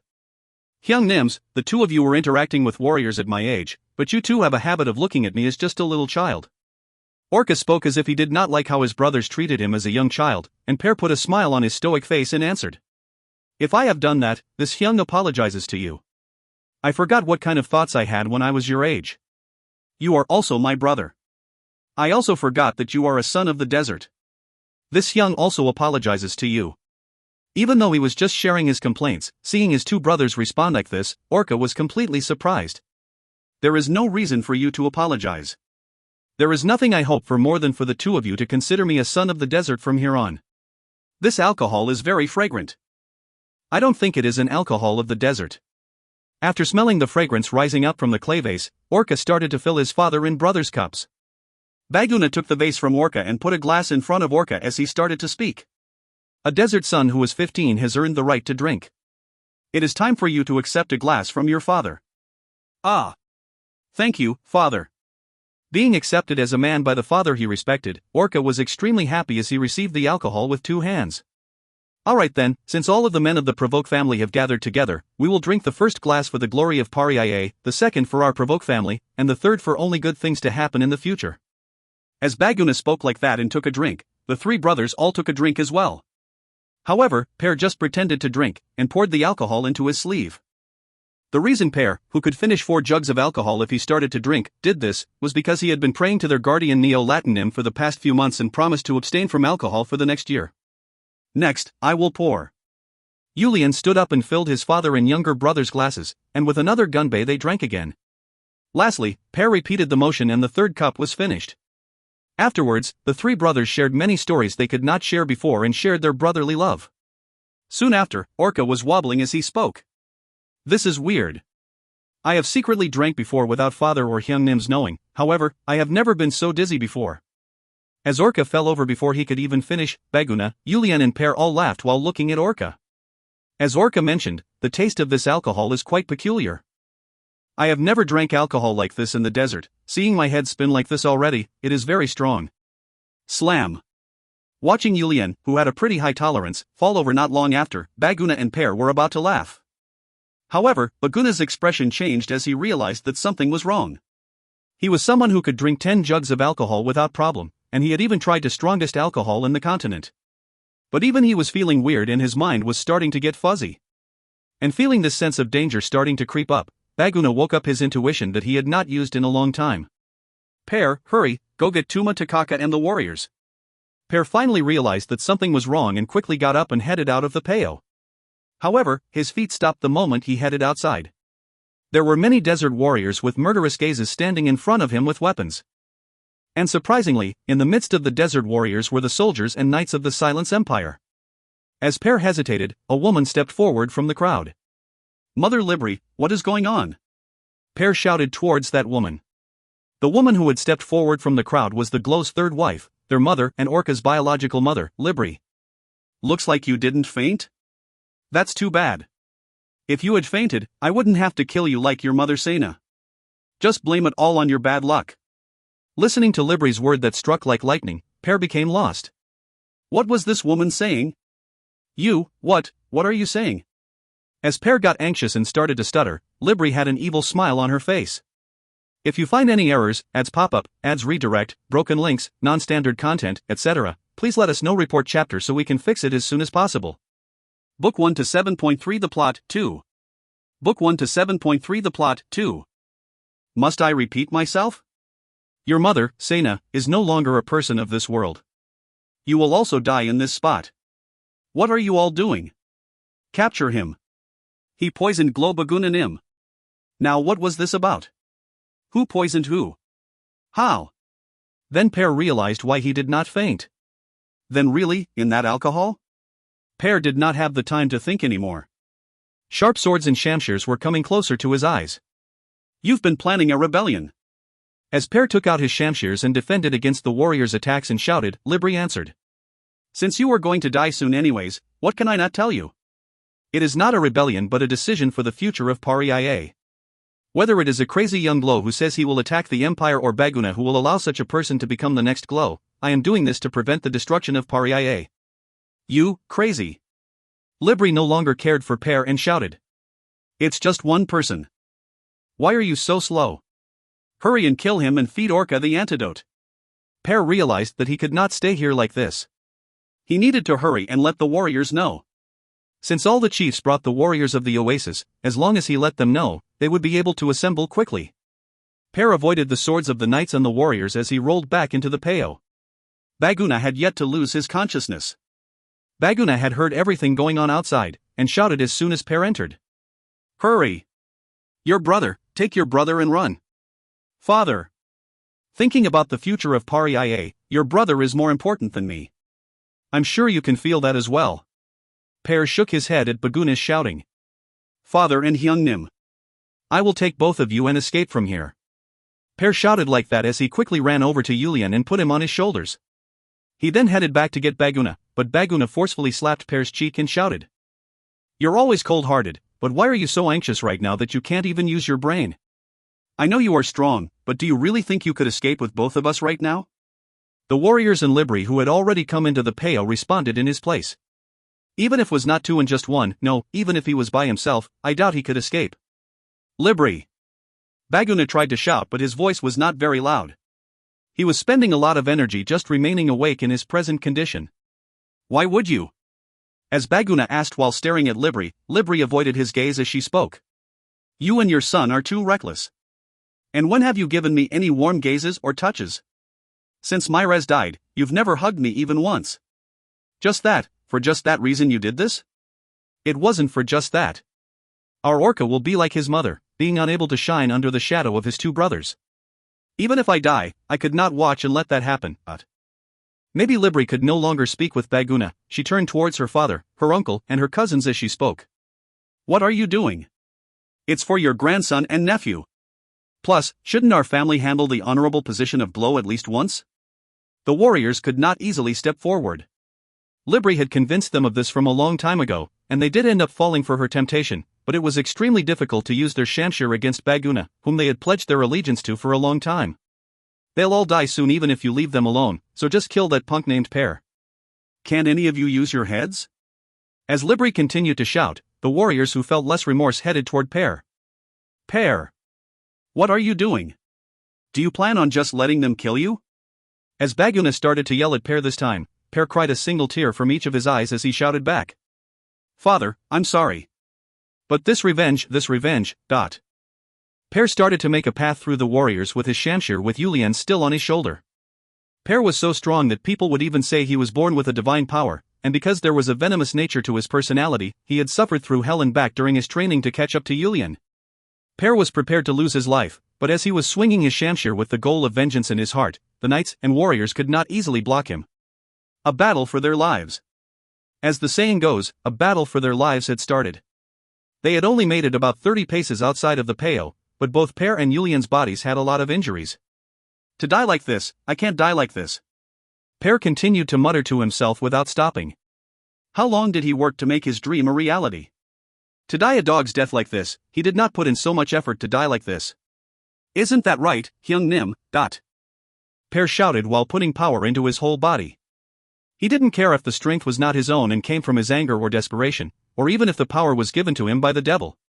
He could not die here. Per swung his shamshir like a storm and fended off the warriors and the knights as he moved forward one step at a time. However, he was about to reach his limit.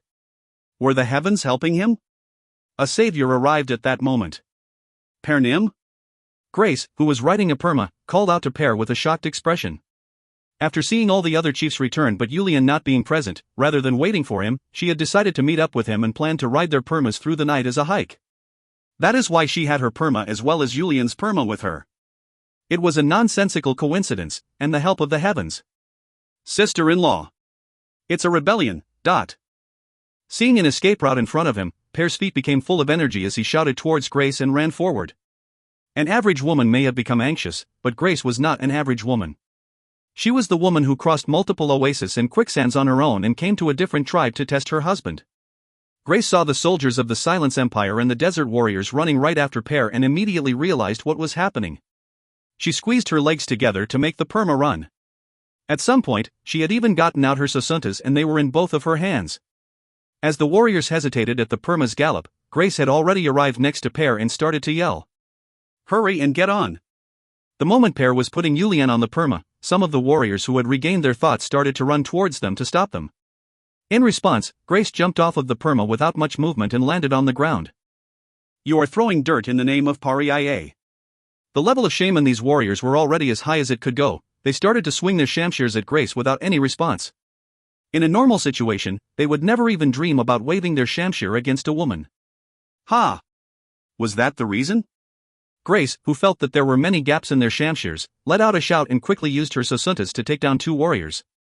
After being surprised at Grace's unexpected reaction, they finally used their full strength to overpower Grace. However, by that time, Per had already put Yulian on the perma and he was on it as well. Sister-in-law, hurry! Once Per shouted, Grace rolled her body backwards and quickly got on top of the perma. Her quickness was something even the Red Storm warriors were amazed at. The two permas started to run. Catch them! To not be able to catch one warrior and a girl, can you still call yourself warriors? As Libri who came after them shouted, the warriors urgently grabbed their permas and started to pursue them. Libri knew that if she gave them time, everything would be ruined. She needed to meet with the chiefs first. Libri also got on a perma and started to head towards the tribe. If my uncle and cousins have any brains, they will make sure they can't go back into the tribe. I need to finish it in that time. Libri kicked the side of the perma to make it go faster. If she could make it to the tribe first, she would be the winner of this game. The command of the Pariah warriors went to the Glow, then the mother of Pariah, followed by the young Glow, and when none of the three were present, it would fall to her. It was only temporary, but in this situation, that was enough. In order to have that command, she had murdered the current mother of Pariah, Sena, before putting this into action. Libri's 2 feet continued to kick the side of the perma.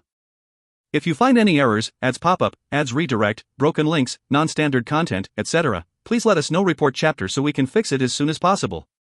Book 1 to 7.4 The Plot, 3. Book 1 to 7.4 The Plot, 3. Grace and Per became urgent. It was because of Per and Yulian. The weight of these two men made the speed of their perma much slower than the permas of the warriors chasing after them. Thankfully, it was Yulian's perma. No other permas could run like this while carrying two large men like them. The warriors chasing after them smartly cornered them in one direction to prevent them from heading into the tribe.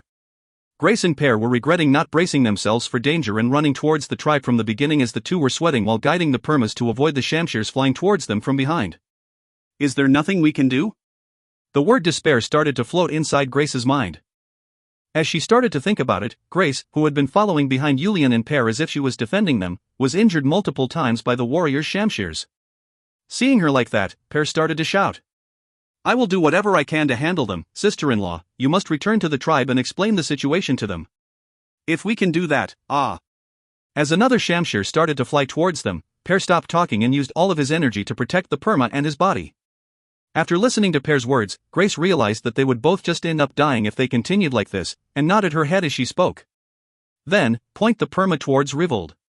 I will soon follow with reinforcements. Per nodded his head and turned the perma towards the south and started to run again. Please take care of your Hyung Nim. You be safe as well, sister-in-law. Per had never called Grace sister-in-law before today. It was obvious, since he didn't even call his brother Hyung, but right now, the term sister-in-law came out time after time. Seeing them split up, the warriors also split into two groups to chase down both Grace and Per. Another long game of cat and mouse started. Do not lose to some stupid poison. Are you going to die when I, Per, am truly admiring you for the first time in my life? Per continued to shout while riding. He was encouraging himself to keep going. The dreams that Yulian talked about in their father's peo, as well as his boldness and passion. It was the moment that Yulian, who seemed very far away, started to get closer in his mind as his brother. It was the first time that even someone like him, who has a lot of pride, felt the feeling of defeat. The level of their dreams were worlds apart. His dream as the glow of Pariah would have been to protect the tribe and make it stronger. It was a simple dream. But his brother was different. Watching his brother, who seemed to have thought about everything, respond to all of their questions, made Per realize that his brother had been planning his dream for a long time. It lit a fire in his heart. He even mistakenly thought that they could achieve it if he worked together with his brother. No, he was sure that they could achieve it. If you are going to die like this, what happens to me, and all the sweat and blood I've shed to defeat you? You must beat it. This pair will protect Hyungnim until you do. I promise. Warm tears started to pour out of Per's eyes. It was both tears of regret that he realized his brother's thoughts only just now, as well as tears of sorrow for the unfairness of the current situation. Per started to recover his physical strength that he had lost from fatigue. After all, this was Per who was said to have been born with divine powers. If Yulian had not learned martial arts from Chun Myung-hoon, Korea's greatest warrior would have been Per. As for the person to fight against the Western war god Venersis, that would also have been Per and not Yulian. Per was born with extreme strength, to the point that Baguna would even share the information with Chun Myung-hoon. Otherwise, would Chun Myung-hoon have been surprised at Per's strength to the point he debated about taking Per as his disciple for a long time? It looked like Per's divine power was working hard to save his life, as well as his brother's life, as they fell in this road between life and death. He had enough strength to use Shamshir to strike down against the chasing warriors' Shamshirs and break them in half. Once they felt the extremely murderous aura coming out of Per's body, the warriors after them felt a sense of fear, and more importantly, their permas were surprised and started to run wild. Per used this moment to successfully create some distance with the warriors chasing after them. After letting out a sigh of relief, Per took a look at Yulian's condition. Yulian's face had turned dark blue. In the desert, there were many types of poison. The desert was a place where the multitude of plants and monsters, and even insects and the sand could be poisonous. However, as killing someone with poison was scorned, it did not happen often. Although the shamans may use poison for their incantations or for healing, there were no instances of warriors using poison. The only time warriors could be seen using poison was when they covered their weapon with poison before they headed out to take care of some monsters. With their pride, all of them wanted to protect their tribe with their abilities, without relying on something like poison that they did not put in any effort to use. It was normal for a strong warrior to defeat a weak warrior, however, the tribe could not accept a weak warrior using poison to defeat a stronger warrior. This was why Per did not have much knowledge regarding poison. He didn't know what type of poison Yulian was suffering from, or even how to treat him. He knew nothing. How could he? He had never used nor suffered from poison before. If someone was bitten by a poisonous snake or a scorpion, you cut around the area and suck out the blood. That much he knew, but since his brother had drank the poison, does he have to slice his brother's neck? Hyung Nim, what do I have to do? How should I handle this situation?